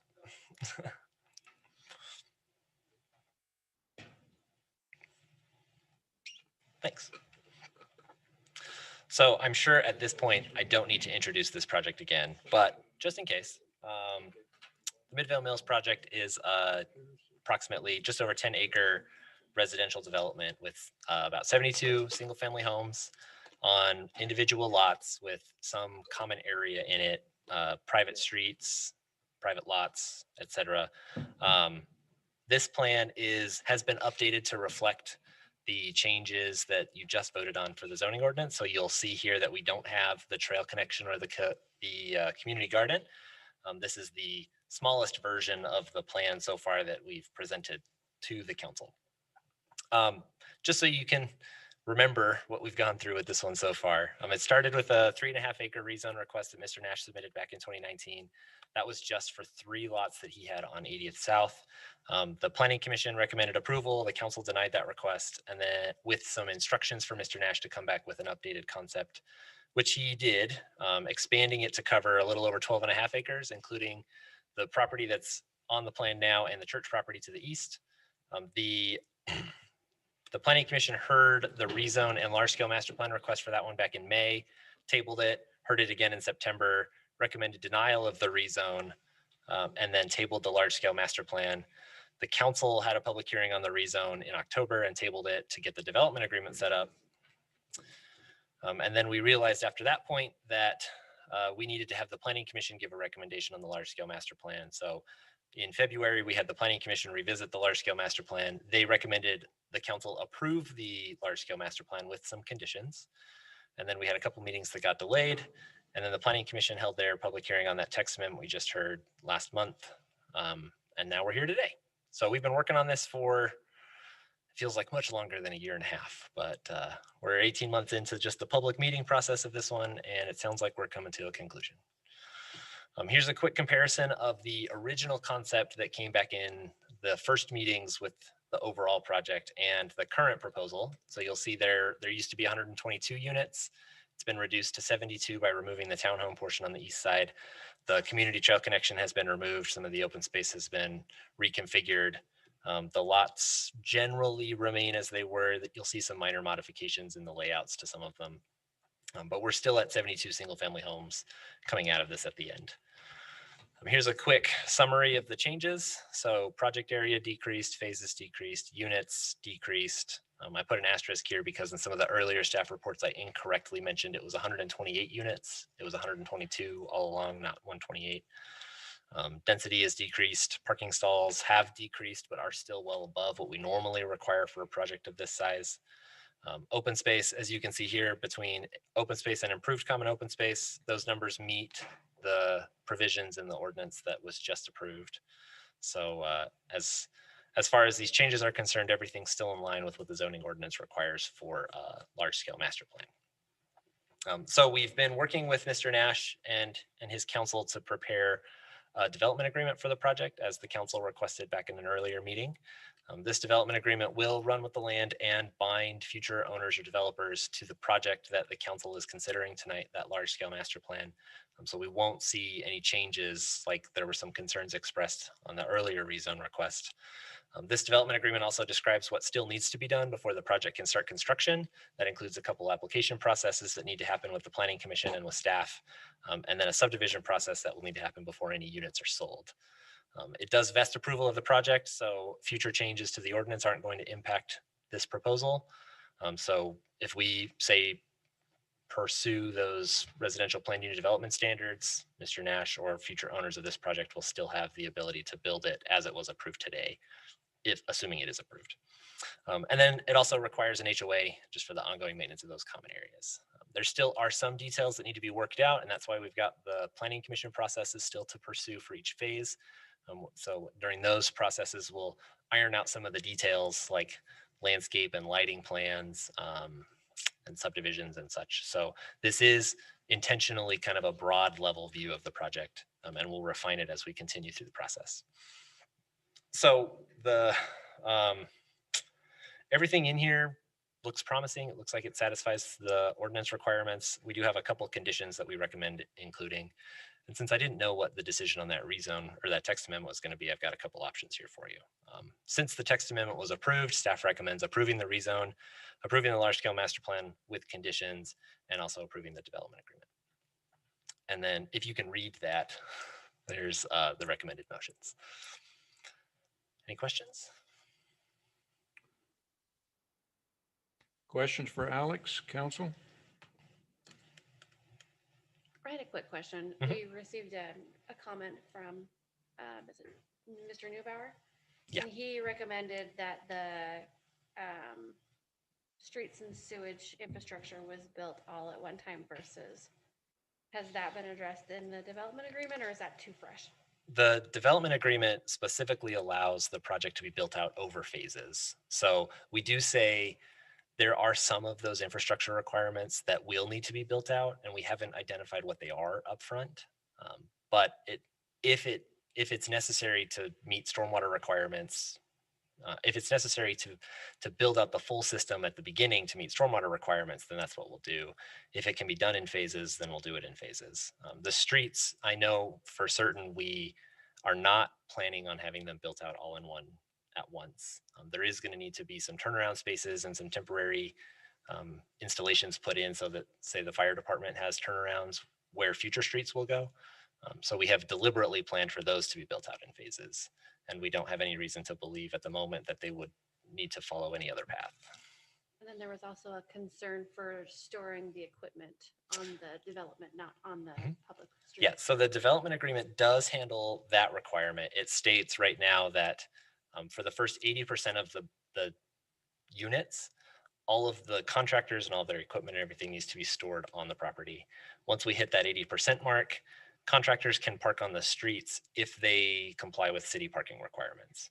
Equipment storage, I can't see any reason why there would be any equipment storage on a public street. It might be on some of the private streets, but that shouldn't be impacting anybody outside of the project boundary at that point.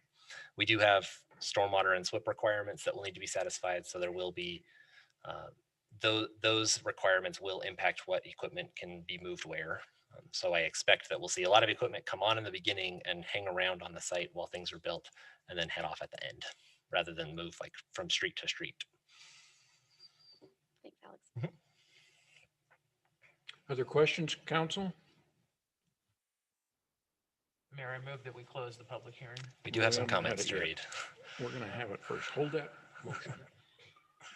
Okay. Okay, if there's anyone in the public that would like to comment on this action item, I invite you to come up to the microphone. Again, state your name, please.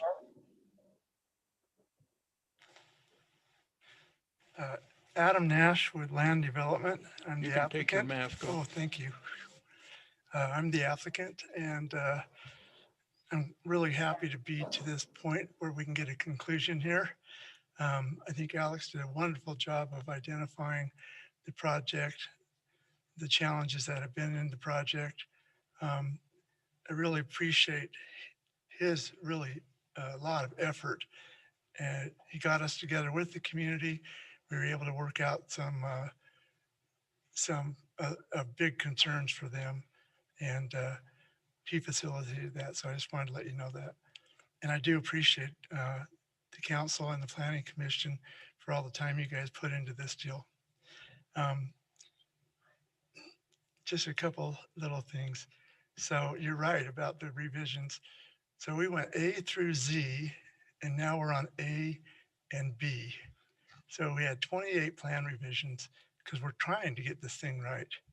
And I think we're showing our flexibility even as we progress. If there's anything that needs to be discussed or worked out with neighbors and stuff, you know, we try to be the good neighbor. So that commitment's being made to you as well. Any questions? Any questions for the developer from council?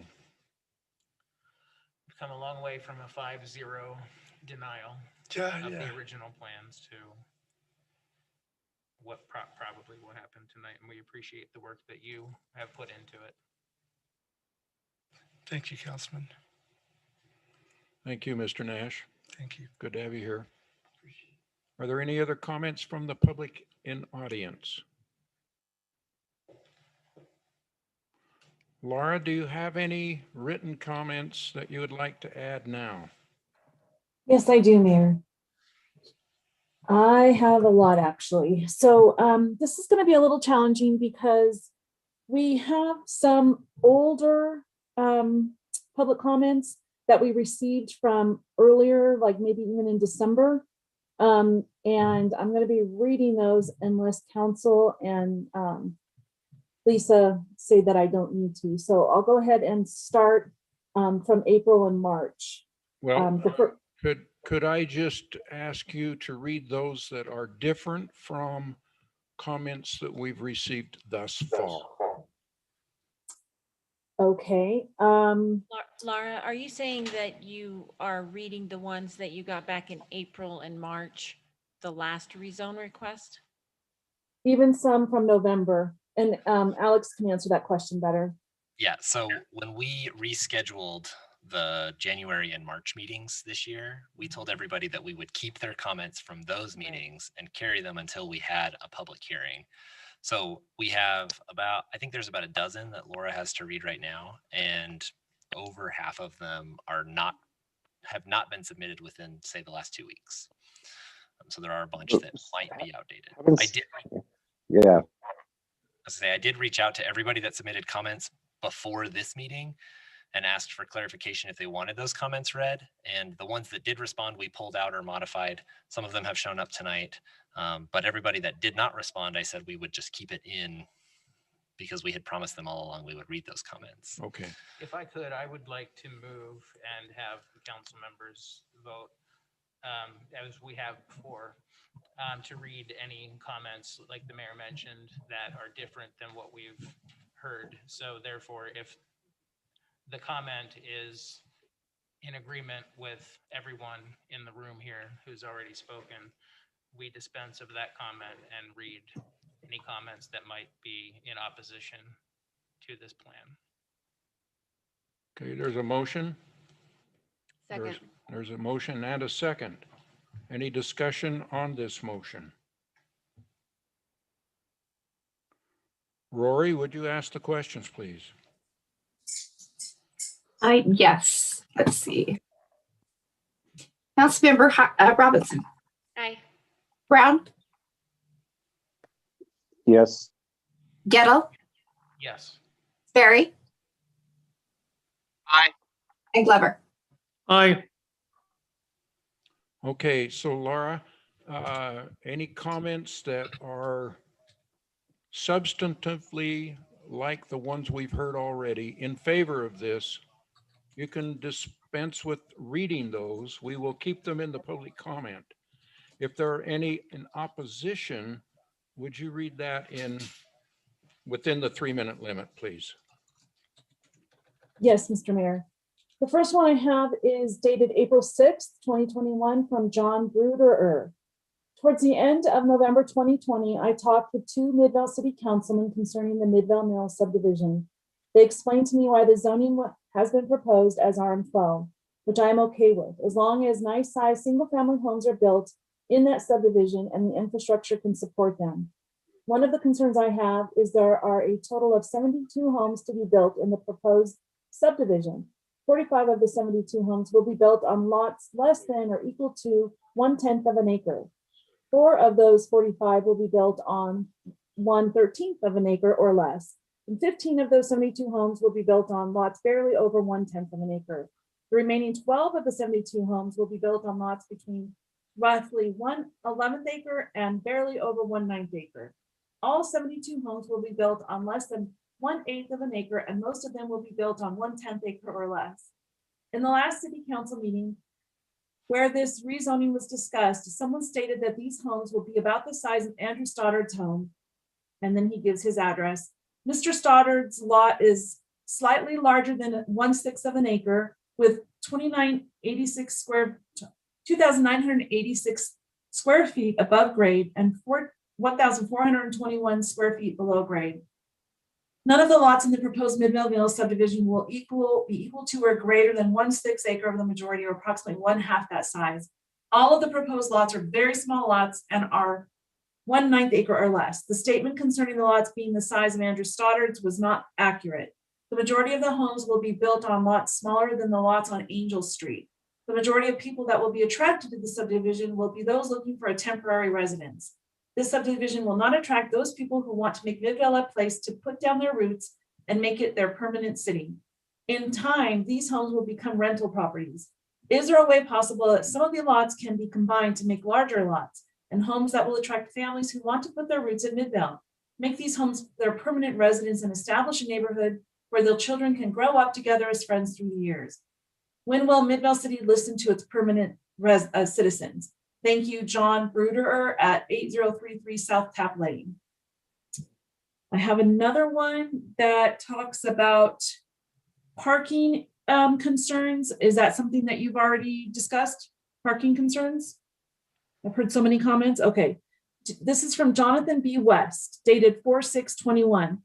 Dear sirs, we are primarily concerned with the lack of parking and inevitable street parking and congestion in the planned development. It looks like reduction of church parking for an expanded gathering space is included in the plan now. No real objections, though potentially a reduction in their parking will increase congestion. Congregants already park both sides of the street and the wrong way instead of using the available parking today. The other one I have is from Alex, can you help me with this one? I have one from Michelle Timothy Savati. Since I haven't read all of these ahead of time, I'm not sure if they are something we've already discussed or not. If you remember this one. So Laura has read all the comments that we received within the last week or two. Everything else that she has is from January or March. Most of those comments are in opposition to the project, but they were looking at an older layout that still included the trail and the church parking lot, or even more back then. So the reason I reached out to those folks is because I wanted to give them an opportunity to update their comments to reflect the changes, and the one that Laura just mentioned, plus the rest of the ones that we have to read, did not respond with updates. So I suppose the question now is, would you like to have the comments read that do not reflect the latest plans? And if so, then she'll just read there's like 7 or so more of them. If they're not germane to the current plans, then no, I don't think that we should read them. I think they should be entered into the record and they'll be, a part of the official record of what happened tonight. But, if they were here tonight, they wouldn't get up, I would think, and start talking about something that doesn't exist anymore. So yeah, I don't think there's any need to read those into the record. Do you want to make Alex? Go ahead, Brian. Hey, I just had a quick question. I didn't know if the applicant could address this, because we've kind of heard this a couple of times, and I don't know if it's a true thought process, but I'm guessing that these are not going to be cheap. So I don't know if anyway Mr. Nash can sort of give us a range on the pricing of the housing, because I'm guessing these aren't going to be $250,000 that people are going to move in and out of. Obviously building costs and stuff are hard to say how much in the market, but if you could give like a bracket of what you think these are going to go for, I think that could help answer some of these questions. Yes, Adam Nash again. Just in response, these homes they're single family residential homes, extremely nice quality. They're not being built as rentals. They'll be for sale product. The builder is Garbett Homes, very reputable builder here in the state of Utah. And I think that the prices will be, $450 to start and on up, depending on what kind of extra work they want the builder to do. I heard just this morning that the average home in Salt Lake now median price, 500,000. So that's shocking to me, but these will be in that range. So certainly not rentals. You could never rent them for enough. Right. And I didn't mean to put you on the spot like that, but I knew that's what your answer was likely going to be. And that way I hope, the people that are worried that it's not going to be someplace people want to set the roots. And I don't think people are going to, invest necessarily that much money to leave quickly. So I felt like it was good for you to say that. So I do appreciate that, even if it kind of called you out. So thank you. It's okay. Thank you very much. And Mr. Dash, this is Councilmember Sperry, to add to that, do you know if Garbett has had any discussion about putting a rental restriction in their CC&Rs to prohibit rentals? No. Okay. We don't typically restrict at all because there's so many federal housing issues and things when we start to do that. The price and the quality of the units, there's no way this is going to turn into a 72 unit rental project. It's impossible. So we're not going to dictate it as a covenant.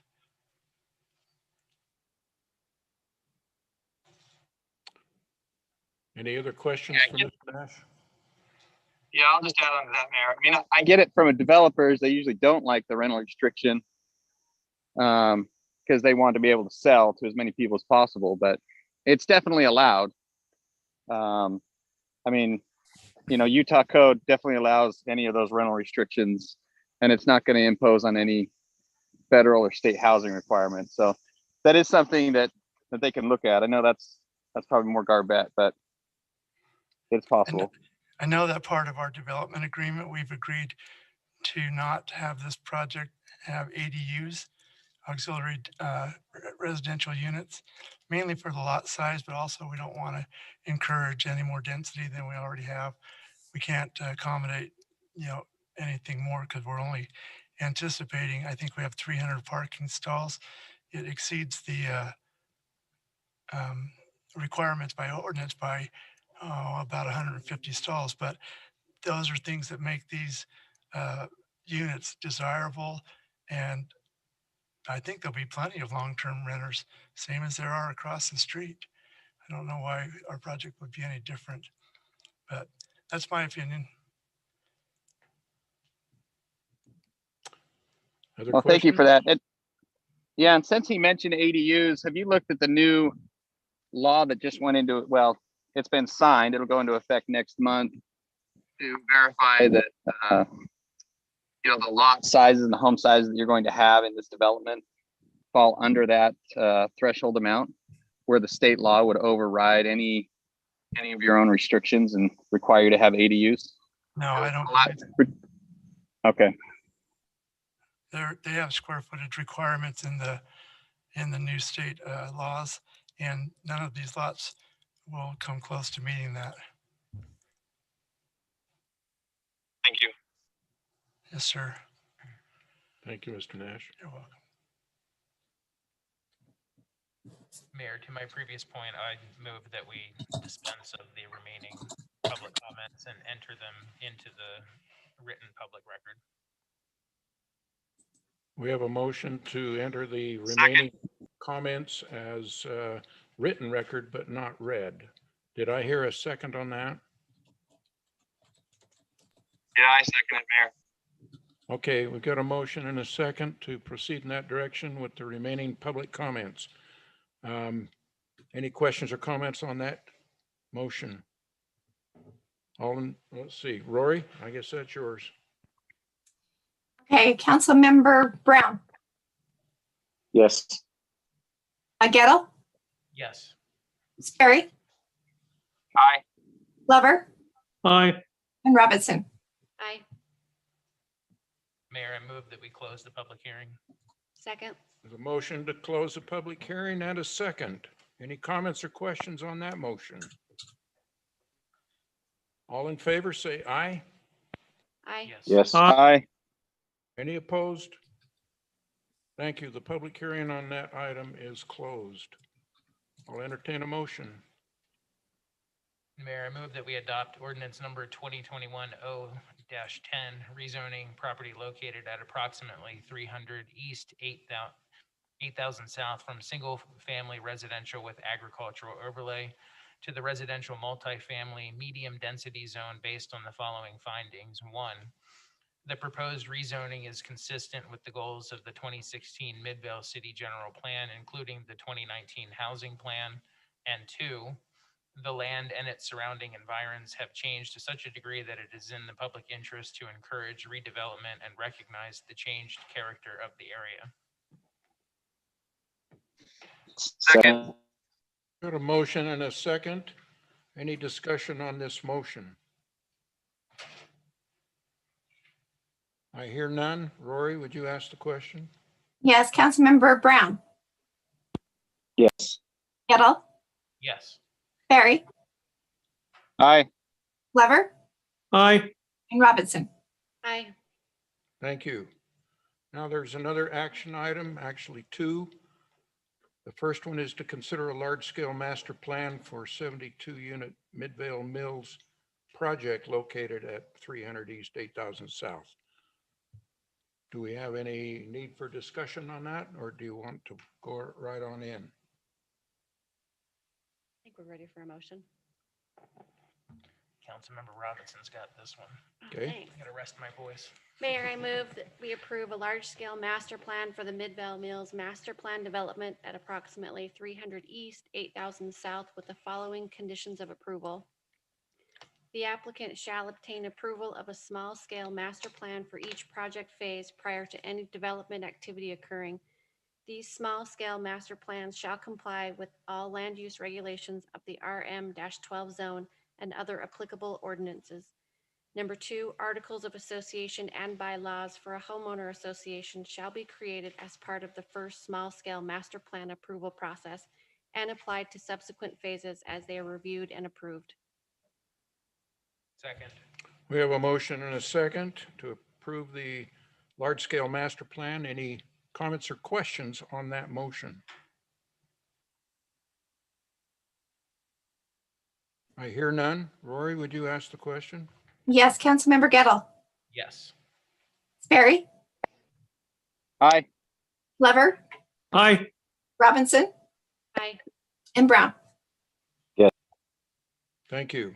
One final action item is to consider resolution 2021 R11 approving a development agreement for Midvale Mills project. Mayor, I move that we suspend the rules and adopt resolution number 2021 R11, authorizing the mayor to enter into a development agreement for the Midvale Mills project as presented. Second. We have a motion and a second on the development agreement. Any questions or comments on this motion? I hear none. So Rory, would you ask the question on this? Yes, Councilmember Sperry, Aye. Glover, Aye. Robinson, Aye. Brown, Yes. and Gettle. Oh, I get the last say on this one. Yes. Thank you. We appreciate everybody in attendance on this item. Definitely a move forward in the right direction. And in time, you'll have, sounds like, some fine neighbors. So thank you for coming. We're going to take a potty break or whatever else you want to do.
All right, we are ready to resume here with item D, to consider a 10-unit preliminary condo plat for Phase 1C of the Jordan Heights at View 78 project located at 8378 South Iris Loomy Lane. Alex, please. Let's open it up first. Mayor, I move that we open a public hearing. Second. We have a motion and a second to open the public hearing. Any comments or questions on the motion? All in favor, say aye. Yes. Aye. Any opposed? Yep. We are now in a public hearing. Go ahead, Alex. Great. So this item and the next one are going to be basically the same thing. We had a couple of these come through the council a few months ago. These are the next two phases of the Jordan Heights at U78 project, or the Holmes Jordan Bluffs condos down at the end of 700 West and Bingham Junction Boulevard. So I'll be real quick with this one. We've reviewed this as a preliminary plat. It is a 10-unit condo plat at this point. It has the same recommendations for conditions of approval that the last two plats that the council approved already for this project have, which are to prepare the final plat, make sure it gets reviewed by the relevant staff members, including the council, include the declaration of covenants, provide utility notices and duty to serve letters. The Planning Commission reviewed this one and didn't have any concerns with it. They recommended the council approve it with those conditions. So we're here with the council to get that decision. After this, it will get a final plat, and then it will get recorded, and then it will be done. So here's the location. You can see I've marked where approximately this building will go, and then here's the plat itself. It's a pretty generic condo plat. And then here's the motion. I have not received any comments so far. Any comments or questions for Alex on this consideration?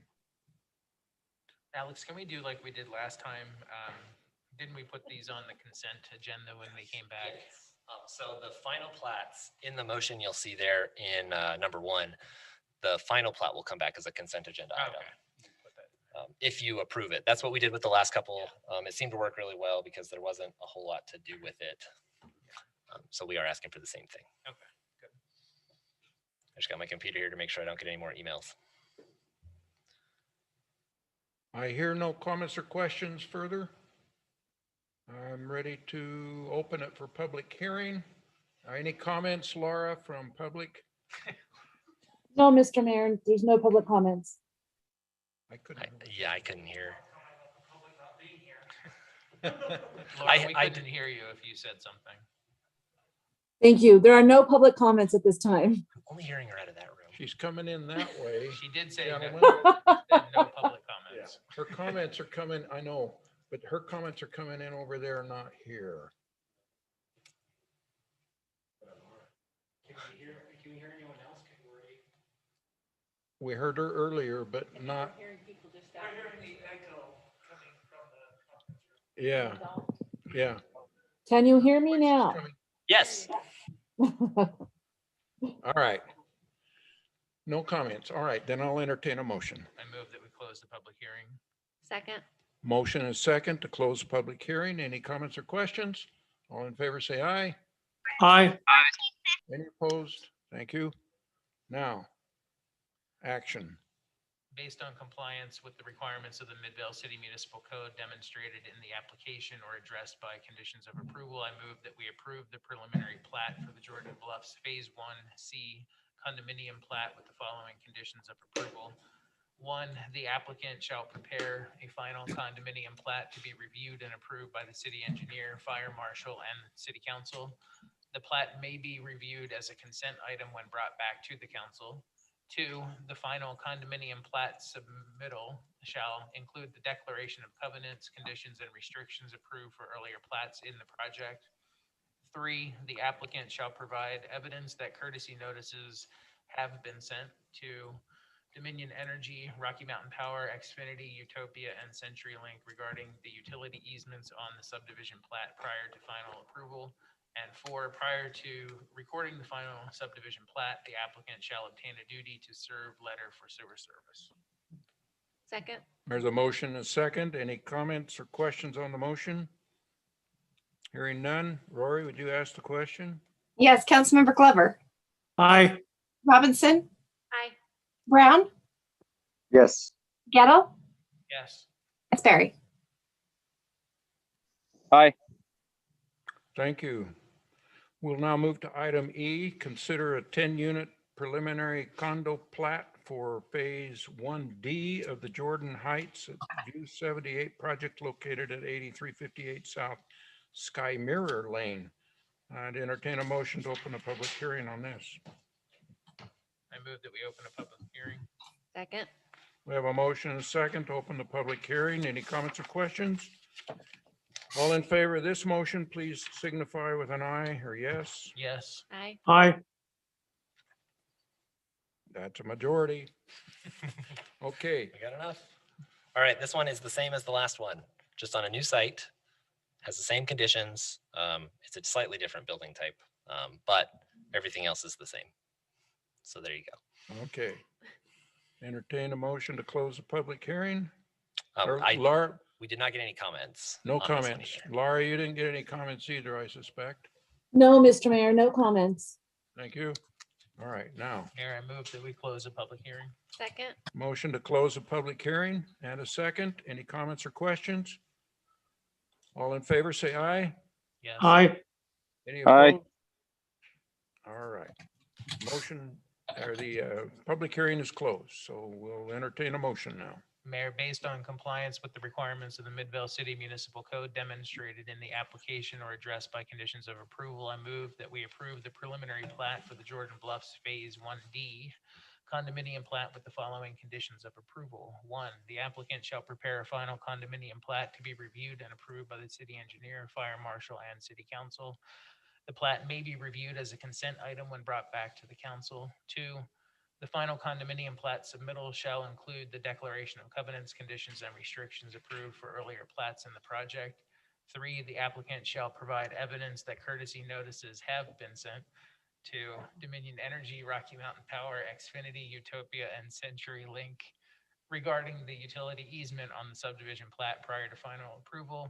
And 4, prior to recording the final subdivision plat, the applicant shall obtain a duty to serve letter for sewer service. Second. We have a motion and a second. Any comments or question on the motion? Hearing none. Rory, would you ask the question on this one? Yes. Councilmember Robinson, Aye. Brown, Yes. Gettle, Yes. Berry,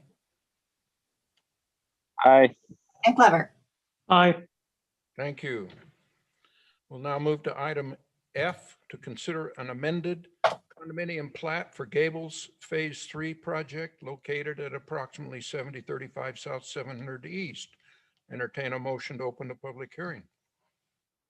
Mayor, I move that we enter into a public hearing. Second. We have a motion, a second to open a public hearing. Any comments or questions on the motion? All in favor, say aye. Aye. Yes. Aye. Any opposed? Thank you. We're now in a public hearing on item F. Okay, this one is a little bit of an unusual request, so I'll try to move quick, but I want to make sure that we also cover the relevant material. So this is a request from Russ Platt to amend the Gables Phase 3 condominium plat. This project was approved back in the 80s by Salt Lake County. There were 14 units at the time that you can see highlighted here that were not constructed back with the rest of Phase 3, and they've sat vacant now for about 38, 40 years. Mr. Platt has some new plans for those units that he's been working with the HOA on getting approved through their process, and he would like us to approve them. And part of that means we need to amend the plat for this area to reflect the updated unit designs. Condo plats do show those unit layouts, so we want to make sure that we have the right information on there. Amended plats have a streamlined process that we can go through where they only have to hold a public hearing in front of the planning commission if someone objects to the proposal, and they have to hold a public hearing in front of the city council if we don't have signatures from everybody that's affected by the plat. So we took this to the planning commission. We sent out the relevant notices. They are in your packet, so you can see what we sent out. Nobody from the public had any concerns or objections with the plat amendment, so the planning commission was able to consider it in just a meeting without taking public comment.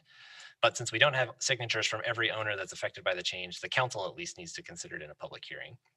To approve it, these three criteria need to be satisfied. It needs to be consistent with the general plan, needs to not injure any person or the public, and there needs to be good cause.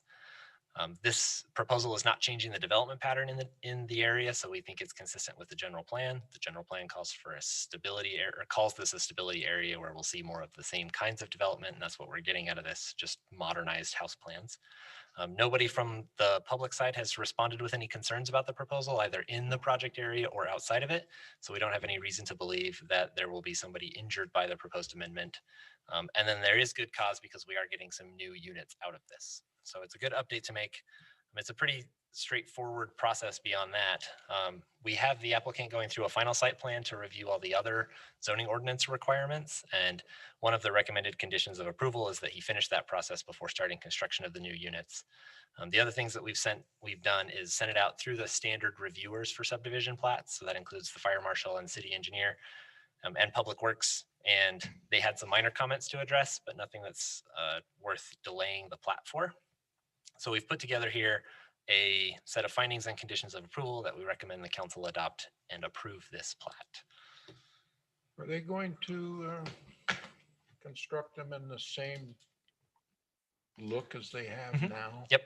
Okay. The HOA has been heavily involved in the process of the design process for the new units, and they're taking inspiration from the existing units. I was told by, I think it was somebody on the HOA board, that it's called the Gables because of the design of the projects. And so they want to make sure that that is carried through with the new units.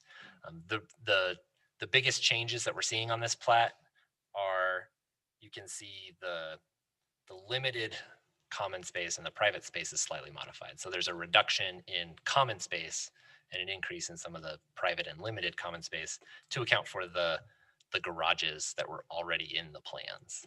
I'm not entirely certain why they showed up as like a limited common area when they really should be private on the old plat. So this is just converting it on the new one. Thank you. I did get, on this one, I got a comment from David Brower, and I forwarded it over to Laura, but he emailed me about 15 minutes ago saying he does not need his comment read. So we can, other than that, I haven't gotten any other comments on this project. Okay. Well, Laura, you're off the hook then. I'll get back to All right. there. Entertain a motion to close the public hearing, please. I move that we close the public hearing. Second. There's a motion to close the public hearing. Any comments or questions on that? I do just want to point out that the applicant's name is Platt. He's an architect. It's the Platt. He might be here. All in favor of the motion to close the public hearing, say aye. Aye. Aye. Yes. Aye. All right, that was unanimous. So I'll entertain a motion on item F, please. Mayor, I move that we approve the proposed plat amendment for the Gables Phase 3 amended condominium plat with the following findings and conditions of approval. Findings: 1, the proposed amendment is consistent with the general plan. 2, neither the public nor a person will be materially injured by the proposed amendment. 3, there is good cause for the proposed amendment. Conditions of approval: 1, the applicant shall prepare a revised amended plat to be reviewed and approved by the city engineer, fire marshal, and planning director. Once approved by staff, the applicant shall obtain all required signatures on the final plat Mylar. 2, the revised amended plat submittal shall include the declaration of covenants, conditions, and restrictions that will be applicable to the plat. 3, prior to beginning construction, the applicant shall obtain final site plan approval for the new units. Second. We have a motion and a second to approve this condominium amendment. Any comments or questions on the motion? Hearing none. Rory, would you ask the question, please? Yes, Councilmember Brown, Yes. Gettle, Yes on the plat. Barry. Sorry, was that me? Yes, sorry, Sperry, yes. That's a yes. And I know that this area has been subject to some legal issues in the past. I'm sure the HOA is ready to get it resolved. And well, the legal issues are resolved, but to move forward with the new development. Great. And Glover Aye. and Robinson. Aye. Thank you.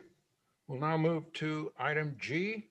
Consider ordinance 2021-008, adopting a zoning ordinance text amendment to modify development standards in the Main Street form-based code zone. Alex? Mayor, I move that we enter into a public hearing. Second. Motion and a second to enter a public hearing. Any comments or questions? All in favor, say aye. Aye. Opposed? We are now in a public hearing. Alex? Oh no. Sorry, I'm just trying to make sure I can read everything on my screen. Okay, so this is a request from Mr. Heber Slabbert with AJC Architects. It comes to us through the fire station design process for the new fire station on Center Street. So the form-based code was set up last year. It was adopted last year, and it has design standards for all buildings in this form-based code district. I've got you the map here to see the boundaries. As we've been working with Mr. Slabbert on the fire station layout, there's a few things that have come up that are problematic from an operational standpoint. So there's these points of conflict between the form-based code and the fire station. And then we've also discovered that there are a few other errors and omissions in the ordinance that we wanted to address. So we've got a handful of changes here for the council to consider in the form-based code. About a quarter to a third of them relate to the fire station. The remaining parts are addressing some of those errors and omissions and some other changes that have come about as we've kind of worked in this ordinance a little more. Mr. Slabbert should be here. I'm here. Okay, good. So feel free to answer any or ask him any questions or me as we go through this. So here's a list of all the sections that are affected by this proposed change. And I can go into as much detail as you'd like, but to run through them real quick, we have in the use section some new exceptions for fire and police stations.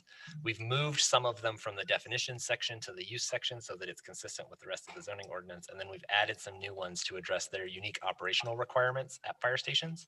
For instance, we've allowed the building to be set back off of the street, which is not typically what we want to see in the form-based code, because they need to be able to see farther down the street as they pull their apparatus out of the building in response to an emergency need. We have exempted them from frontage coverage and corner occupation requirements for the same reason. We've allowed them to do shorter buildings than the minimum height required in the zone. And then we've allowed them to make some landscape changes as needed to kind of address visibility concerns. There's also an allowance in here for visitor parking areas in the front yard and setback areas, provided that all landscape requirements for those parking areas are satisfied. And that's so that we can at least use some of that space between the building and the street, as opposed to just leaving it open. On the open space side, we've revised calculations for the various open types. That includes reducing the number of seats, trees, and bicycle racks required. Once we started looking at what those would actually mean for various open spaces, it became apparent that the numbers we chose were far too aggressive, and we would end up with more seats than people in a lot of these places, even if we packed everybody in as much as we could fit. So we've made those a little bit more realistic for what we hope to see in those designs. We've also added a requirement for bicycle repair stations in our larger open space sections. That's to encourage more people to bike through the Main Street neighborhood. We've already got bike lanes and we've already got bike racks required and other bike parking. And we feel that additional repair stations in the largest open space sections will help further incentivize people to use their bikes in the neighborhood. We've clarified that parks can be built by other governmental entities beyond the city and the county. And we'll talk about that in the discussion item a little bit later. But that's to say that we want to, if we can get open space in an area, we want to make sure that it can happen. And we don't want to necessarily restrict it to just us or Salt Lake County to build it if other governmental entities are willing to partner with us on it. And then we've put in some maintenance standards as well for those park areas. On the landscaping side, we have, in response to some of the concerns I've heard from council members about certain types of trees along streets, we've added flowering pears as a prohibited species along streets. That's one of the tree types that drops fruit or branches and smells pretty rough in the springtime. That was, I believe, we heard in a couple meetings complaints about certain trees in certain areas. And thank you, Alex. I greatly appreciate that. Yeah, this will only affect Main Street, but we're working on it across the rest of the city too. I have a personal crusade against these trees for the same reasons, so I'm glad to finally have a reason to put it in here. We also wanted to clarify that landscaping is not generally desirable in the form-based code district. We want to see buildings, we want to see people, we want to see open spaces, but we don't want to see landscape areas. So we've put in here a clarification that only the landscaping types that are described in the form-based code can be used for landscaping. So if you want to try and fill an empty space, you've got to put a building, or you've got to put a parking lot, or you've got to put something that will contribute to people being in the district and thereby improving the vitality of the neighborhood instead of just throwing some sod down. The fire station is an exception to that because they do have those operational and visibility requirements that we need to address, but other uses would be more limited. And then we found a few typos and other errors that we needed to fix, such as like misnamed sections or tables. So we fixed those throughout. And then we have made some minor changes to the side and rear landscape buffer to help with the fire station and clarify our intent with those areas. That would remove the tree requirement when those buffers are small and only require trees once they hit a certain size, and then allow sidewalks to be installed in that area too to get access around buildings. In the parking section, we've added parking standards for fire and police stations. They are the same as what we have for other office uses, minus whatever areas they use as equipment storage. We've kept that out of the calculation. The proposed fire station that we're working with is well under the maximum parking count that, or the limit that would be imposed here. And if you'll remember, in the form-based code, we set parking maximums rather than parking minimums. And this layout has been designed so that we have enough parking spaces to satisfy the needs for two shift crews to be on site at the same time. We have, if you'll remember last year, we did a temporary ordinance for monument signs in the form-based code. That's how we got our nice big one out here in front of City Hall. Since that was a temporary ordinance, we wanted to make sure we codified it permanently. And so that language has just been copied from the temporary ordinance into here. And then in definitions, we've clarified some definitions that were missing and should have been added, like facade bay fenestration features, major and minor division features. We've added definitions for bicycle racks, which weren't in there, and clarifies that bike racks need to have at least space for 2 bikes per rack. So when we talk about a minimum of 3 bike racks, that means space for 6 bikes, not just 3 racks themselves.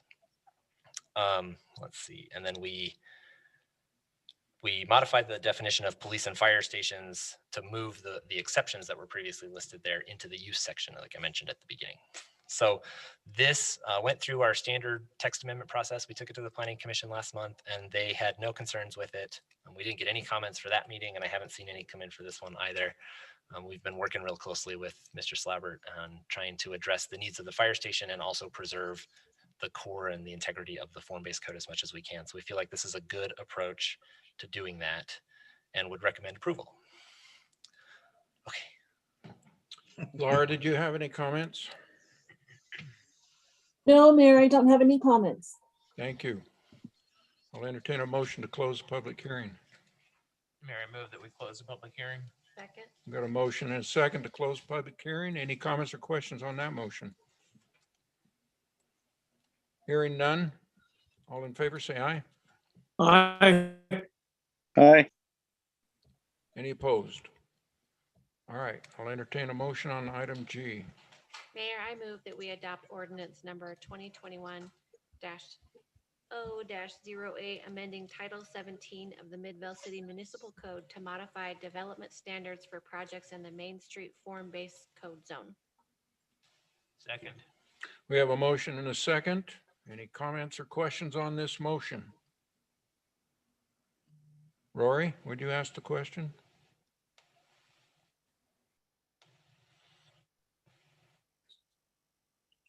Sorry, talking and I was muted.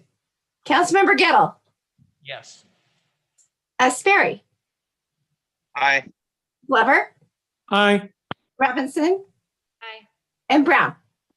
Yes. Thank you. Well, now we come to the consent agenda to consider the approval of March 16, 2021 minutes. Mayor, I move that we approve the consent agenda. Second. And a motion and a second to approve the consent agenda. Any questions or comments? Rory, would you ask the question? Yes, Councilmember Sperry, Aye. Glover, Aye. Robinson, Aye. Brown, Yes. and Gettle. Thank you. We have one more action item to consider a 4-lot final subdivision plat located at 287 and 293 East, 6790 South. Jason, welcome aboard. Let me share my screen. I've been watching for 5 hours. It's a shame I'm only going to be on screen for about 90 seconds. You get hazard pay for that. Yep. All right, here we go. Can you make it 60? I'll try. Okay, this came to you as a preliminary plat. You approved it on February 16th, and then he met all the conditions. And now we're back to you today with the final plat. The applicant is Brandon Fry of Fry Developments. Oh, shoot, let's see. Here's the vicinity map. It's at 6790 South, 300 East. Taking 2 lots, going to make it 4, and then going to put 2 single-story twin homes on it. Here's just a photograph. I can, Jason, I can only see you. I don't see your screen. I don't know if anyone else is seeing that. Let's see.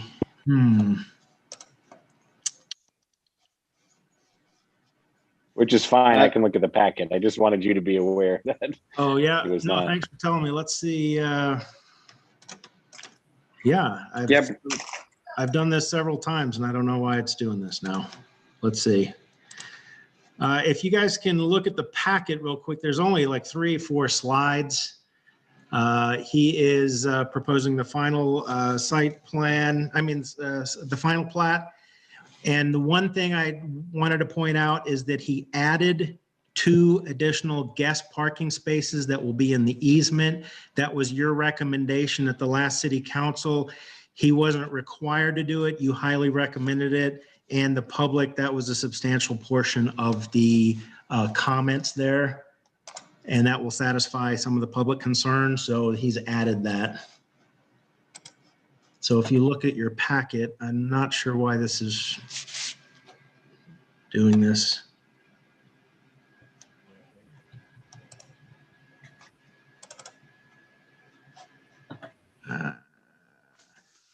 So if you look at your packet, then we're at the very end of the staff report is the staff recommendation that you approve the 4-lot final subdivision, and that he'll secure all the signatures on the Mylar. Jason, real quick question. Yep, go ahead. Under the surveyor's certificate on the site plan, it says not approved. Well, when he submits the Mylar, that will come off. That's so that there's no confusion that this is the actual plat. Okay, I just have never seen that before, so it caught my eye. Yeah. Okay, any further discussion with Jason on this? I'll entertain a motion if you're ready. Mayor, I move that we approve the 4-lot final subdivision plat at 287 and 293 East, 6790 South with the following conditions of approval. 1, the applicant shall obtain all required signatures on the final plat Mylar. And that's it. Are there any other? It says following conditions. I think that's it. Okay. That's it. Do I hear a second? Second. Second. Thank you. We have a motion and 3 seconds. You're in a hurry to get out of here. Any comments or questions on the motion? All in, let's see. Rory. Yeah, we can finally see Jason's screen. Oh my God. Hey, the applicant's here too. He's been with us for 5 hours too. Thank you, Brandon. Yeah, my pleasure. Thanks, Jason. Okay, you ready? Yes, Rory, go for it. Okay, Councilmember Glover. Aye. Robinson. Aye. Brown. Yeah. Gettle. Yes. And Sperry. Aye. Thank you. We'll now move to a discussion item on UFA Station 125 project. Okay, I want to make sure that we have our architect friends in here. Still here. Excellent. Just a little bit of popcorn left, so almost there. Well, we can spend as much or as little time as the council feels about this one. So this, I wanted to take just a few minutes and have Heber run through what they're proposing for the fire station, since I know not everybody has seen the plans come up yet. So Heber's put together a few images to show you, and then we wanted to talk at the end about this park proposal that he and I have been working on. And we wanted to talk to you about it so that we can decide if it's worth pursuing further or if we should abandon it and pursue some other option for some of this property. So Heber, feel free to take it away. All right. No pressure. It's not like I'm the last person standing between bed or anything. You are not, I promise you that. Okay. Is my screen showing up? Yes. Okay, great. So I have some renderings and some visualizations of what we're proposing for Midvale Station 125. We've really enjoyed working with Alex and the team here. What we're showing here is a 3-bay fire station for 125. In this view, you can see the view from Center Street, looking at the building with the visibility into the fire truck apparatus bay. And I've got a couple other views here to show you. The second view, you can see more of what's being proposed as far as the scale of the building, the visibility and transparency in, the brick that's being proposed as our fire station look. And then on this side, you'll see what we have here actually is a visitor parking lot. It's not uncommon for the fire station to have tours, visitors, people who need to come in for medical assistance. And so fortunately, there is an existing parking lot on the corner that we're going to utilize, and then a courtyard to gather tour groups and the public in prior to entering the building. So the entry is right here into the fire station, the firehouse portion of this. And you'll see that this is the rear of the site looking on the back side of the building, the back side of the apparatus bay. This will be where the staff and shift parking will be between the 2 shifts. And as Alex mentioned, we'll have parking for 2 shifts. So it's a very simple, very efficient prototype that we're proposing. On the left-hand side here is the park space that is part of our discussion today in this open area that can be potentially used to help with the form-based amendments we've made in the use of this site in the future and its location right here on Center Street. Any questions or observation about the renderings before I switch to the site plan? So that park would be on the corner of Allen and Center then? Yep. Yeah, so let me pull that up. I'll zoom in here for everybody. Oh, yeah.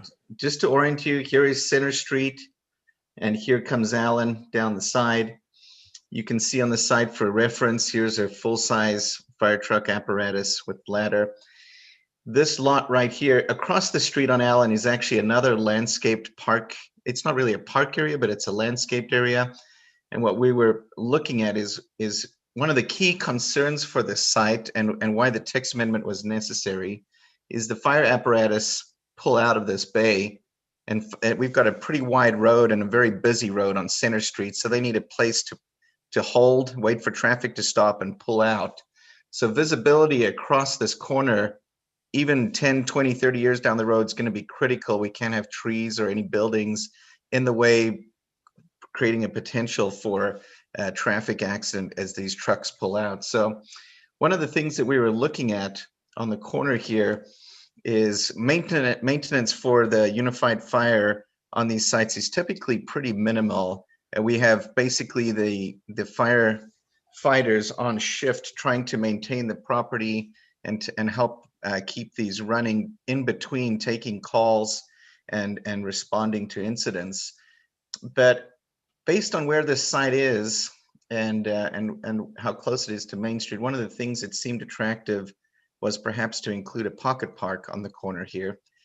And one of the things we're proposing on this is to create a pocket park that the Unified Fire would be able to put in initially with the construction of this project, and then the long-term maintenance of at least this direct park area go to Midvale City to maintain and have this amenity this close to Main Street and that neighborhood. So you can see the extent of it. What we're proposing in this pocket park is some public seating tables and chairs, a large lawned area. There's actually a wall here that separates, a little 2 or 3 foot wall separating it so kids and activities don't spill over in front of the apparatus bay. We have bike racks to provide for some of those bike features and some bike maintenance right here by the park. So the size and scale of this is a really good fit for a pocket park and would make a good venue out there. And the question that goes forward is this amenity seem worth it? And how would that relationship as far as maintaining it work in the long term? So Heber, let me jump in here for a second. Heber and I have been talking about this basically from the beginning of the fire station proposal. The form-based code does not require any sort of public meetings or other processes. It's all administrative as long as it complies with the zoning ordinance. So the site plan here is one that we can approve at the staff level relatively quickly now that we've gotten the text amendment finished. But we're not really at the staff level in a position to obligate the city to take on maintenance for a park. We feel like a park here makes a lot of sense. This is a good amenity for the entrance into the Main Street neighborhood. It takes advantage of some property that would otherwise be underutilized or unutilized. It lets us kind of clean up that corner, that entryway as you come into the neighborhood. And I've talked to Public Works about it, and they have given me kind of a conditional support in that they're open to working with us on seeing this park fulfilled if we can make sure that we give them the resources to do it. As far as I understand it, we're looking at probably another year or so before that construction is finished, at least. Heber, is that right? That's correct. Yes.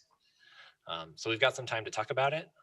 My recommendation, if we went forward with this park, would be to put together an agreement with UFSA to make sure that everybody understands their roles in this. But as Heber mentioned, they're willing to install the park if we're willing to take on maintenance for it. And then that makes it a public amenity for the neighborhood to use and take advantage of. Unified's happy because they don't have to worry about a building going in there and blocking their sight lines. We're happy because we get more park space for our residents. And the thing we need to figure out is just if we want to proceed with this avenue or if we want to look at doing something else on that corner. So the question of the night is really, should we move forward, understanding that there are still topics that we need to sort out, and we'd still have to come back with something like we'd have to come back with some sort of agreement to work this out. Or do Heber and I go back and revisit how this space gets designed for some other use? Do you want to add something? Alex, Councilman Glover, I love the idea. I think it's great.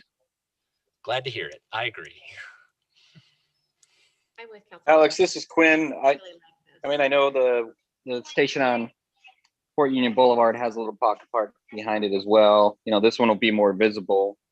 The question that I have is where you said Public Works is given conditional approval based on if they have the resources. So my question is for Glenn. Glenn, what, if you're still on, what do you envision as the resources that you need is for that conditional approval?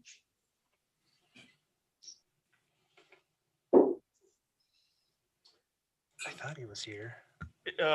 If he's not on there anymore, one of the things that we just have been talking about is to what level do we maintain our assets as far as other parks and open spaces and properties that we control.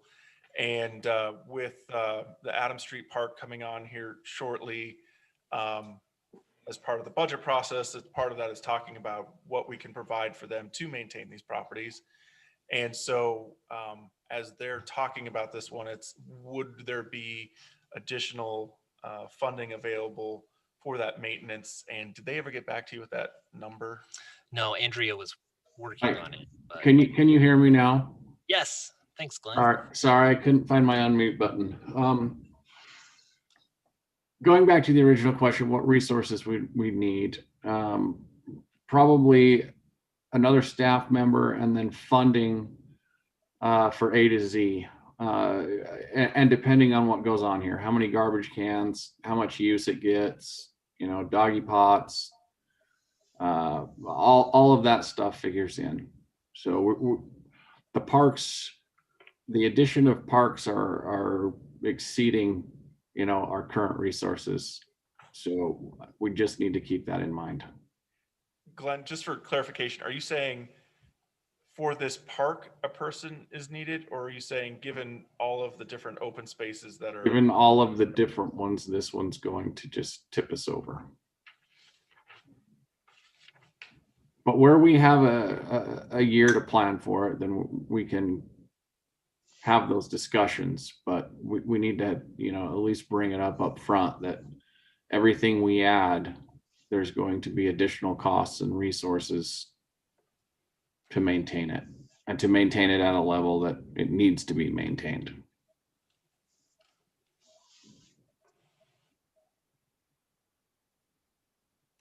Does that change anybody else's opinion on the matter? What would it be if it wasn't a park? That's I'm trying to get what this would look like without the park. What is UFA open to maintaining it? Because I see the firefighters using it just as much as anybody else. So Yeah. Oh, go ahead, Alex. I was going to say, Huber and I have talked about this, and the latest concept proposal was just a grass field that would be mowed by the firefighters. It would not include any of the ancillary amenities like the seating or the bike racks or the sidewalks and the space for people to recreate on. It also, we still need to sort out what we do with this section on the east side where the Allen Street right-of-way comes over into what is now shown as the park. You can see that property line called out there. We would want, if the latest plan that we saw was just a concept, but it basically ignored everything happening on that corner and just turned it into a grass field. I'm not terribly in love with that idea, but that's what Unified would maintain if it was put in. I like this concept better because we have the ability to get some of those other amenities that we don't have in the Main Street neighborhood. And we have them deliberately here so that they're available for anybody to use. Yeah, so it would be, and even the grass out there would be minimally maintained, just because again, it's when firefighter crews have time between response calls to address it.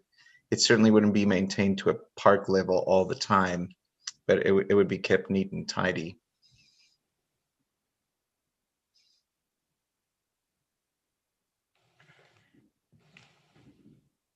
I feel like you have something you Well, want to say. Alex, Sorry, go ahead. sorry, Alex, you had said, hearing Glenn and Matt's comments, does that change anybody's mind? I still like the idea of having a park. I mean, I think we can all say when we, are in different cities or states, whatever, where you see all that open space, it's desirable, right? I mean, it's great, but it does come with the cost. And so I like the idea. I would hope that it's not too much of an extra cost for this location, but I also do like, because it is on some streets and in an area where you could use a park. And so I like it. Glenn, I understand the situation you're in, and we'll have to look at some budget issues. I don't want to balloon our budget, but I think this is an area that could be beneficial for the neighborhood there. Yeah, and I would just add to what everyone said, it is an area that's in desperate need of some amenities. I wouldn't want that amenity to be just a grass field that is sometimes mowed by firefighters. We could probably do something better than that. So I like this. We can iron out details in the future.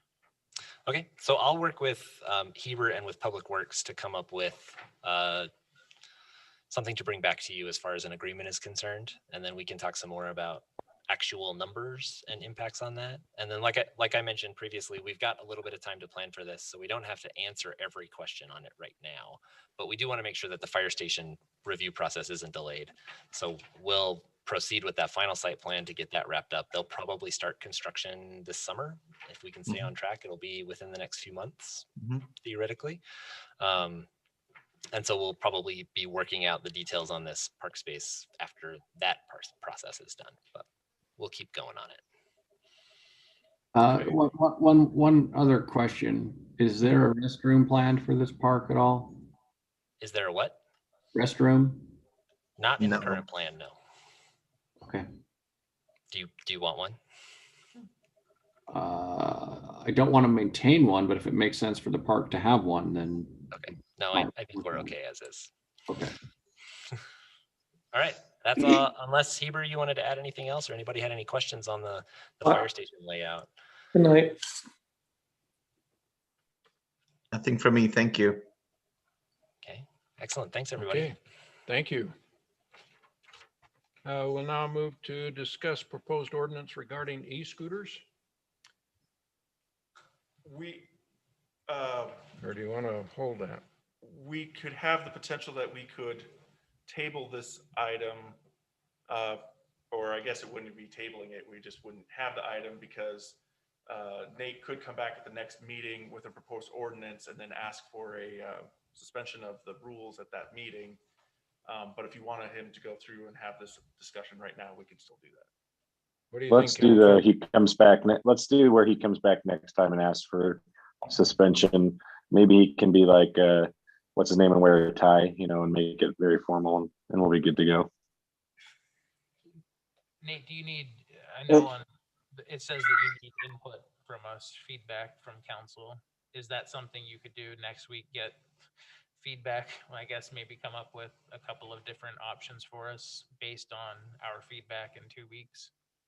Yeah, the main feedback that I would be seeking today would be on the fee structure, but I could come back with a couple of different fee ideas, and then you could just pick which one makes sense. There's not that many options that you could kind of go for, so okay, we could do that. Okay, then we will table our discussion item B until the 20th of this month. The next item on the agenda is a closed session. So we want to excuse those that are not needed for this. So, Mayor, I know I keep pushing you back on this since but would it make sense for us to jump to the RDA to let Nate get through that item and then come back to the closed session? Does anyone have any issues with that? You okay with that, council? That sounds reasonable to me. All right.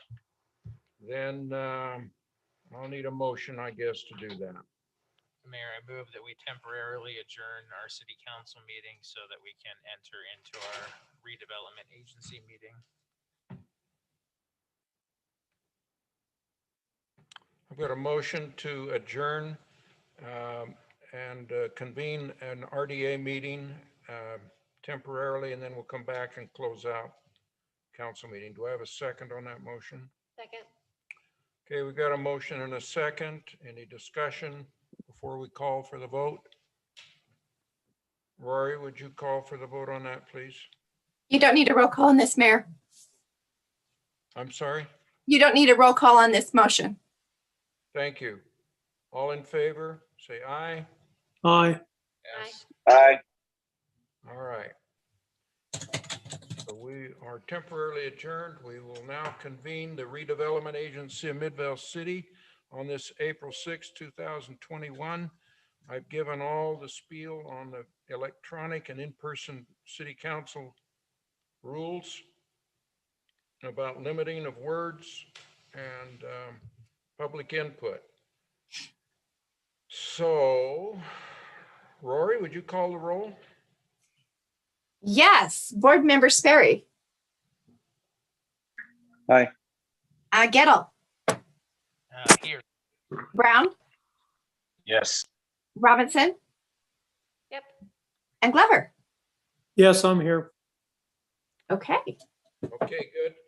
Any public comments, Laura? No, Mayor, no public comments. Thank you. We'll move now to the consent agenda to consider the approval of the March 16, 2021 minutes. Mayor, I move that we approve the consent agenda. Second. We have a motion and a second to approve this consent agenda. Any questions or comments? Rory, call the questions. Board Member Brown. Gettle, Yes. Glover, Yes. Barry, Aye. and Robinson. Aye. Thank you. We'll now go to an action item to consider resolution 2021-06 RDA, a resolution authorizing the execution of the arts demographic and market study for Midvale Main Street agreement with Web Management. Great. Nate. This is nice for me to take my mask off for more than 30 seconds. This was, I'd come back to the board a couple of times and talked about doing an art demographic study in association with the redevelopment of Main Street. So the board authorized funds for that in the budget. We went out for an RFP with several criteria and received 5 proposals, all from very good businesses, consultant groups. With this, the board or the committee selected Web Management, which is a arts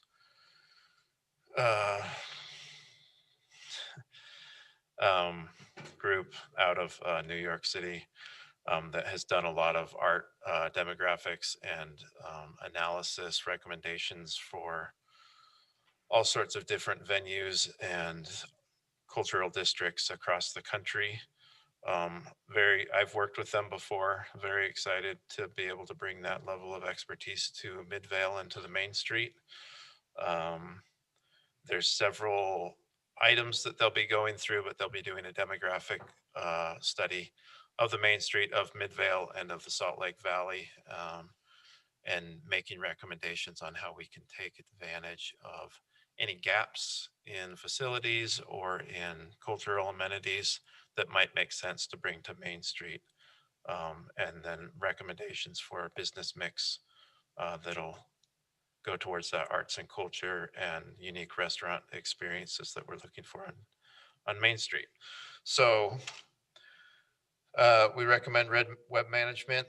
We had $30,000 set aside for this. They came in with a bid of $28,050. And so if there's any questions about this, I'd love to answer it, but excited to work with them. Questions for Nate on the proposal?